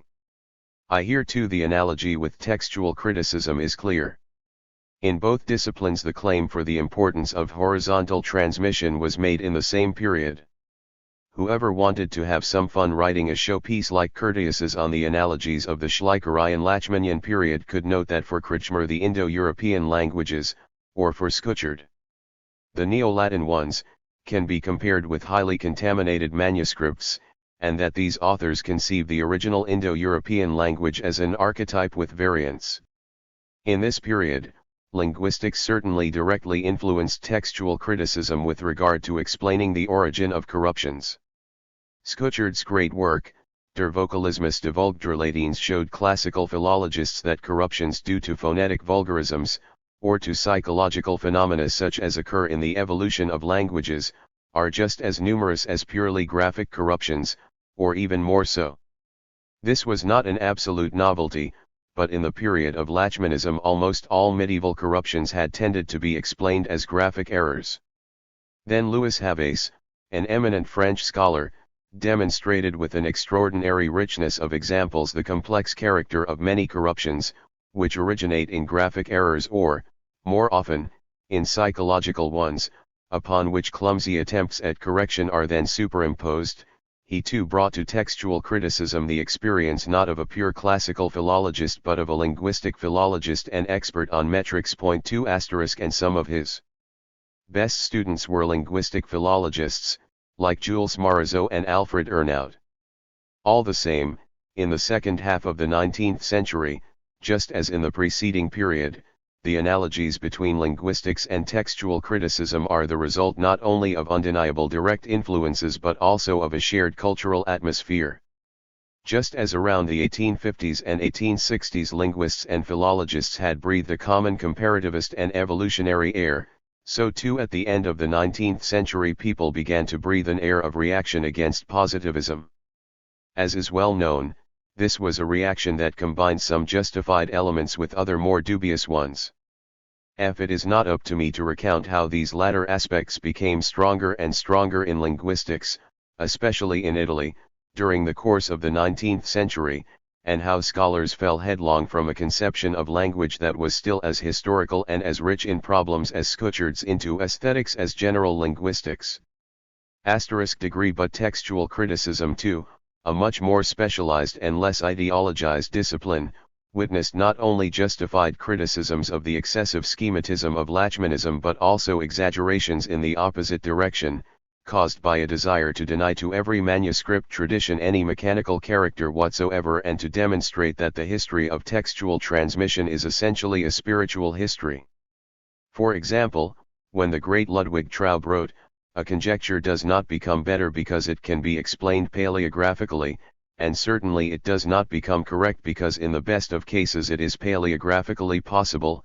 7 degrees. Without any doubt he was right regarding the second proposition, but not at all regarding the first one, or, at least, that expression contained a certain ambiguity. Traub's lofty concept of paleography as cultural history in the fullest sense, which constitutes his glory, led him in this case to underestimate the strictly graphic aspect of textual transmission, which rarely is the sole cause of errors, but very frequently acts as one cause among others. Among Traub's conjectures to the Anthologia Samasiana there are some splendid ones, but others are faulty precisely by reason of their paleographical improbability. And the Anthologia Samasiana is one of those texts in which mechanical corruptions are prevalent. We must also remind ourselves that mechanical corruption and corruption due to confusion of graphic signs are not identical. Many psychological corruptions are just as unconscious and involuntary as graphic corruptions are, or sometimes even more so. This is an ambiguity into whose trap many have fallen, sometimes even Pasquale. So too, there can be no doubt about the extraordinary methodological value of Eduard Swartz's prolegomena to his edition of Eusebius's Historia Ecclesiastica, yet all the same Schwartz went too far in his distrust for genealogical classifications based on shared corruptions and in his view that horizontal transmission was just as frequent as vertical transmission, or even more so. It is true that prose texts have in general a much less mechanical transmission than poetic ones. It is also true, and Madvig had already noted it very exactly degree that mechanical corruptions are less frequent in Greek texts than in Latin ones, because the Byzantine Middle Ages had no Dark Ages comparable with those in the medieval West. But even so, a text like Eusebius's Historia Ecclesiastica is quite an exceptional case. Even among Greek prose texts, since it was linked with theological disputes and changes in political affiliation and hence was exposed all the more to conscious reworkings, so it is risky to assign it a paradigmatic value. The French school was better at avoiding dangers of this sort. As we have already suggested, Habeas' manual de critique verbal does indeed represent a reaction against the Lachmannians' oversimplification regarding the genesis of corruptions and the affiliation of manuscripts, and yet Habeas has no wish at all to dissolve textual criticism into a multitude of individual problems that cannot be compared with one another. On the contrary, he even aspires to turn it into a rigorous science, a pathology and therapy of errors. The study of the genealogy of manuscripts is replaced by the study of the genesis of corruptions. As Earnout writes, Louis Habeas was an enemy of empirical conjecture, of what he called amateur's criticism. Between two corrections of different value for the same error, I am sure that he would have chosen the inferior one, or at least the one that most scholars would consider such, if this allowed him to determine more exactly the process by which the restored word, had it been the original reading, could have given rise to the faulty reading. 3. Here, certainly, he went too far. Although explaining easily the genesis of a corruption has great importance, no genetic consideration can ever induce one to prefer the inferior correction. And in fact most of the too many conjectures Habeas published in the Revue de Philologie, many of which he collected in his Manuel de critique verbal, are unacceptable precisely because they try only to explain how the corruption was produced, not above all to find the right word for that particular context. Habeas had many abilities, but he was not a great interpreter, and this harmed his activity as a textual critic too. But Morisot and especially Dane, his students, knew how to profit from his extraordinary experience and, together, partly to overcome his limits. Among these new approaches to textual criticism, Giorgio Pasquale's book occupies a special position. As is well known, Paul Moss provided the occasion for inspiring this work with his textual criticism, but the contrast between the mathematical mentality of Moss, and the lively sense of the uniqueness of each manuscript tradition that animates Pasquale's exposition, leaps to the eyes of every reader. 3 The true inspirers of Pasquale's book were Wilamowitz, Traub, and above all, Schwartz, the greatest textual critic of the century, the first one to overcome Lachmann in his method. Degree other approaches that were akin to his own despite the difference in formation and cultural background remained little known to him, especially because of a prejudiced aversion, which went back to his youth and which lasted for a long time, against classical studies detached from a general conception of Altertumswissenschaft, the science of antiquity, such as was practiced in France and England from the beginning of the 19th century on. In Pasquale's last years he did indeed manage to approach the French school, some characteristics of which we traced out a little earlier in summary fashion, with interest and almost with an astonished sympathy, in his lengthy review of Alphonse Dane's Les Manuscrits*. He observed many points of agreement alongside some differences in intellectual character. Pasquale's death nipped in the bud what might have become a very fertile exchange of ideas and experiences between Dane and himself. Pasquale's relations with English textual philology followed a rather different course. There really had been a period of depression in English classical studies, more or less from 1825 until the last years of the 19th century. A depression partly, but only partly, compensated for by the many good commentaries that appeared in England during that long interval. It cannot be said that Pasquale did not recognize Haussmann's brilliance, but his image of Haussmann as a humanist, not a scientist, remained too reductive, a bit because of insufficient knowledge, a bit because Haussmann's own aggressive character, his contempt for all routine and mediocrity, inevitably provoked in those who did not know him very well either irritation or a fanatical enthusiasm, but only rarely a reasoned admiration. 3 Certainly, one notes in Pasquale a growing admiration for Haussmann, from the reference in Philologia Historia to the exclamation witnessed by Otto Skutch, "There is only one man who knows how to make emendations, and that is Haussmann." To his judgment on Haussmann's edition of Lucan, and in its spontaneity the assessment Skutch reports is even quite exaggerated.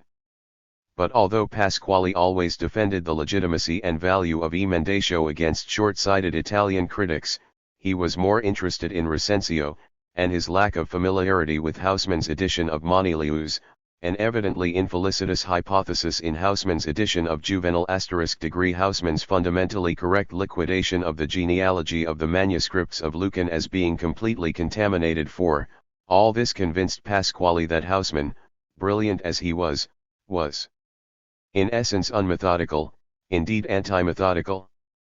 Certainly, Hausmann had words of contempt for Textgeschichte, but his Emendation was always guided by rigorous methodical criteria, and the material on various types of corruptions and their genesis which he collected in the prefaces and notes to his editions and in many articles confirms what he himself always repeated, that the intuitive element which one cannot do without in conjectural activity must receive the confirmation of experience and reasoning.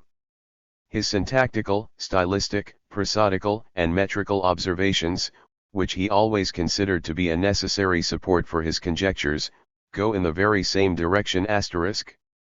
Wallace M. Lindsay, an English contemporary of Hausmann's, is cited in Pasquale's Storia della Tradizione more often than Hausmann is, very often with agreement but with the conviction that Lindsay's histories of the text and his editions remain below the best results obtained by German classical philology *. And it is certain that Lindsay was much better as an expert on Latin linguistics, on grammatical works and Latin glossaries, above all on paleography, than as an editor of texts.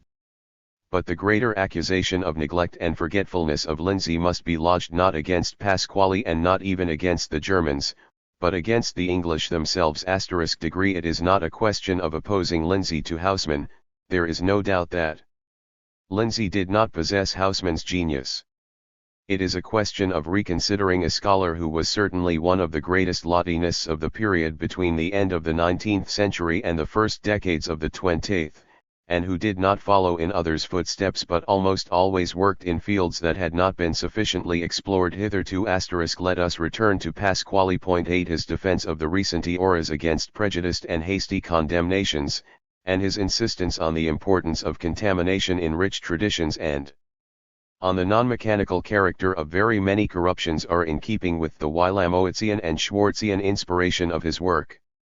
Pasquale was oriented in this direction not only by the teachers we have mentioned but also by his own direct experience as a textual critic and his growing interest in medieval and modern philology and particularly in Italian texts, especially following the fruitful exchanges of ideas and experiences between himself and Vittorio Rossi, Giuseppe Vandelli, and above all Michel Barbi. This last aspect is especially evident in the last chapter of his Storia della Tradizione, dedicated to authorial variants. Here the rich documentation offered by the texts of Petrarch, Boccaccio, and Manzoni provides a starting point for going back to analogous phenomena in antiquity whose attestation is far more infrequent and uncertain. Pasquale was one of the classical philologists most interested in linguistics, not old-style Indo-European linguistics and, what is more, not structuralism either but the history of the Greek and Latin languages, and, in his last years, that of Italian.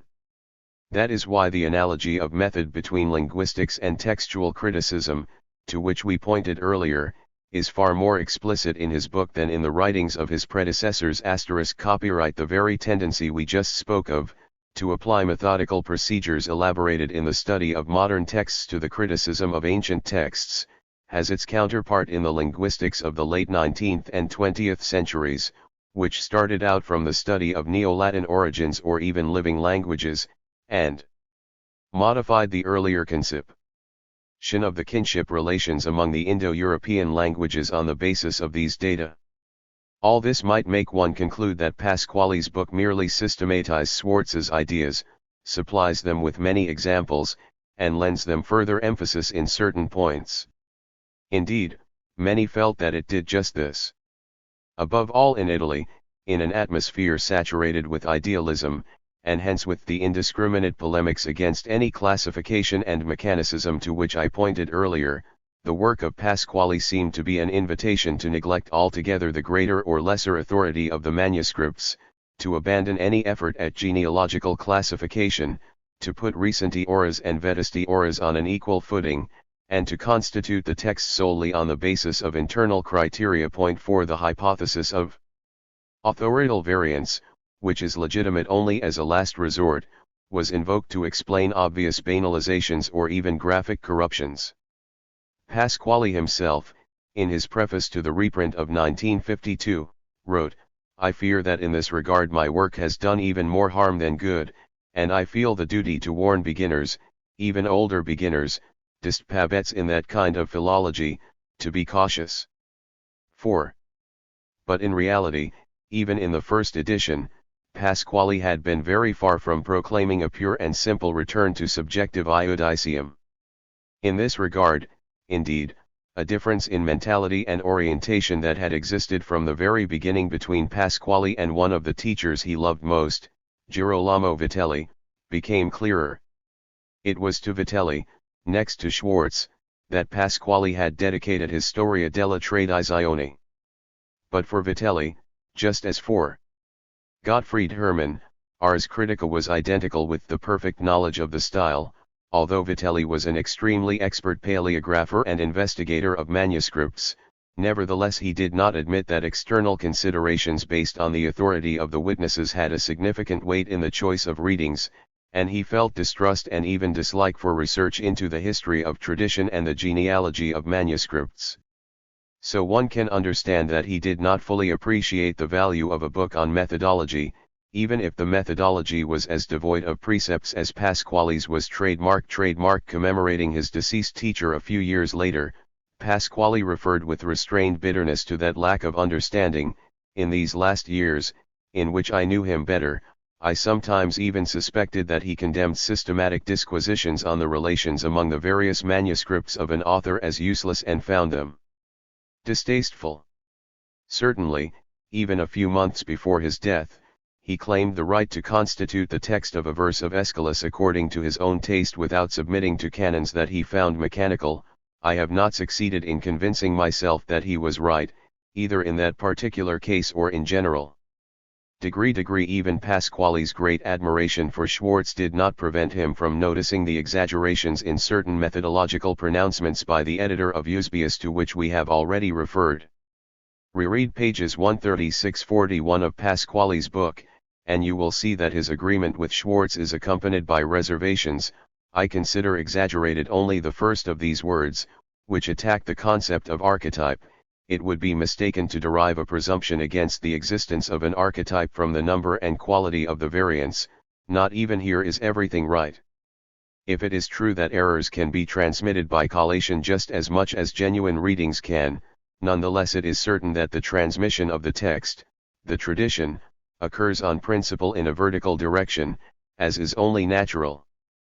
Pasquale also rejected Leo's opinion that the whole manuscript tradition of Plautus goes back directly to an edition by Valerius Probus, and considered it indispensable to return to the hypothesis of an archetype even if not a medieval archetype, but of the 3rd century AD, and point R1 of the Decalogue of 12 articles in his preface proves that he considered this hypothesis valid for other authors too.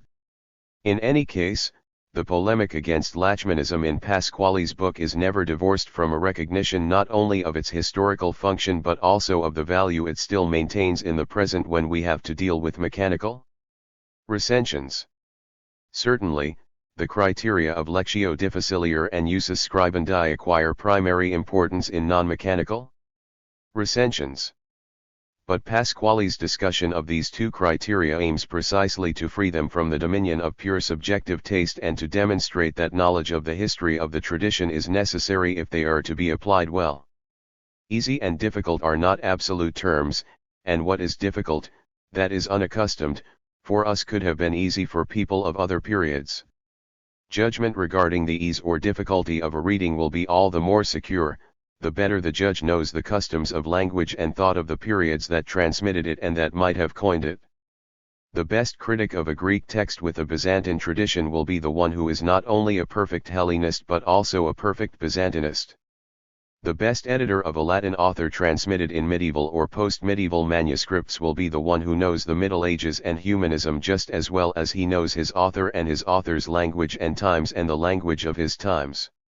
A critic of this sort is an ideal that no one can incarnate perfectly in himself, but toward which everyone has the duty to try to come as near as possible. But Pasquale did not even abandon external criteria altogether for non-mechanical %9 recensions. He never completely resigned himself to Paul Moss's aphorism, "No specific has yet been discovered against contamination." Degree 3. A good part of the 5th chapter of his book is dedicated to the search for new objective criteria, ones more sophisticated than Lachmann's and capable of resolving disagreements in the case of an open recension. Pasquale indicates one such criterion in the norm of lateral areas, which we have already had occasion to mention *4, and another in Ulrich Notch's attempt to classify contaminated manuscripts of poetic texts genealogically on the basis of lacunas that impair the meter. If there is a defect in this part of Pasquale's book, rich in erudition as it is, it consists in his excessive faith that these criteria could be fruitful not only for the history of the text, but for the text itself. The impression remains that when the history of a text is very complicated, it is not very useful for textual criticism, but otherwise has a value in itself, that it belongs to the history of culture, to the Fortleben of the classics. And the practical exigency remains that certain critical editions not be postponed forever for the sake of studying the history of the tradition in all its smallest details, that scholars not bury themselves so deeply in the study of medieval and humanist culture that they forget to return to textual criticism. Nonetheless, although in more recent works the separation between a history of the tradition and textual criticism has now taken place and been codified degree in Pasquale's book, the two disciplines are still conjoined. Pasquale's interest in the vicissitudes of classical texts in the medieval and humanist periods, lively as it was, never makes him forget his job as textual critic and interpreter.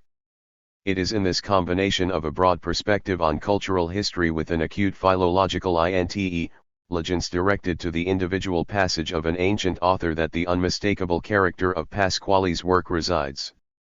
Lachmann's first attempt at a mechanical recensio in 1817. In July 1817 Lachmann published a long review of Friedrich Heinrich von der Hagen's edition of Der Nibelungenlied and George Friedrich Benek's edition of Bonarius's Der Edelstein. Lachmann distinguished two redactions in the manuscript tradition of the Nibelungenlied, a shorter and more genuine one contained in the manuscript he called B, and another, longer and heavily interpolated one, represented by the manuscript's gem *.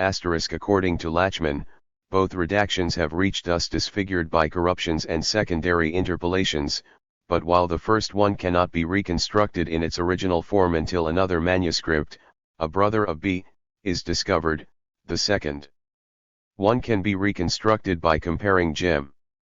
According to Lachmann, such a comparison reveals that the ancestor of gem was still fairly free of interpolations in the text written by the first hand, but that a second hand inflicted many changes and arbitrary additions upon the original text. Each copyist of gem reproduced now the reading of the first hand, now that of the second hand, and also interpolated on his own. So in order to make Lachmann's thought easier to understand, we could trace out the following stemma. 140 Appendix A, where W would indicate the oldest redaction, Thix first hand of the ancestor of gem, and $7 the interpolations by the second hand in the same manuscript. Lachmann adds that the editor's task is to identify the interpolations in the ancestor of gem, that is, as we would put it, to reconstruct the readings of point 3. To achieve this purpose he provides the following rules, in which the signs and signify, respectively, better than and worse than, just as in mathematics they signify greater than and less than. 1. 3 manuscripts out of our 4 outvote 1 every time. 2. When any two agree, then BGBM, GMB. 3. Where there are 3 readings, then BGEM, GEBM, GMBE. On the other hand, M equals BG, BM equals GE, B equals GM. 4. When all 4 disagree, the original reading is just as uncertain. We have reproduced the passage from Lachmann 1817. The reprinted version in Lachmann 1876 reads then BGEM in the third rule. Aside from this variant, the text of Lachmann 1876 is identical to that of Lachmann 1817. The eminent Germanist Karl Millenhoff, who edited this first volume of his teacher's Kleinere Schriften, did not add any notes to these rules, as though they were perfectly clear. But in fact they are a real brain twister. The first rule already seems to be unacceptable. Let us suppose that in W there was a reading X, that it was reproduced faithfully by B and $, and that degree added a variant Y in the margin. Let us also suppose that the copyists of G and E reproduced the reading of the first hand and the copyist of M that of the second hand. In that case the agreement of 3 manuscripts against one would give us not $7 but. The same thing may be said in case the reading X was reproduced by G M and Y by E, or X by M and Y by G. Obviously the agreement of BGM would give us $, and not cent. In reality, in contrast with Lachmann's rule, the agreement of 3 manuscripts against one gives us with certainty the reading of, if one of the 3 that agree is B. Only if none of the 3 that agree is B, that is, only if Gem agree against B, is it possible that the 3 preserve the reading of star. For one can suppose that has the same reading as B, and that Gem have all 3 reproduce the variant of 7. Such a hypothesis is not improbable, especially if we admit the possibility that the scribe of O** did not limit himself to adding the variant in the margin or above the line, but also deleted the reading of the first hand. In any case this is only one of the possible hypotheses. The agreement of Gem against B could also be explained on the supposition that it had innovated with respect to W and that its innovation had been reproduced by its 3 epigraphs, or else that B had innovated and that the reading of W had been reproduced by and hence by Gem. So the probability that the agreement of Gem against B represents $7 is not very high.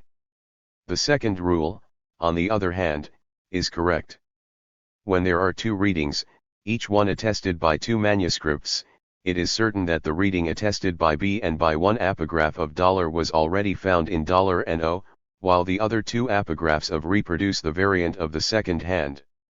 So too the fourth rule is correct. But the third one presents real absurdities in the form in which it is printed in Lachmann 1817. The agreement of BG against isolated readings of E and M certainly gives us $, not 6, and hence it cannot be preferable in trying to reconstruct star.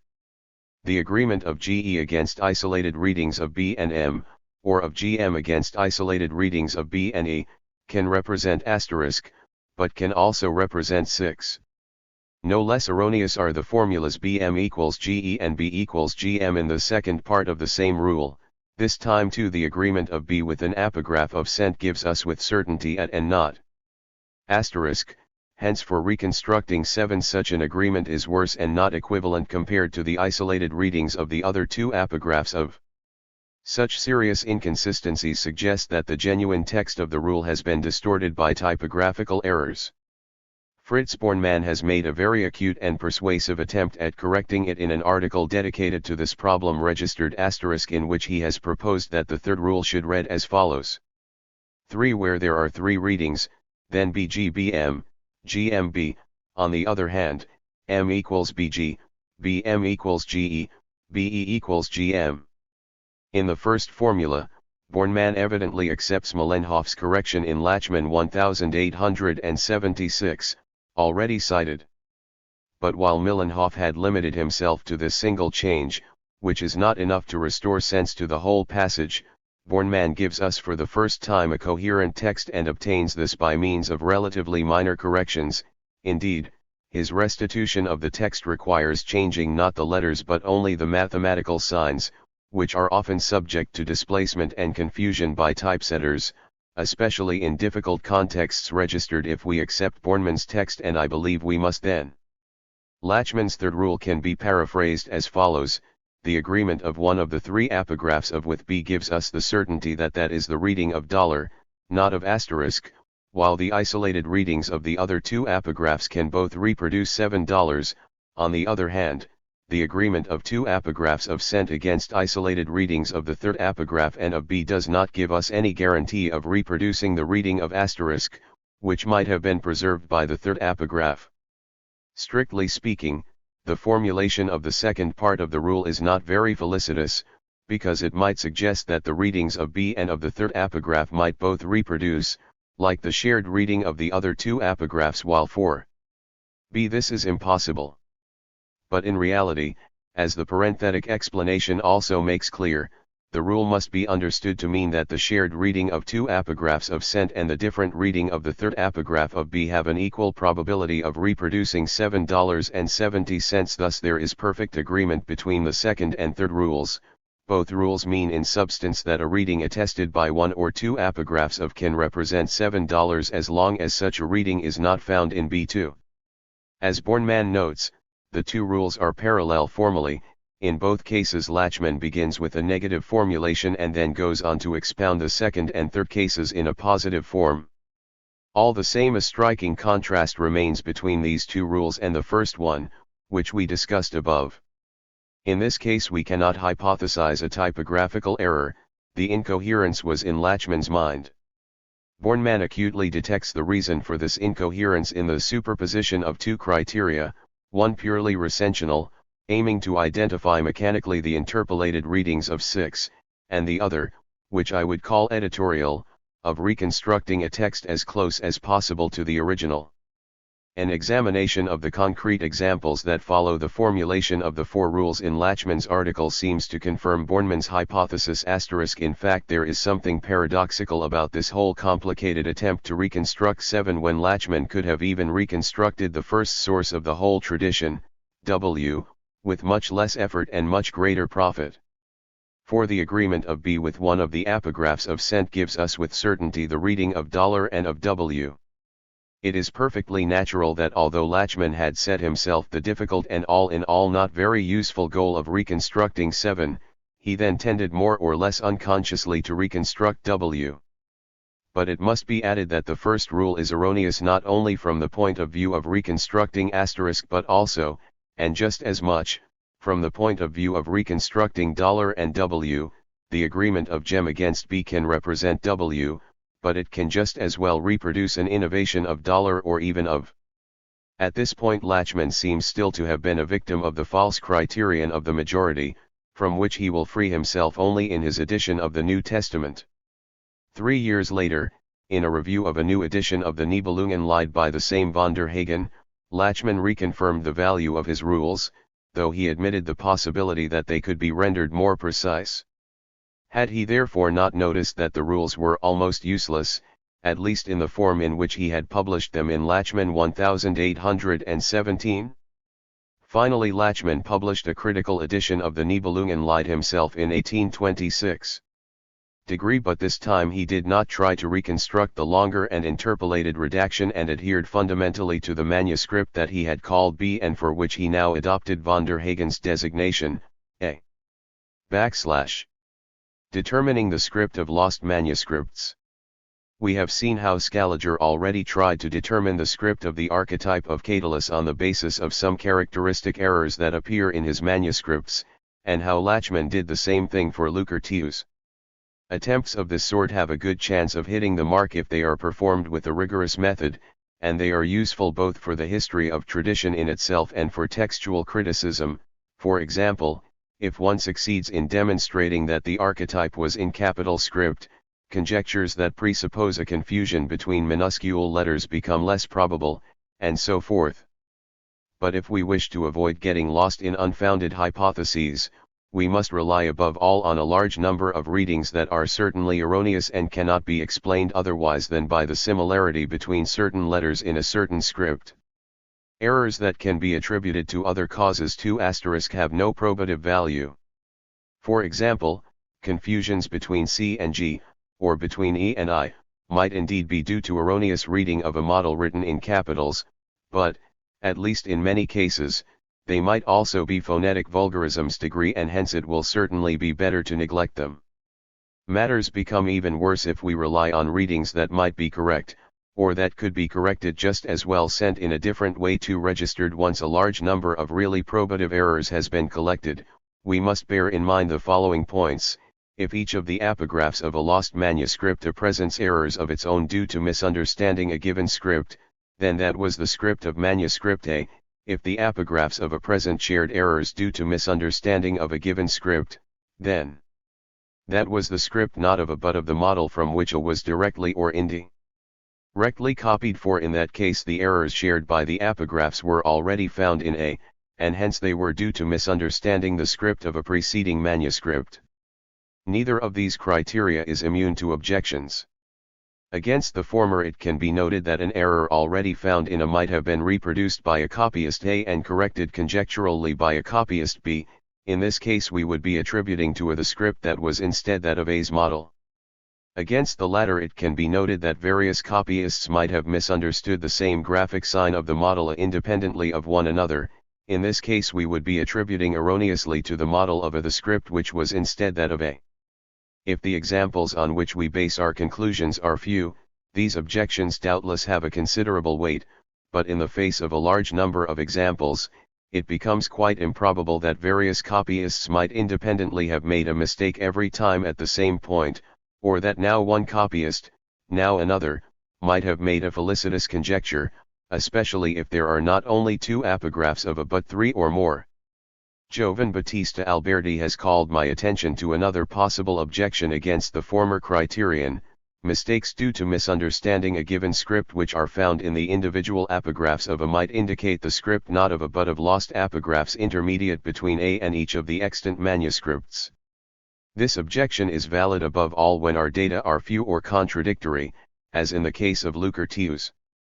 But if the graphical errors in the individual apographs A, B, etc. are numerous and they all derive from misunderstanding minuscule letters, then it is highly probable that they reflect the script of A and not of hypothetical intermediate links, since it would seem strange if no trace of misunderstanding of the script of A had survived. Furthermore, if the graphical errors of the individual manuscripts are all derived from misunderstanding majuscules, it is even more improbable that the common model A was not in majuscules. Otherwise we would have to suppose a passage from an ancestor in minuscules to various descendants in majuscules, something not impossible, to be sure, but difficult to postulate when all the manuscripts descend from a medieval archetype, and virtually impossible for Greek texts. The two criteria enunciated above are not to be found formulated explicitly in the manuals of textual criticism or paleography I have seen, but they do not represent a real novelty. Giorgio Pasquale knew them well, as some passages in his Storia della Tradizione make clear, even if a few other passages show some uncertainty. And yet especially the second criterion has often been neglected. For example, W. V. Clausen quoted a large number of corruptions common to the two manuscripts of Perseus A and B in his edition of that poet in order to demonstrate that they were both derived from a model in minuscules. But no, those corruptions demonstrate that what was in minuscule was the manuscript from which the model of AB was copied. Certainly, this makes it likely that the model of AB2 was in minuscule, even without going in search of minuscule corruptions characteristic of A alone and of B alone, but only as a secondary inference. For the same reason, even if the examples of corruptions of Scriptura Langobardica that Scaliger collected in the whole tradition of Catullus he knew of had been numerous enough and had all been certain enough, they would have served to demonstrate that a manuscript earlier than the archetype was in pre-Caroline minuscule, but not the archetype itself. Considerable confusion reigns on this subject in many editions of Lucretius. To read the prefaces, one would think that Lachmann relied on corruptions shared by the whole tradition in order to maintain that the archetype was written in rustic capitals, and that Louis Tuvau later demonstrated on the same basis that the archetype was in insular minuscule, copied in its turn from an archetype in capitals. If this were correct, then both Lachmann and Tuvau would have fallen victim to the same error that we have just now noted in Scaliger and in some recent classical scholars. But in fact Lachmann limits himself in his preface to stating, "Many indications prove that the script of that manuscript was in rather thin capital letters, not in uncials."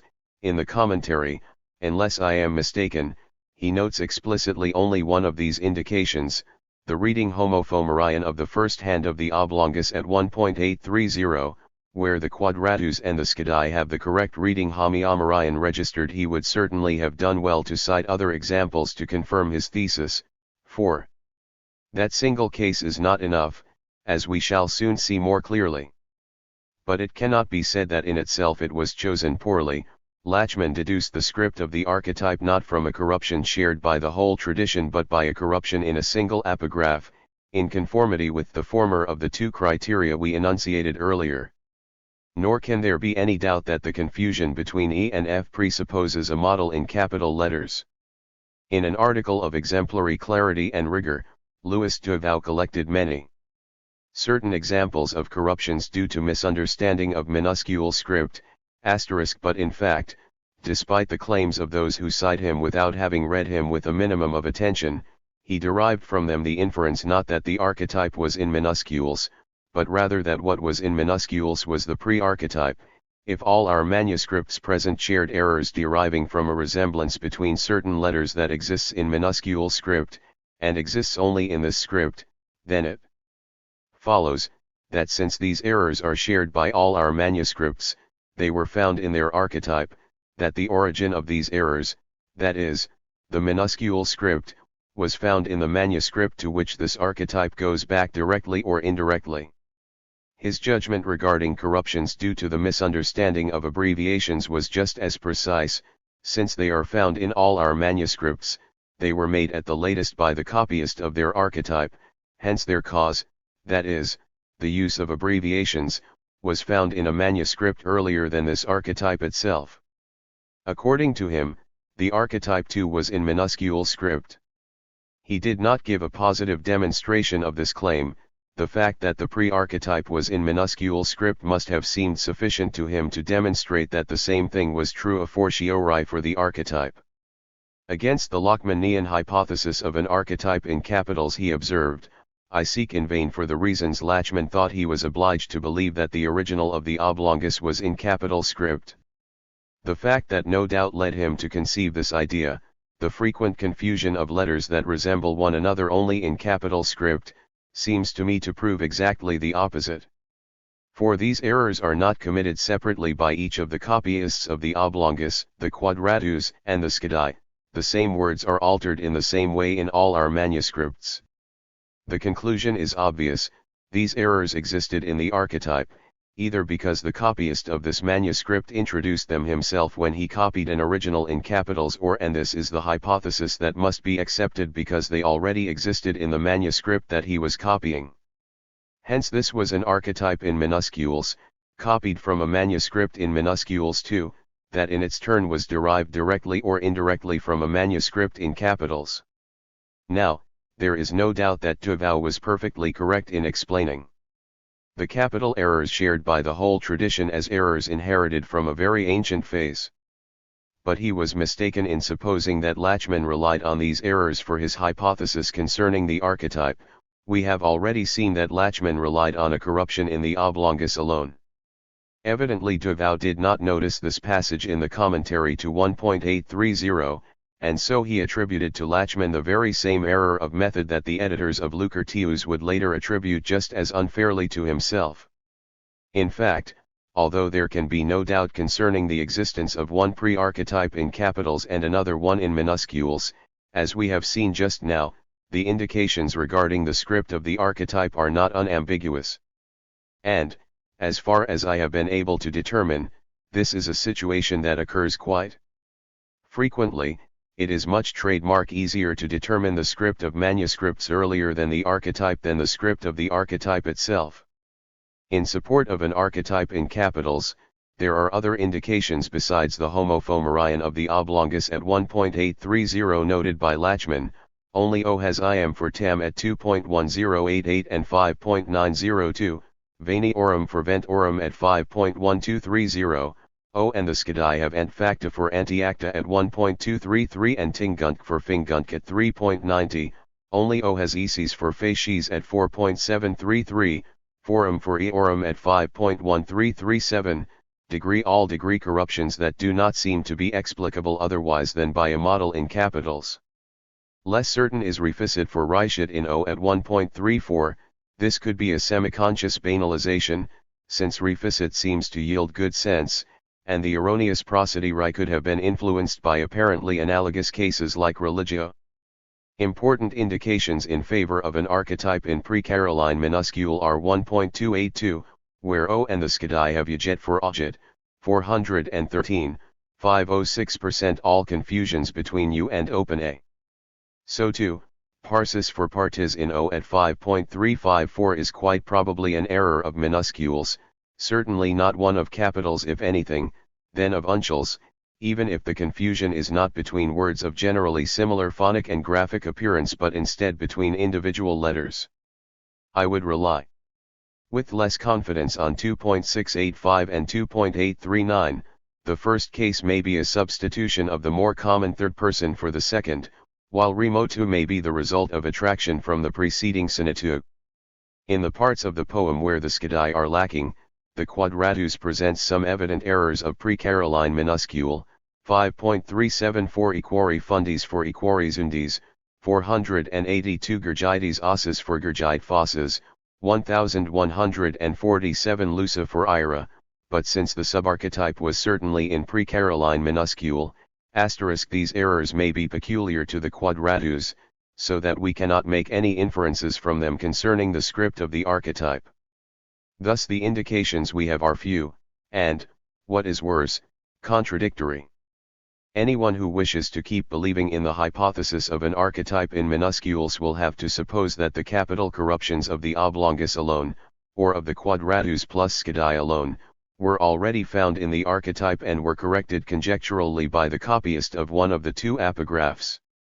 This is certainly possible for banal errors like eses for facies, and even the sole error that, taken in isolation, might seem difficult to correct conjecturally, that is, the homophomorion at 1.830 upon which Lachmann insisted, could have been healed by the copyist of the quadratus by comparison with 1.834, where the whole tradition has the correct reading homoomorion.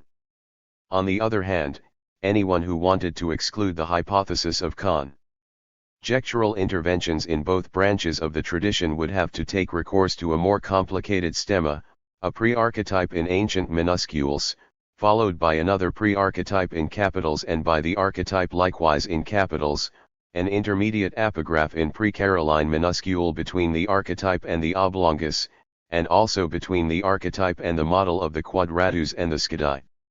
Oblongus. Ios quadratus Skadi. The phase in ancient minuscule yen would not constitute any difficulty at all. One need only think of the studies of Jean Malin and Robert Merkel and their followers, who have demonstrated the early diffusion of this kind of script, and also of the fact that the Virgil manuscripts in capitals of the 4th and 5th centuries present many corruptions that can be explained only in terms of misunderstanding of minuscule letters. Registered this is what I wrote already in 1960. Since then, there have been great steps forward in this field. On the one hand, scholars have studied in greater depth the paleographical and cultural aspects of the common script in antiquity and of its various later canonizations. On the other hand, especially Franz Brundleslow's examination of the minuscule corruptions already present in the most ancient surviving manuscripts in capitals, performed in conjunction with the examination of the most ancient Latin papyri, has led to the conclusion that the most ancient literary manuscripts of the Republican and Imperial ages did not resemble the Palatinus or Medicers manuscripts of Virgil but were volumina of semi-cursive script, minuscule or rich in minuscule aspects. 8. Even if these recent studies seem capable of confirming the stemma I have proposed now *, all in all the first hypothesis continues to seem preferable to me, now that Kenny has overcome what had seemed to me the only serious obstacle, as I indicated above. Of course this does not in the least exclude the possibility that the corruptions due to ancient minuscule might in part go back to copies much older than the archetype copyright. Naturally this whole discussion can be neglected by an editor of Lucretius, since the only thing that matters for the practical purposes of constituting the text is to know that there are errors both of capitals and of minuscules in the tradition of Lucretius. It can be neglected, but it should not be explained in a confused and erroneous manner, as almost all the editors have done hitherto. Finally, there is one field of textual criticism in which the examination of graphic corruptions can render a useful service, eliminatio codicum descriptorum. As is well known, this operation is particularly difficult when a manuscript presents not only a large number of corruptions in common with another older manuscript, but also a number of certainly or probably correct readings in passages in which the older manuscript is corrupt. This raises the following problem: can these readings be the fruit of conjecture, or are they such that they could not have been excogitated conjecturally in any way whatsoever? In the latter case, the more recent manuscript is a brother of the older one, not its son, and therefore must not be eliminated. In the former case, the more recent manuscript can be a copy of the older one, but there is no certainty that this one's how matters really stand. Hence it is a great piece of luck to be able to find positive proofs that one manuscript is derived from another, consisting in material damage to the older manuscript to which transpositions or lacunas in the more recent manuscript correspond. But it is just as useful to find proofs of non-derivation, which let us assert with certainty that the more recent manuscript is not a copy of another surviving manuscript, and that in consequence the correct readings that it contains may represent tradition and not conjecture. Now, one good proof of non-derivation can be provided by certain graphic substitutions. If, for example, a manuscript that is suspected of being derived from another surviving manuscript in Caroline script presents a certain number of corruptions typical of pre-Caroline minuscule, then we can conclude with certainty that that suspicion was groundless and that this manuscript must not be eliminated. Pasquale warns quite correctly against hasty eliminations based on graphic signs that lend themselves to being confused with one another, and observes, when someone maintains that A is derived from B because A has misread a case ending in B which was expressed by an abbreviation by suspension that can be resolved in more ways than one, or by a letter drawn so poorly that it can be confused with another one, then it is legitimate to observe that any manuscript of the same scriptorium, or even of more or less the same period as B, used or could have used the same abbreviation, which could easily be confused with another one every time it was not written impeccably. But although these corruptions due to misunderstanding of graphic signs count little or nothing for the purposes of the elimination of a manuscript, they can be decisive for the purposes of its non-elimination. Whereas 5 or 6 certain confusions between S and R do not at all serve to demonstrate that a manuscript A was copied from an extant sent manuscript B in insular script, inasmuch as any other insular model would have lent itself to analogous misunderstandings, they serve perfectly well to demonstrate instead that A was not derived from a manuscript C in Caroline script, even if by chance the two manuscripts present many coincidences in corruption. Hence Moss's formulation: if a witness, J, exhibits all the errors of another surviving witness, F, and in addition at least one error of its own, then J must be assumed to derive from F, is not only open to the more general objections that can be raised against such a rule, what is more, one must in any case specify, and in addition at least one error of its own that does not presuppose a script different from that of F. In fact, Pasquale already indicated a specification of this sort when he wrote, when, after collating a more recent manuscript in its entirety with an older one has found no probative indications of dependence, but neither has one discovered better readings or individual divergences, and not even corruptions that cannot derive from the older manuscript but raise the suspicion of a tradition that may be extremely disfigured but is still different in that case, and in that case alone, one can be satisfied with the presumption that the more recent MS is a copy of the older one. All the same, as is clear from the words but raise the suspicion of a tradition that may be extremely disfigured but is still different, Pasquale was not thinking so much of graphic errors that can be explained by one determinate script and not by another, but rather of larger corruptions such as presuppose at their origin a different reading from that of the presumed model.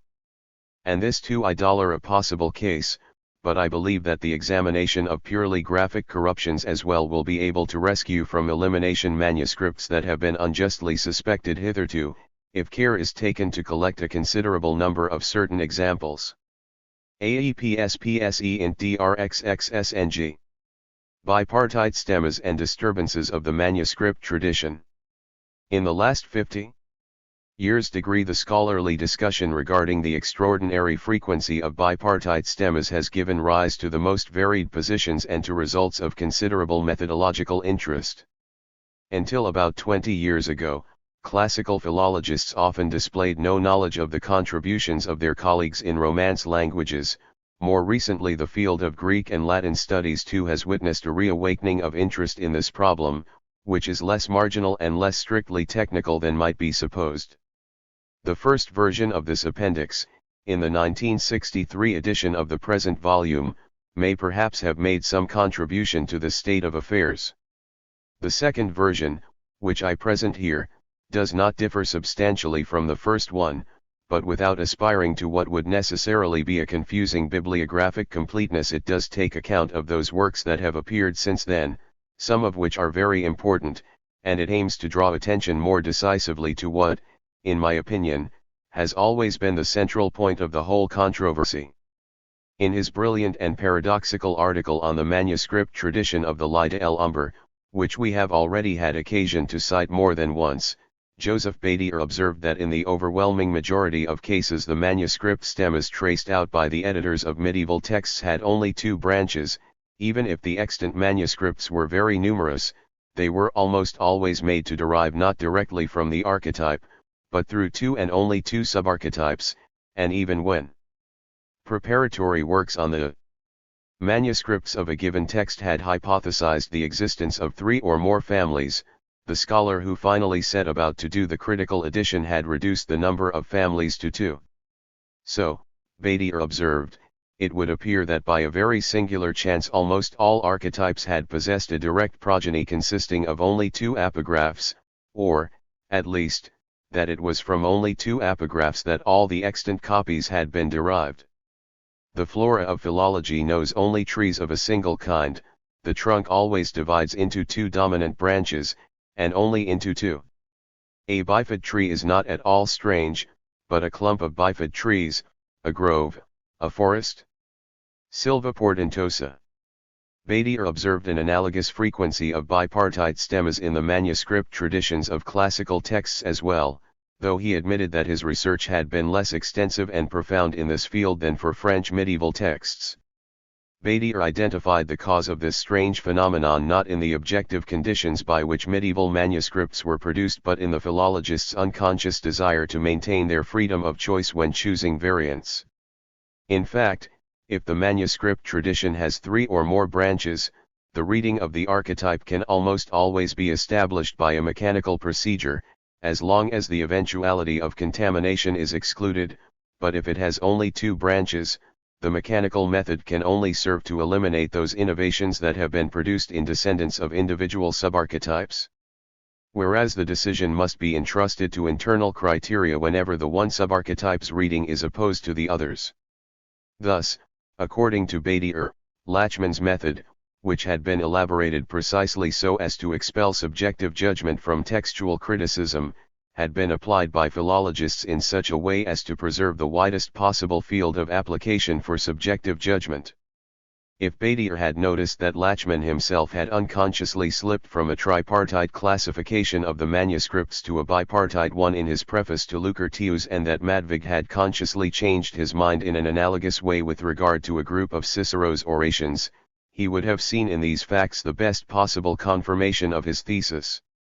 But following a suggestion of Mario Roque's, Badier also indicated another cause, this one subjective too, for the philologist's tendency to bipartitism, besides their unconfessed desire to preserve freedom of choice, their habit of always seeking new connections between groups of manuscripts, and thus of ascending to more and more encompassing groupings, until they have reduced the fundamental regroupings to only two. According to Badier, the Lachmannian textual critic feels the persistent anxiety that, however far he has extended the criticism of variants, he has still not bipartite stemmas and disturbances of the manuscript tradition 159. Tended it far enough. And so, if a first phase of his research has led him to establish the existence of three families of manuscripts, that anxiety induces him to look for readings that unite two families against the third one, to convince himself that such readings are erroneous and hence to make these conjunctive errors go back to a shared subarchetype, from which the ancestors of the two families would have descended. It is not with impunity, Badier concludes with ironic emphasis, that he has accustomed himself to oppose the good reading to the bad one or ones, the rays of light to the darkness, Ormuz to Ahriman. Once the dichotomic force has been aroused, it continues to act to the very end. From this denunciation of Lachmannism, Badier derived an exhortation to abandon any attempt at recensio and to adhere instead to a single manuscript. The illogicality of this exhortation has already been demonstrated too clearly for it still to be necessary for us to linger on this subject. What interests us here, and what constitutes the only really interesting and acute part of Badier's article, is the question of the frequency of bipartite stemmas. On this point, two very different answers were given to Badier, by Giorgio Pasquali on the one hand, and by Paul Moss and various Romance philologists on the other. Pasquali, at least at first, denied for Latin and Greek texts the datum from which Badier had started out, namely, the extraordinary rarity of stemmas with more than two branches. I would like to ask Badier to extend his inquiry to classical texts. There he would find umpteen 3-4-5-branched stemmas. Plus, was this answer correct? To a certain extent it was, but to an entirely inadequate extent. There is no doubt that Badier exaggerated the extreme rarity of stemmas with more than two branches when he performed his examination of the editions of medieval French texts. Arrigo Castellani redid that examination with great accuracy and precision and reached less radical conclusions. And yet he had to admit that Badier's accusation remained substantially valid. As he writes, bifid trees are about 75 to 76%, they are 82 to 83% if the uncertain trees are not included in the total. Even if their predominance is not as overwhelming as in Badier's statistics, it still remains quite remarkable. 4 bifid stemmas for every multifid one, that is a ratio which does indeed seem surprising. As for Greek and Latin texts, in 1932 Pasquali was still able to collect a respectable number of stemmas with more than two branches on the basis of the most authoritative editions. He himself cited some of them 2 years later in his Storia della Tradizione. And yet it is not by chance that his brash phrase about the umpteen multipartite stemmas is no longer to be found in that book. It is not by chance that Pasquali later returned to attacking Badier rightly for his demand that editions should be based on a single manuscript but never again breathed a word regarding the question of stemmas with more than two branches. Those very same passages of his Storia della Tradizione that we have cited just now, and others which could also be cited, demonstrate that even when Pasquali accepts a multipartite stemma as a starting point for his discussion about the tradition of an author, he almost always ends up observing later that the distinction into branches or families is far less clear than is customarily believed, or even making such branches go back to stages earlier than the archetype, to ancient editions. Compared with which the medieval archetype, even if it is still hypothesized, is conceived as a collecting basin for different traditions, or else as a true Lachmannian archetype, but one whose descendants have received by collation the contribution of other streams of ancient tradition, now lost. Thus Pasquali already admitted implicitly that there were only a few true tripartite stemmas, and later studies have reduced their number rather than increasing it. In classical philology the same phenomenon has occurred that Badier observed in his own field of studies. Manuscript traditions that had first been considered tripartite were later reduced to only two initial subarchetypes. This has happened, for example, for Plato's Fourth Tetralogy and for Macrobius's Saturnalia. And just now Giovan Battista Alberti has performed a strict examination that leaves very few stemmas with more than two branches intact. In certain cases this examination may have been too strict. I still incline to believe that the stemma of Calpurnius's eclogues is tripartite, because I do not believe that a subarchetype can be postulated on the basis of a single shared corruption. Aside from coincidences in hardly significant innovations, if there really had been such a subarchetype, it would have left greater and less ambiguous traces registered, but Alberti's arguments are incontrovertible in the vast majority of the 80 or so Greek and Latin manuscript traditions that he examines. The path which we saw that Pasquale temporarily chose, to deny the very existence of the fact observed by Beatty, must be abandoned. Moss tried another path. He fully admitted the overwhelming prevalence of stemmas with two branches, but sought its explanation. Above all, in considerations of a statistical nature, first of all we must remind ourselves that of the 22 types of stemma possible where three witnesses exist, only one has three branches. Furthermore, it is in the very nature of the medieval tradition that in the case of little reed texts 3 copies were only rarely taken from the same archetype, more rarely still have all these copies, or descendants from each of them, survived. On the other hand, where texts were much read there is a tendency for contamination to creep in, and where contamination exists the science of stemmatics in the strict sense breaks down. In the later sub-branches it would certainly have been easier to presuppose the existence, and survival, of 3 copies from the same archetype, but in these cases the editors were often able, without doing any harm, to avoid adducing more than 2 of these copies in order to reconstruct a hyparchetype of no stemmatic importance. Registered objections against this statistical argument have been raised correctly, if a bit too briefly, by Jean Irigoyen, Arrigo Castellani, and Istvan Frank, and more recently, after the first edition of the present study, Alexander Klein-Logel has expressed even more radical objections, as we shall see shortly. But since Moss always continued to believe in the validity of that absurd argument, and later as well, and even recently has received the approval of scholars who are excellent but too inclined to ierari in verba magistri, *degree, it will not be useless to return to this question in a rather detailed way, even at the cost of causing the reader some fatigue. According to Moss, with 3 witnesses there are 22 possible stemmatic types. More precisely, there are 6 combinations in which from a first manuscript a second one derives, and from this latter a third one, 3 combinations in which from one of the 3 manuscripts derive the other 2, 3 combinations in which 2 manuscripts derive from the third by means of a lost intermediary, 3 combinations in which a lost archetype has produced on the one hand one of the surviving manuscripts and on the other a lost manuscript from which in turn the other 2 surviving ones derive, 6 combinations in which a lost archetype has given rise to 2 surviving manuscripts, from one of which the third surviving one is then derived, and finally 1 combination in which each of the 3 surviving manuscripts is derived independently from a lost archetype. This last combination is the only tripartite one, while none of the other 21 is tripartite. Here is an outline of the various species of stemmas. AAA, BBGB, 6BCCI2IL, AAA, ABAGAWB, AG, BGB, 4VV6. But to combine all these possibilities under the common label of types of stemma possible where 3 witnesses exist means to lump together things that ought to remain quite distinct for the purposes of the calculation of probabilities.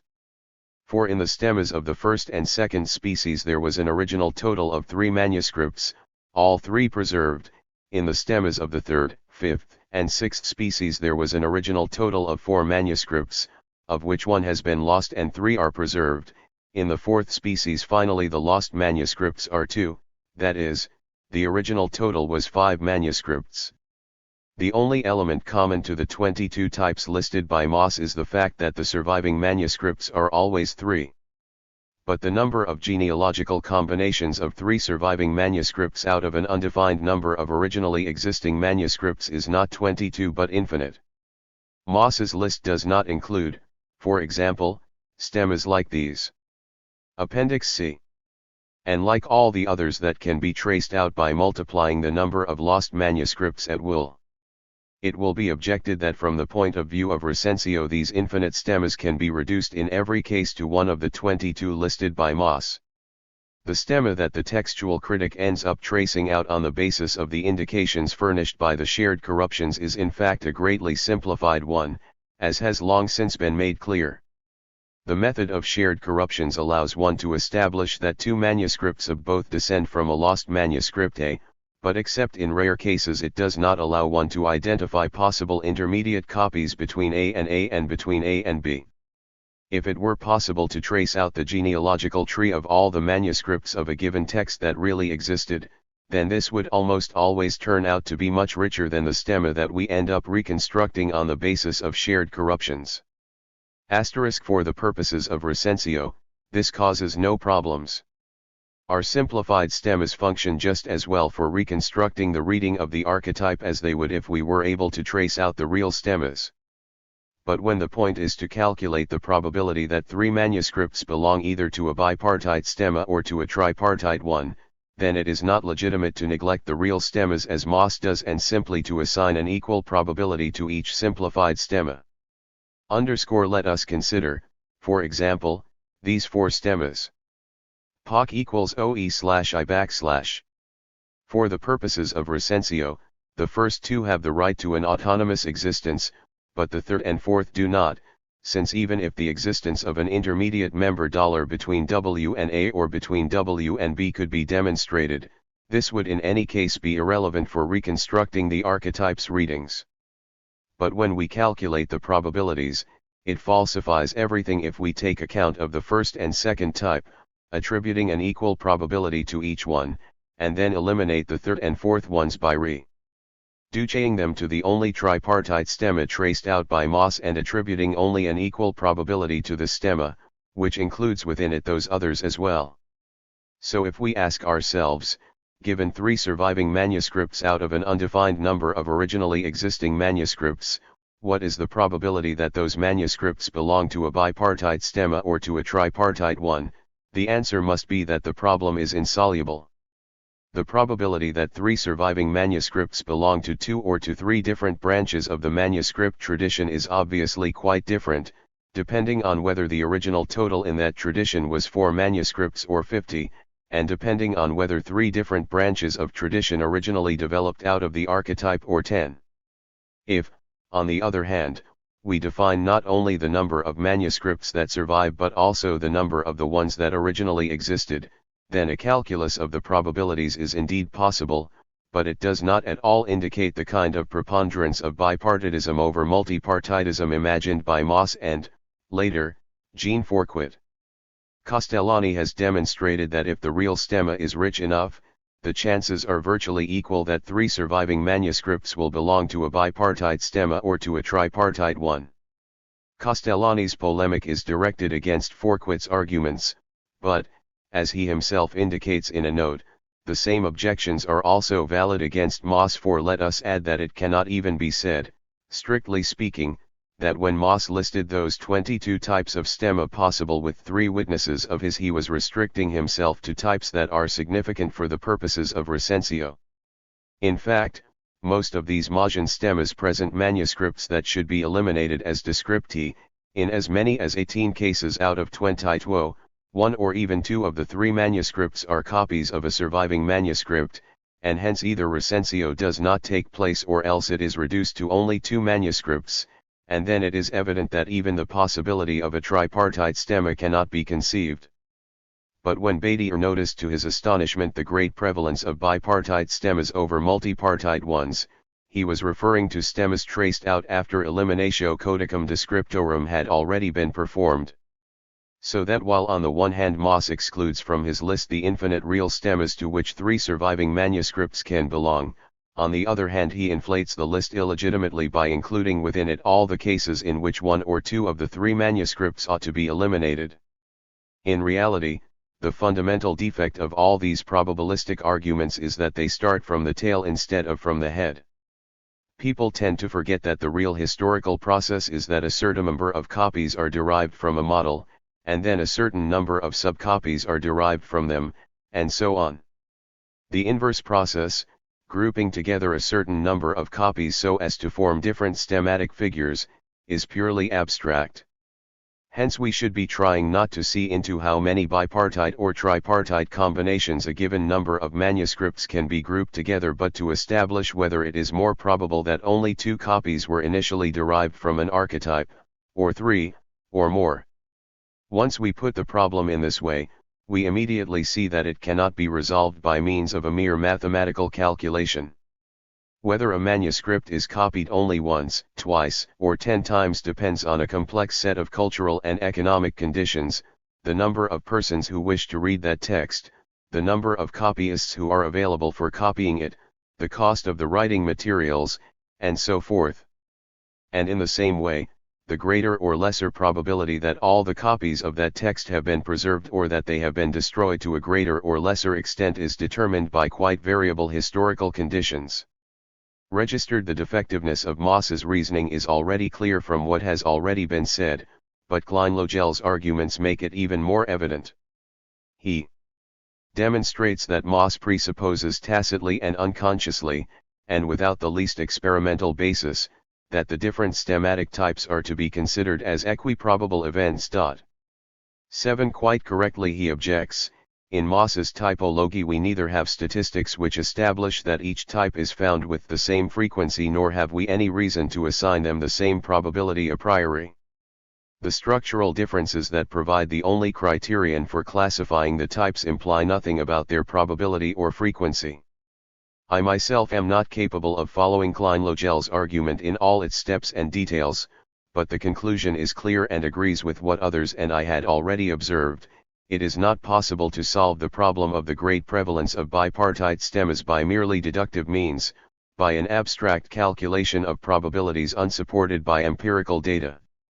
The second of Mauss's arguments that we reported above seems to lead us onto a genuinely historical and empirical terrain, and hence a much more concrete one. It is in the very nature of the medieval tradition that in the case of little reed texts 3 copies were only rarely taken from the same archetype, more rarely still have all these copies, or descendants from each of them, survived. On the other hand, where texts were much read there is a tendency for contamination to creep in. And where contamination exists the science of stemmatics in the strict sense breaks down. And yet this argument too turns out to be fallacious if it is examined with a minimum of attention. Mauss's reference to little reed texts can certainly explain well the lack of stemmas with 10 or 20 branches, for example, but it does not at all suffice to explain the enormous divergence in frequency between stemmas with 2 branches and stemmas with 3. We would obviously expect to find a gradually decreasing frequency of stemmas corresponding inversely with an equally gradual increase in the number of their branches. For example, given 15 different manuscript traditions, 5 stemmas with 2 branches, 4 with 3, 3 with 4, 2 with 5, 1 with 6. Obviously I have artificially regularized this example for the sake of expository convenience. In reality the decrease would turn out to be more capricious. But what we cannot understand is such an abrupt jump between the number of bipartite stemmas and the number of tripartite ones. It seems that Mauss and the many scholars who have found this argument of his convincing have forgotten that the difference between 2 and 3 is only 1. To listen to them, one would think that the category of poor traditions is constituted only by traditions with a single branch, and by those with 2 branches, the domain of rich traditions would suddenly begin starting with 3 branches. This is not at all in the very nature of the medieval tradition, and it is not even in the nature of common sense. Just because a tripartite tradition is only richer by a very little bit than a bipartite one, it ought to have occurred fairly often even in the case of little reed texts.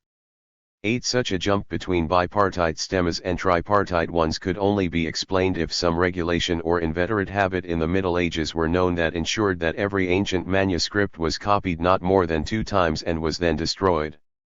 But obviously we do not have the slightest indication of such a regulation, and it is entirely improbable. Among other considerations, how are we to imagine such a regulation remaining in effect just as much in the Latin and Romance and Germanic West as in the Byzantine East, in different cultural environments, in very different periods? As we shall see later, the only thing that is really correct in that passage from Mauss is his appeal to contamination. But Mauss uses this too in a distorted way, exonerating the bipartite traditions from contamination and postulating a contamination, beginning with tripartite traditions, so intense as to cancel out any genealogical relation. Since all traditions are more or less contaminated, and since richer traditions as a rule are more contaminated, one wonders why there should not have been numerous intermediate cases of traditions not so contaminated as to be irreducible to any stemma, but on the other hand not so meager as to be limited to only 2 branches. Setting aside Moss's pseudo-explanations, we can still wonder whether the conditions of the transmission of medieval texts were such as to explain this stubborn preponderance of bipartite stemmas. Various hypotheses have been put forward in this regard. For example, Castellani has acutely observed that the widespread diffusion of a text and a stemma with many branches need not be connected with one another. Anyone who wants to obtain a certain number of copies from a manuscript in the shortest time possible should not have the model copied successively as many times as he wants there to be copies of it, but rather should first have the model copied, then have the model and the first copy copied simultaneously by 2 different copyists, and so on. By means of this procedure, which Castellani calls production maximum, 3 copies can be obtained in 2 units of time, 7 copies in 3 units of time, 15 copies in 4 units of time. And whereas with the method of successive copies the production of 7 copies results in a stemma with 7 branches, the production of 15 copies results in a stemma with 15 branches, and so on. In the case of production maximum, the production of 7 copies results in a stemma with 3 branches, the production of 15 copies results in a stemma of 4 branches, and so on. O I ULMN \4 ppm ono. Thus this type of diffusion leads to a considerable reduction in the initial ramification of the stemma, compared with the method of successive copies from a single model. But only to a considerable reduction, not necessarily to bipartite stemmas, unless other factors intervene that may in fact have operated in many cases but whose operation has no character of necessity at all and is in any case independent of the mechanism of production maximum as such. It also remains to be seen how far such a mechanism, which concentrates the production of many copies into a relatively brief time, corresponds to what we know about the transmission of classical texts in the Middle Ages. It seems likely that copies of a given classical text were not produced intensely but were staggered in time. At least in many cases, a manuscript of a work of Cicero, preserved in a monastery, will have been copied once or twice, and the copies will have been sent elsewhere, then a 3rd copy will have been made of that same manuscript years later, and so on. The model of production maximum is much better suited to the publication of a new work by a medieval author than to the medieval transmission of an ancient text. But even with these reservations, such a scheme remains valid to a certain extent for classical texts too, and can at least make some contribution toward explaining the rarity of stemmas with many branches. The most difficult fact to explain still remains the rarity of stemmas with 3 or 4 branches. I hope the reader will forgive my insistence, which may seem a bit obsessive but is, I believe, justified. Another hypothesis has been proposed by D'Arco Silvio Oval. The bipartitism of so many stemmas would depend on a procedure of embryonic piecea, by means of which the model was divided into 2 parts and each of 2 copyists copied 1/2 and then exchanged their parts. In this way 2 transcriptions could be performed in the same time in which a single copyist would have performed a single transcription. Then the 2 branches of the stemma originated from these 2 copies once the model had been lost or destroyed. I shall not repeat here at length the objections that I have expressed more fully elsewhere, but shall confine myself to a single point. It seems hard to believe that exactly 2 copies were derived from the model with such consistency and that each time the model was not transcribed again before being lost. In the real system of piecea, which became widespread in the 13th and 14th centuries for the use of the students of the great medieval universities, each copyist transcribed a fascicle, not a half manuscript, and this would lead to highly ramified stemmas. An analogous procedure of transcription divided up among various copyists was in use in the humanist age. None of this can be imagined in the conditions of slow textual transmission of the High Middle Ages. When a limited number of copies seems in general to have been derived from one manuscript, often at intervals of time. Oval's embryonic piecea seems an artificial expedient, an unattested quid medium between two essentially different types of production of copies. It must also be added that Abel himself seems to have abandoned this hypothesis, which he had originally proposed with caution. We shall now propose two other hypotheses that fit better with what is known about the transmission of classical texts, even if they are only suited for explaining certain cases of bipartitism. In any case, a separate category is formed by those cases in which the bipartitism really consists of the opposition between a single manuscript of the High Middle Ages or even of late antiquity on the one hand, and a considerable number of more recent manuscripts on the other. Cases of this sort are often cited in Pasquale's work and in the first volume of the Geschichte Textüberlieferung History of Text Transmission, Hungary TAL 1961-64, Volume 1. It should suffice to recall Aeschylus, Sophocles, Isocrates, and Theophrastus among Greek authors, Plautus, Terence, Seneca's tragedies, and Statius's Thebaid and Achilleid among Latin ones. It is perfectly natural that the more recent manuscripts should be united by a certain number of banalizations and conjectural improvements, or else by real corruptions, from which the oldest manuscript is immune, for they go back to an edition revised in the Carolingian period or even later that introduced those changes and from then on constituted a Vulgate, but also, unsurprisingly, preserved correct readings that were corrupted in the oldest manuscript. Copyright 28. In this case the bipartition is really caused by a chronological discrepancy so long as we understand this expression to designate not a mere interval of years or centuries but a changed cultural environment, the arrival of those medieval renaissances that occurred several times in Western and Central Europe, and even more in the Byzantine Empire. To this must be added the fact that the group of more recent manuscripts owes its homogeneity, at least in many cases, not only to medieval or even humanist innovations but also to their shared derivation from an ancient edition that was different from the one of which a single witness remains. For on the other hand, given that medieval manuscripts earlier than the 9th century are relatively rare and manuscripts going back to late antiquity are even rarer, it is not at all strange that for many texts only a single Codex Vestigiae has been preserved, which then ends up constituting by itself a first family as opposed to the second one represented by the recent auras asterisk. This was more or less how Marizot already explained the prevalence of bipartite stemmas in the Latin tradition.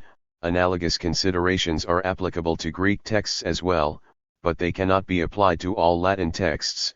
Marizot apparently limited his hypothesis too much in one direction and extended it too far in the other degree. Dane has drawn attention to another possible reason for stemmatic bipartition asterisk. Like any other manuscript, archetypes can undergo more or less serious alterations in the course of time, addition of interlinear or marginal variants, abrasion of earlier readings, substitution of new ones. If first an epigraph A has been copied from an archetype, then two other copies B and C are copied from that same archetype after it has been greatly altered. The tradition really has three branches, but the philologist will be led to attribute the innovations shared by B and C to an imaginary subarchetype and hence to trace out a bipartite stemma. Jean Irigoyen has demonstrated that this possibility really happened in the descendants of the Vaticanus Graecus T of Plato. Urbs has objected against Irigoyen that none of this has any practical importance, since it matters little for the purposes of recensio whether the agreement BC represents a subarchetype or a second stage of the archetype. But Dane's observation, developed further by Irigoyen, was aiming precisely at explaining the surprising frequency of bipartite stemmas, and for this purpose it is much more valid than Moss's mathematical considerations, in which Urbs still unreasonably believes.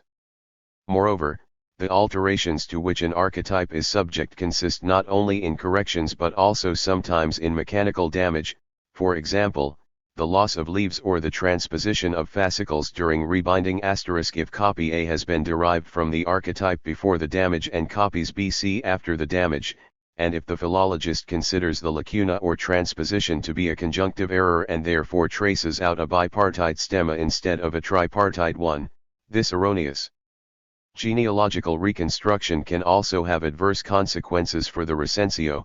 He will attribute the value of 1 against 1 to the agreement of BC against A, when in reality it is worth 2 against 1.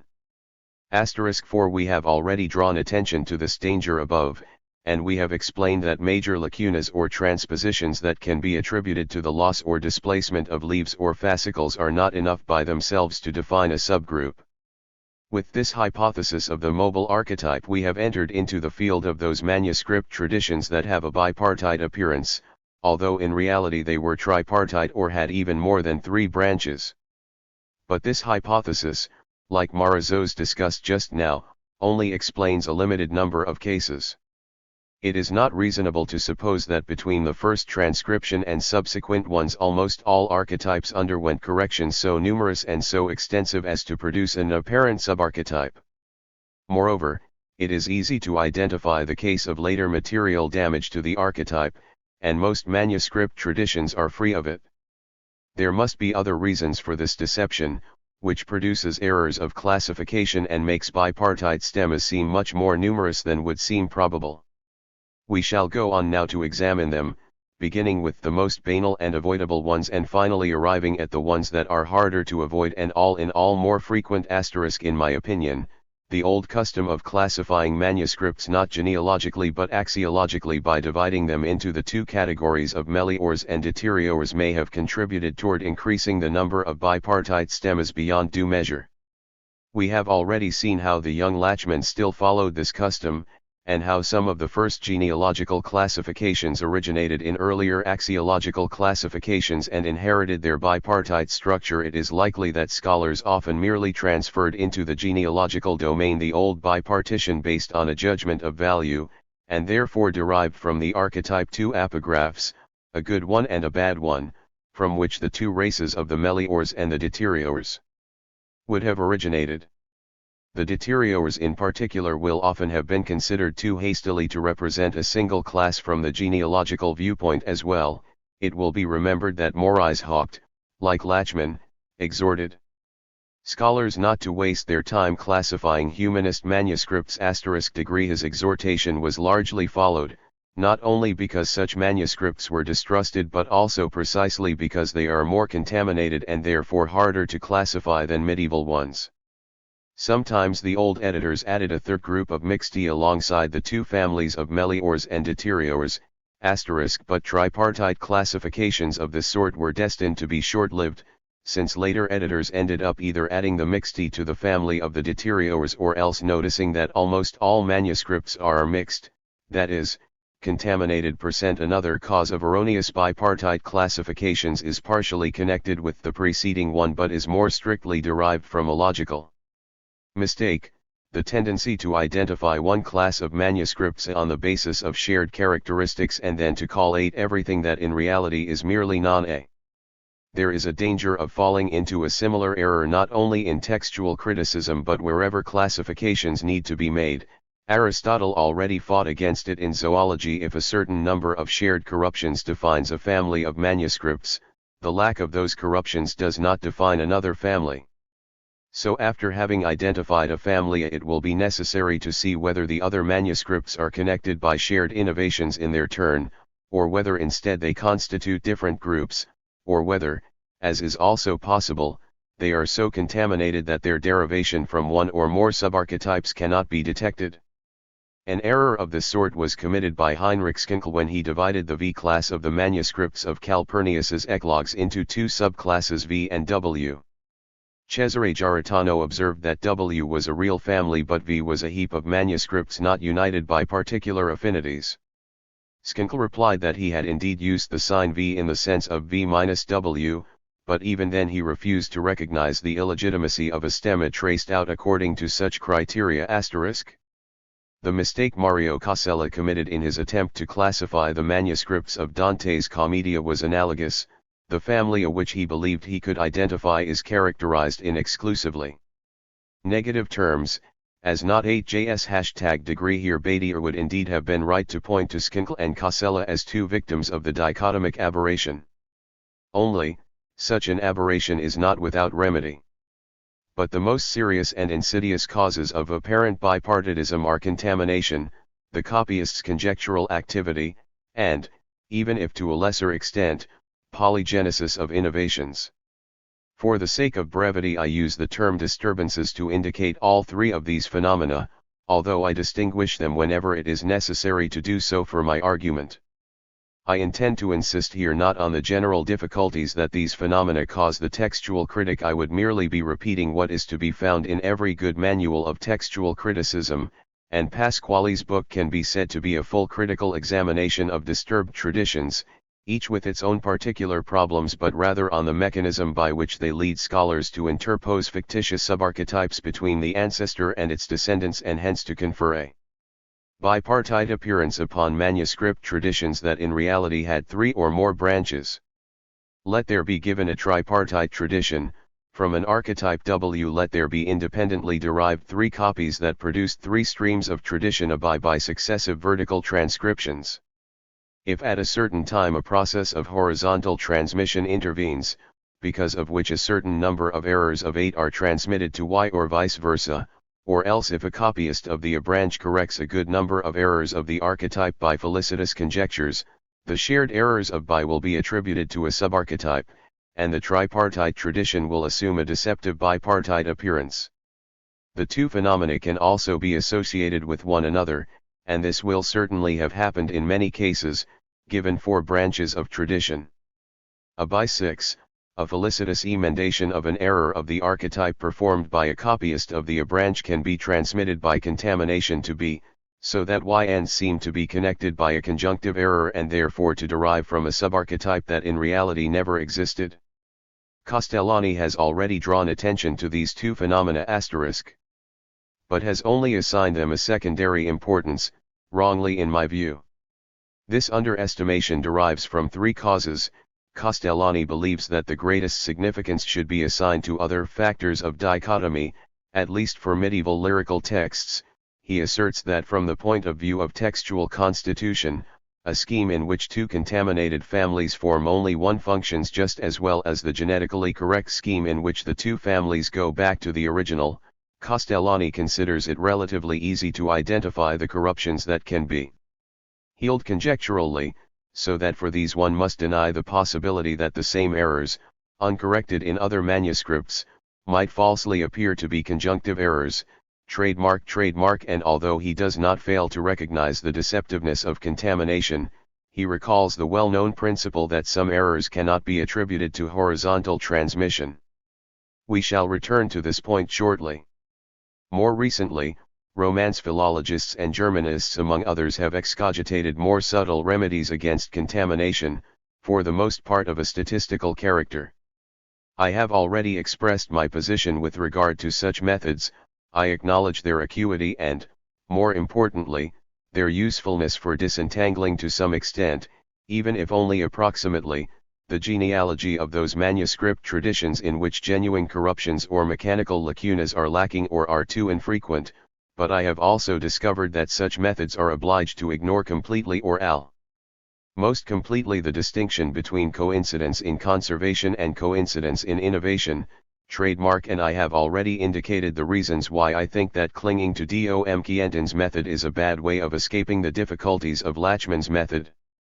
Another, much surer criterion was already enunciated a long time ago, was repeated with particular rigor by Ulrich Nach and Pasquale, has been reaffirmed, as we saw just now, by Castellani and in general by all those who have recently written treatises on textual criticism, and is recognized as fundamental by Abel himself: corruptions and, even more, lacunas that evidently impair the meaning, without, however, constituting a copyist's trap jumps du meme, similar beginnings or endings of words, letters or abbreviations that can easily be confused in a given script, words that can be confused with one another because of phonetic vulgarism, etc. can almost certainly be attributed to vertical transmission and not to contamination or polygenesis.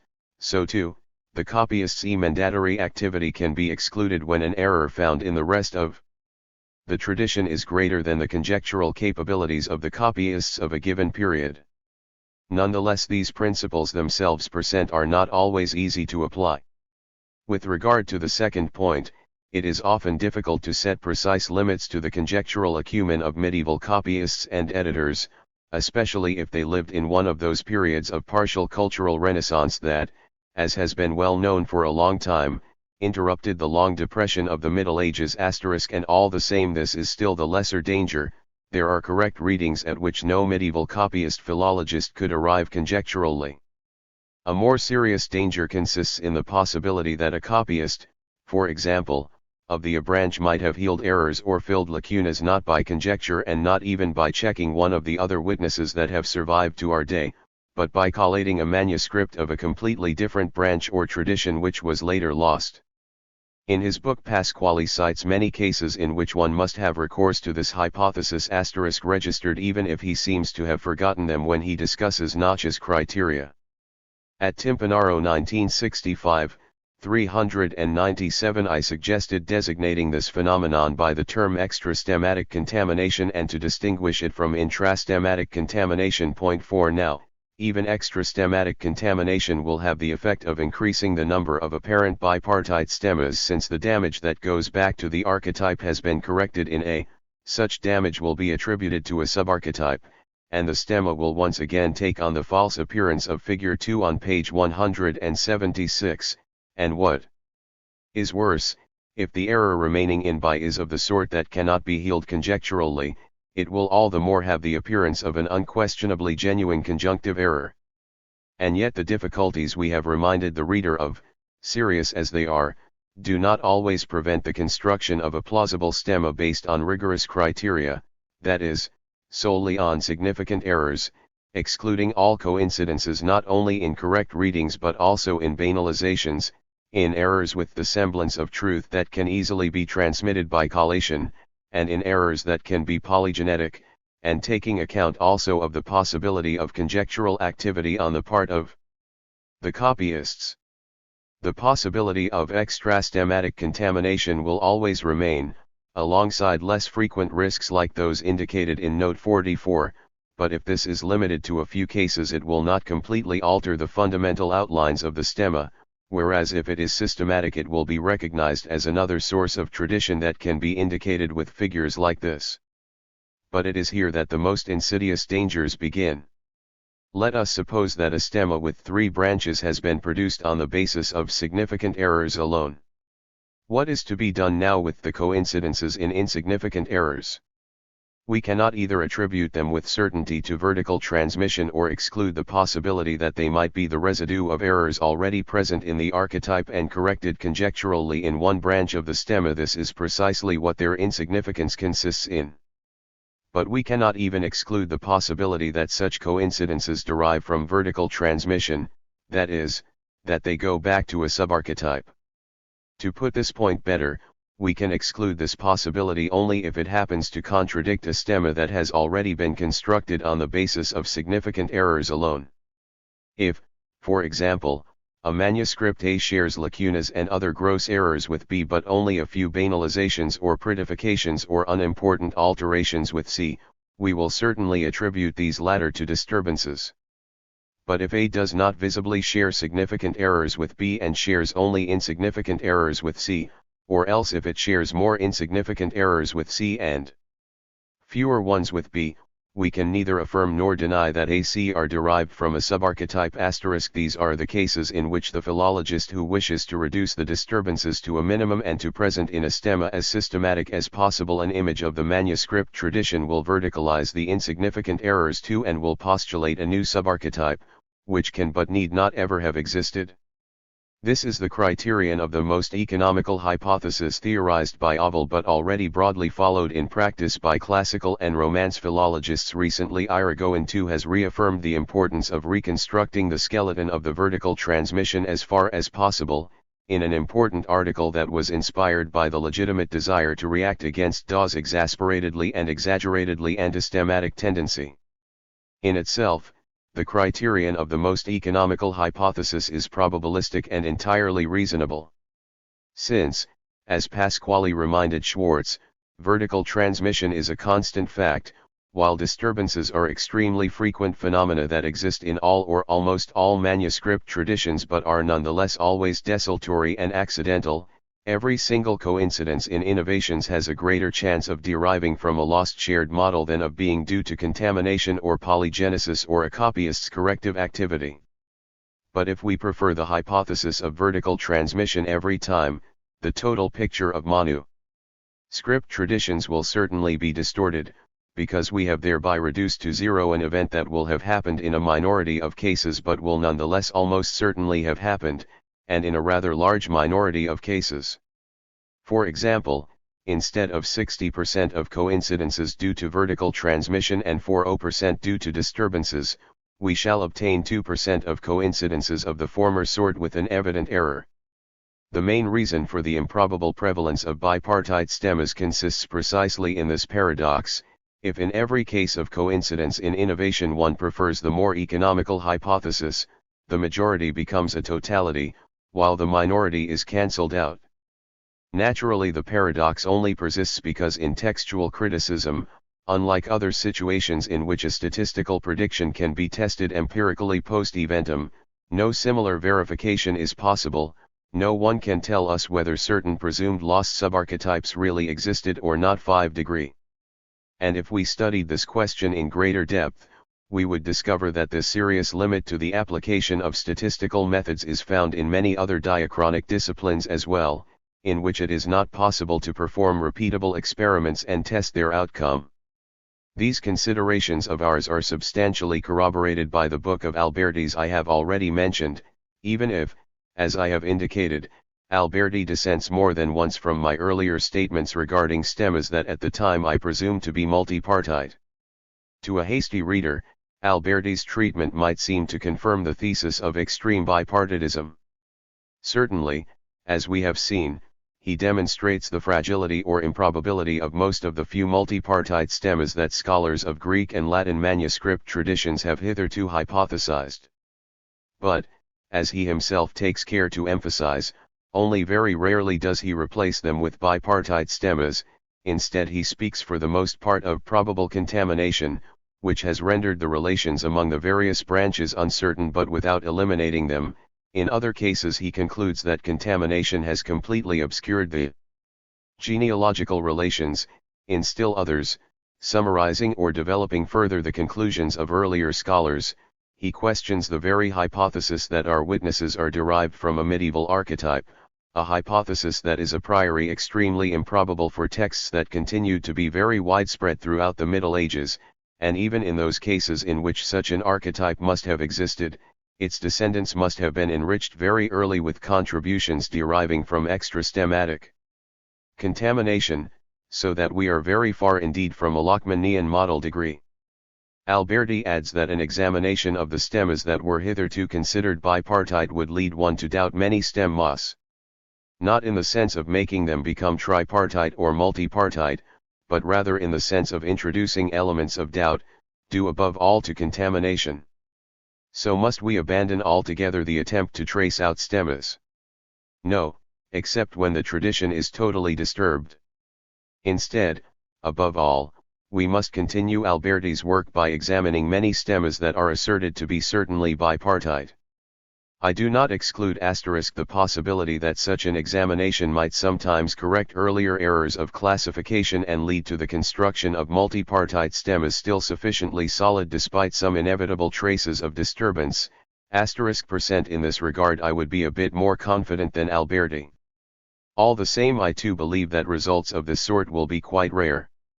I think instead that in more cases those elements of doubt to which Alberti refers will induce us to propose 2 or 3 stemmas as equally probable or one as just a little more probable than the others. And in the prolegomena of the editions or in separate works to state clearly which subarchetypes can be postulated with almost absolute certainty, which ones with a good probability, which ones only with considerable uncertainty. Sometimes it will also be necessary to trace out stemmas of only one part of the tradition but to give up on them for another part that is too disturbed. In this way the user of a critical edition will know for the practical purposes of constituting the text to what point the agreement of certain manuscripts invests a certain reading with authority. Finally, a last problem.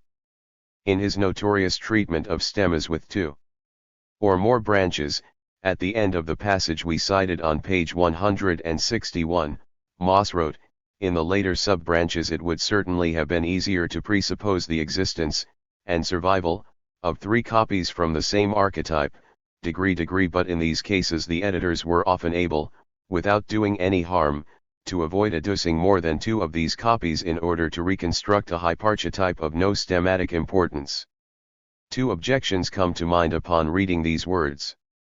Above all, it is curious that Moss envisioned the case of later sub-branches only in a manuscript tradition that presents more ancient witnesses and one sufficient for reconstructing the archetype.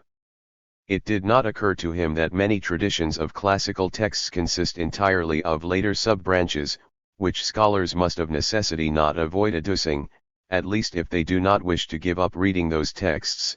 It did not occur to him to investigate to find out whether such traditions too would turn out to be prevalently bipartite or not. Degree. Second, even investigations of recent manuscripts not useful for reconstructing the archetype are interesting for the question of bipartite stemmas, in order to determine whether the greater production of copies that began with the start of the humanist age in fact produced an abundance of stemmas with more than 2 branches. Now, Alberti draws attention to the fact that, among the few manuscript traditions that remain multipartite even after his strict examination, almost all are represented by rather recent manuscripts. So too, though he has not exhaustively studied the recent ramifications of traditions that also present older manuscripts. He does mention the lower part of the stemma of Aristotle's Metaphysics, in which Bernardinello's research indicates affiliation of as many as 9 branches, and that of Cicero's De Legibus, in which the extremely extensive stemma traced out by P. L. Schmid presents ramifications with 8, 9, 11 branches. To me it seems necessary to make a distinction here. Filiations as rich as those with 8 or 11 branches do indicate that the production of copies in the humanist age increased so conspicuously that not even disturbances have succeeded in reducing them to those wholly 2 copies, even though disturbances doubtless became more frequent in that age, given that Renaissance copyist editors conjectured more often and more felicitously and collated more than medieval amanuenses had done. So here Moss's reference to much-read texts becomes valid for the very first time. But none of the multipartite manuscript traditions, all recent, that Alberti scrutinized presents more than 3 or 4 branches registered, and in these cases, as Alberti himself recognizes, Moss's opposition between poor and rich traditions, once more, can have no validity, for the reason upon which we have already insisted too much. At least provisionally I would suggest a different explanation. These are traditions in which there has been a relatively brief interval of time, a relatively small number of intermediate links, between the archetype and the extant copies, so that although caeteris paribus disturbances acted with greater intensity in the humanist age than in the Middle Ages, they ended up being a bit less intense than in traditions in which the archetype produced descendants for centuries and the first copies were already often subject to extra-stemmatic contamination. But let us not forget that to these few examples of tripartite or quadripartite humanist traditions other traditions can be opposed, bipartite ones and above all highly contaminated ones. Fundamentally, if we disregard a few exceptions, not even the humanist age represents a sudden break with regard to the multipartition of stemmas. Here too disturbances, and in the first instance contamination, have either created fictitious subarchetypes or made it impossible to disentangle the manuscript traditions with absolute rigor. Additional materials A. D.Y. Being refuted inflicts a wound, to be sure, on that petty personal vanity which almost all scholars possess and which I too possess. But on the other hand it also produces a sense of joy when the refutation is rigorous, lucid, based on vast scholarship and lively intelligence, and, at the same time, is free from personal rancor, indeed leaves a friendship intact. So, after having read and reread attentively the refutation that M.D. Reeve has written about the third appendix of my too often revised and reprinted Genesis of Lachmann's method, said to myself, well then, that appendix may well have persuaded even some notable philologists, but Reeve has finally cut it to shreds by all the rules of our craft. If I could have read Reeve's article before the recent reprint of my little volume, I would have prevented that reprint, if that little volume which continues to sell copies, I believe, only because friends of mine who teach at universities often suggest it to their students should happen ever to be sold out again, then I will do what I should have already done, since a reprint in which the third appendix was suppressed would be extremely strange. My little volume has now fulfilled its purpose, it has also revealed its flaws, and now is the moment in which requiescat in pace. I fear lest those readers who up to this point have appreciated my so-called eloquence will feel some consternation when they discover that the present article continues for a number of pages instead of stopping right here. They will suspect that I have made an insincere ostentation of scholarly rectitude and then wish to even the score by resorting to sophisms and to demonstrate that, all in all, that notorious third appendix is not as mistaken as Reeve thinks. But this is not the case. I remain convinced that that appendix, in the form in which I wrote it, is full of contradictions and of genuine, serious errors. But I would like to explain what I meant to say subsequently, and to say it as briefly as possible in a more correct form. This will not save that text of mine from damnation, but it might be useful for others who will wish to continue to work on the question of bipartite stemmas. As for me, I swear by the sticks that after these few pages I shall never work on it again, at least not as a general problem of methodology. A first problem, in the critical editions of classical and modern texts and in studies of manuscript traditions, does that overwhelming majority or even totality of bipartite stemmas that Badier denounced really exist? In a first reaction to Badier's essay, Pasquale 193-2a, 130-31 wrote that if Badier had extended his investigation to the traditions of classical texts, he would have found umpteen tripartite, quadripartite, quinquipartite stemmas.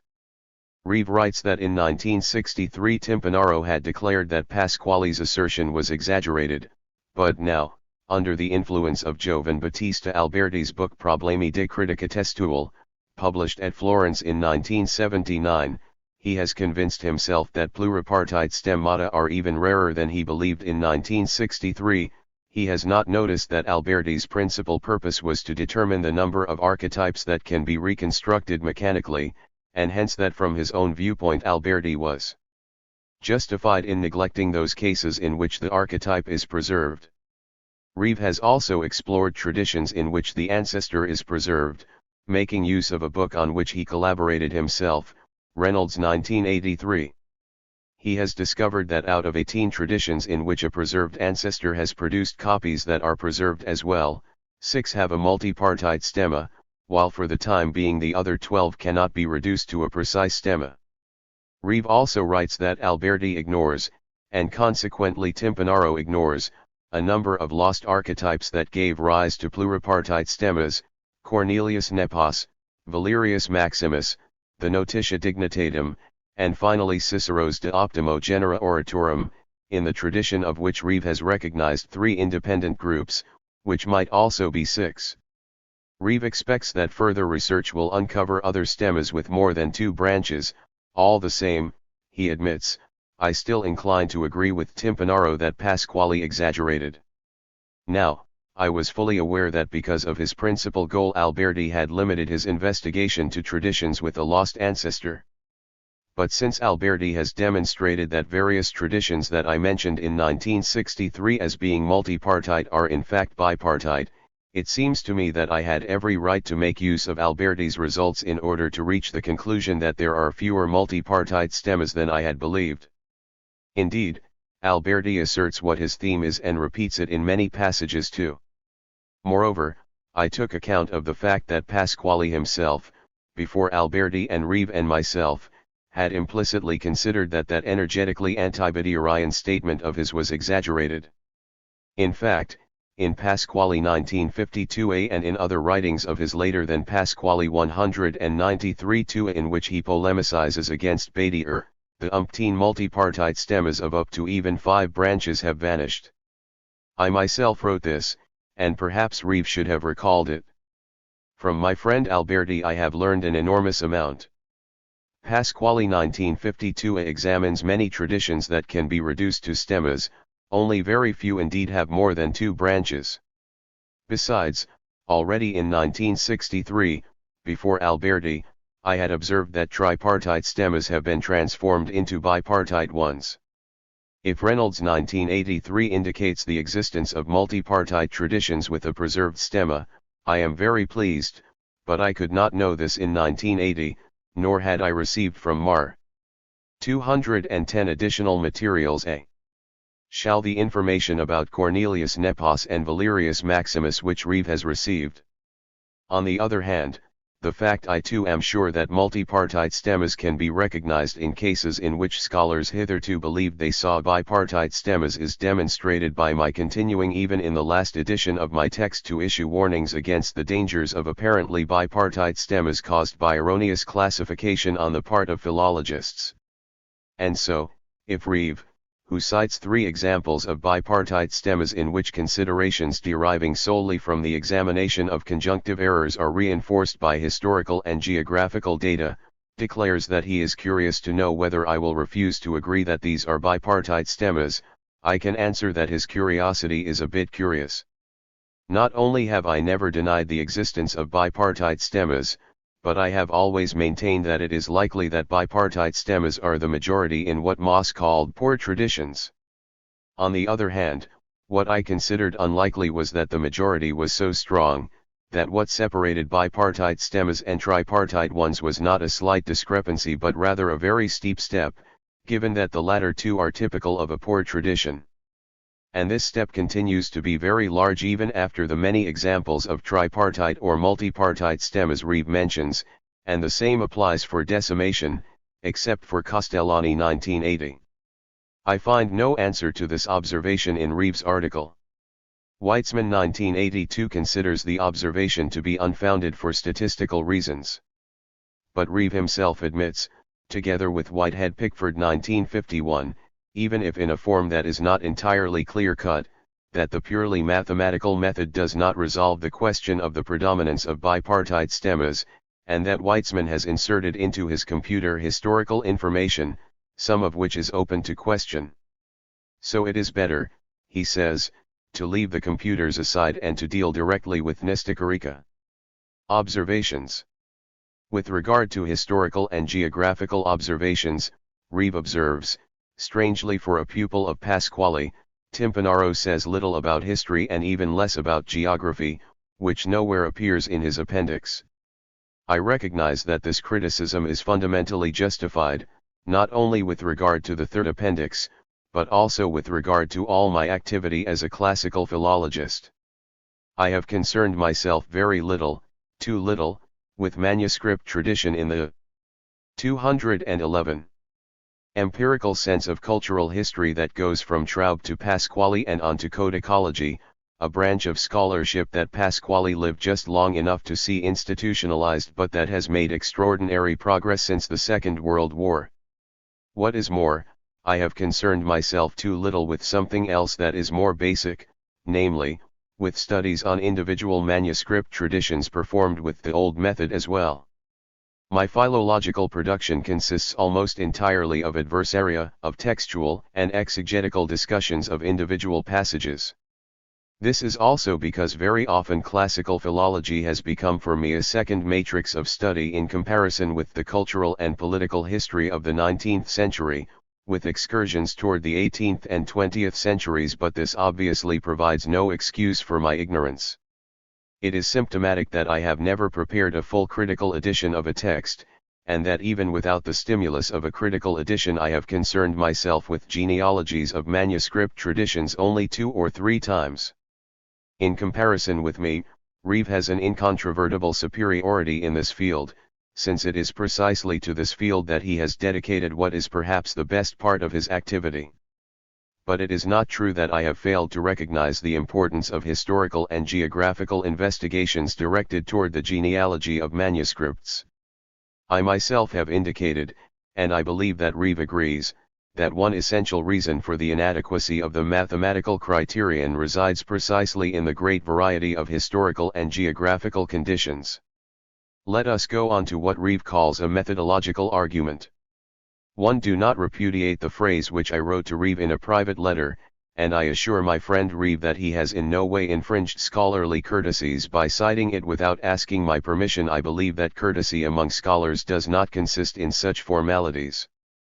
But Reeve distorts my thought considerably when he writes that Timpanaro has now come close to saying that the application of stemmatic method is in itself an editorial misjudgment when, that is, he attributes to me the position of Da 1964 or Da 1973 or a very similar position. I maintain that stemmas are always disturbed, even lucratius. So I maintain, in agreement with what various scholars have done in practice, that in the choice of readings, Murgia 1980, 318 traces out a stemma and then says that two do not count against one. Eliminatio lectionum singularium is useful in the case in which there is no substantial difference between variant readings, but like Wasink 1975, 23 equals Wasink 1979, 87 1 I am convinced that such readings are less. I too in my article G as Wasink. Many other times eliminatio lectionum singularium serves to eliminate what is clearly corrupt even without it. Nonetheless, all these doubts do not signify a repudiation of stemmatics on my part. It is strange that Reeve denies that nonetheless there are cases in which contamination and interpolation have acted so extensively and so early as to make it impossible to trace out any stemma at all. Would he be able to trace out a stemma of the manuscripts of the New Testament, of the Iliad, of the Odyssey, of the Metamorphoses, of many patristic texts, of the works of Virgil, to name only a few of the most well-known and, I believe, indisputable cases? In any case, I believe that his statement is erroneous or ambiguous. Or else, if the stemma turns out to be so complicated by dotted lines as to preclude any certain eliminatio lectionum singularium, does he believe that it is worth the trouble to dedicate years of work to tracing it out? Certainly, a stemmatics with value only in terms of cultural history is legitimate as the schematization of the later reception of an author's work, but it will be necessary to recognize that in this case, even if its utility is hardly diminished, the scholars who believe that contamination and interpolation are so extensive as to preclude tracing stemmas are biting the hand that fed them, because unless one can actually see scribes contaminating and interpolating under one's nose, it is only by applying stemmatic method that one can detect contamination and interpolation. Let us suppose with Moss 1958 that if Reeve calls applying stemmatic method this consecration of its failure too, then he is right, but he is saying something that is sophistical and useless.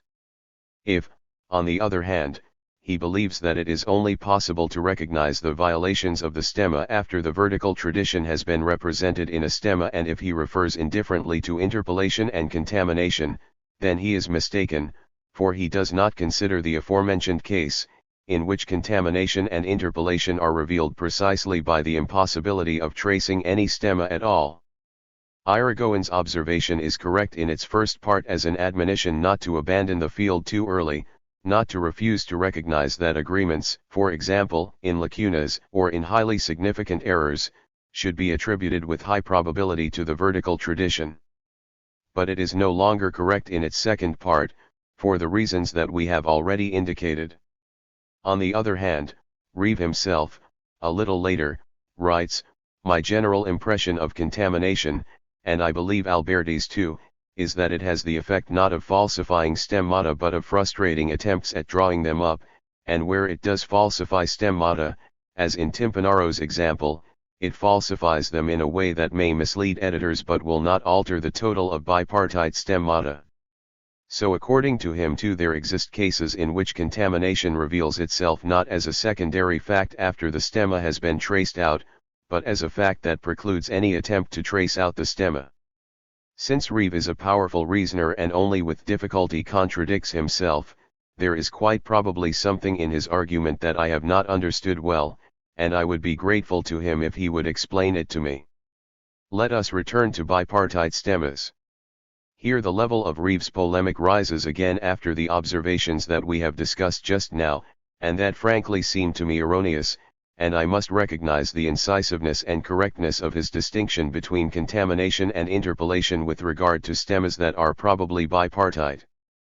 Here I must recognize that I did not explain with sufficient clarity what I mean by extrastemmatic contamination, or, to put it better, I had explained my meaning better the first time. Reeve distinguishes two cases: contamination below the level of the archetype and contamination in the archetype itself. In this latter case, on which I shall not linger for reasons of brevity, he admits that contamination can produce stemmas that are only apparently bipartite, but only in very rare cases, and I agree with him. But what I mean is outside of the archetype. See Hermann Frankel's concept of Fremdelsen. I do not intend here to discuss once again the question of whether there was always an archetype. I am referring to the cases, which I believe are frequent, in which there was indeed an archetype, eclectismata papyrus, but in reality the eclecticism occurs lower down. In this case figure 2 at Reeve 1986-66 does not need to be completed, and my not completing it myself was not intended as a device in order, but instead precisely because I believed that the dotted line an extra archetypal line. Here Reeve has been handicapped by only working on Latin texts, for which papyri are rare, but here too see Sallust Mariotti Timpanaro 1985b, 424-35. Finally Reeve 1986-68. In the form in which it appears in the last edition of my little volume, the argument pertained to the pitfalls of the tendency to verticalize. My argument, it is valid for successive bipartitions, Appendix Virgiliana, Dictis Cretensis. Insignificant errors merits Reeve's contemptuous dismissal. It is true that I had expressed myself better in the 1971 edition, and I add that it is also true that even back then I did not express myself very well.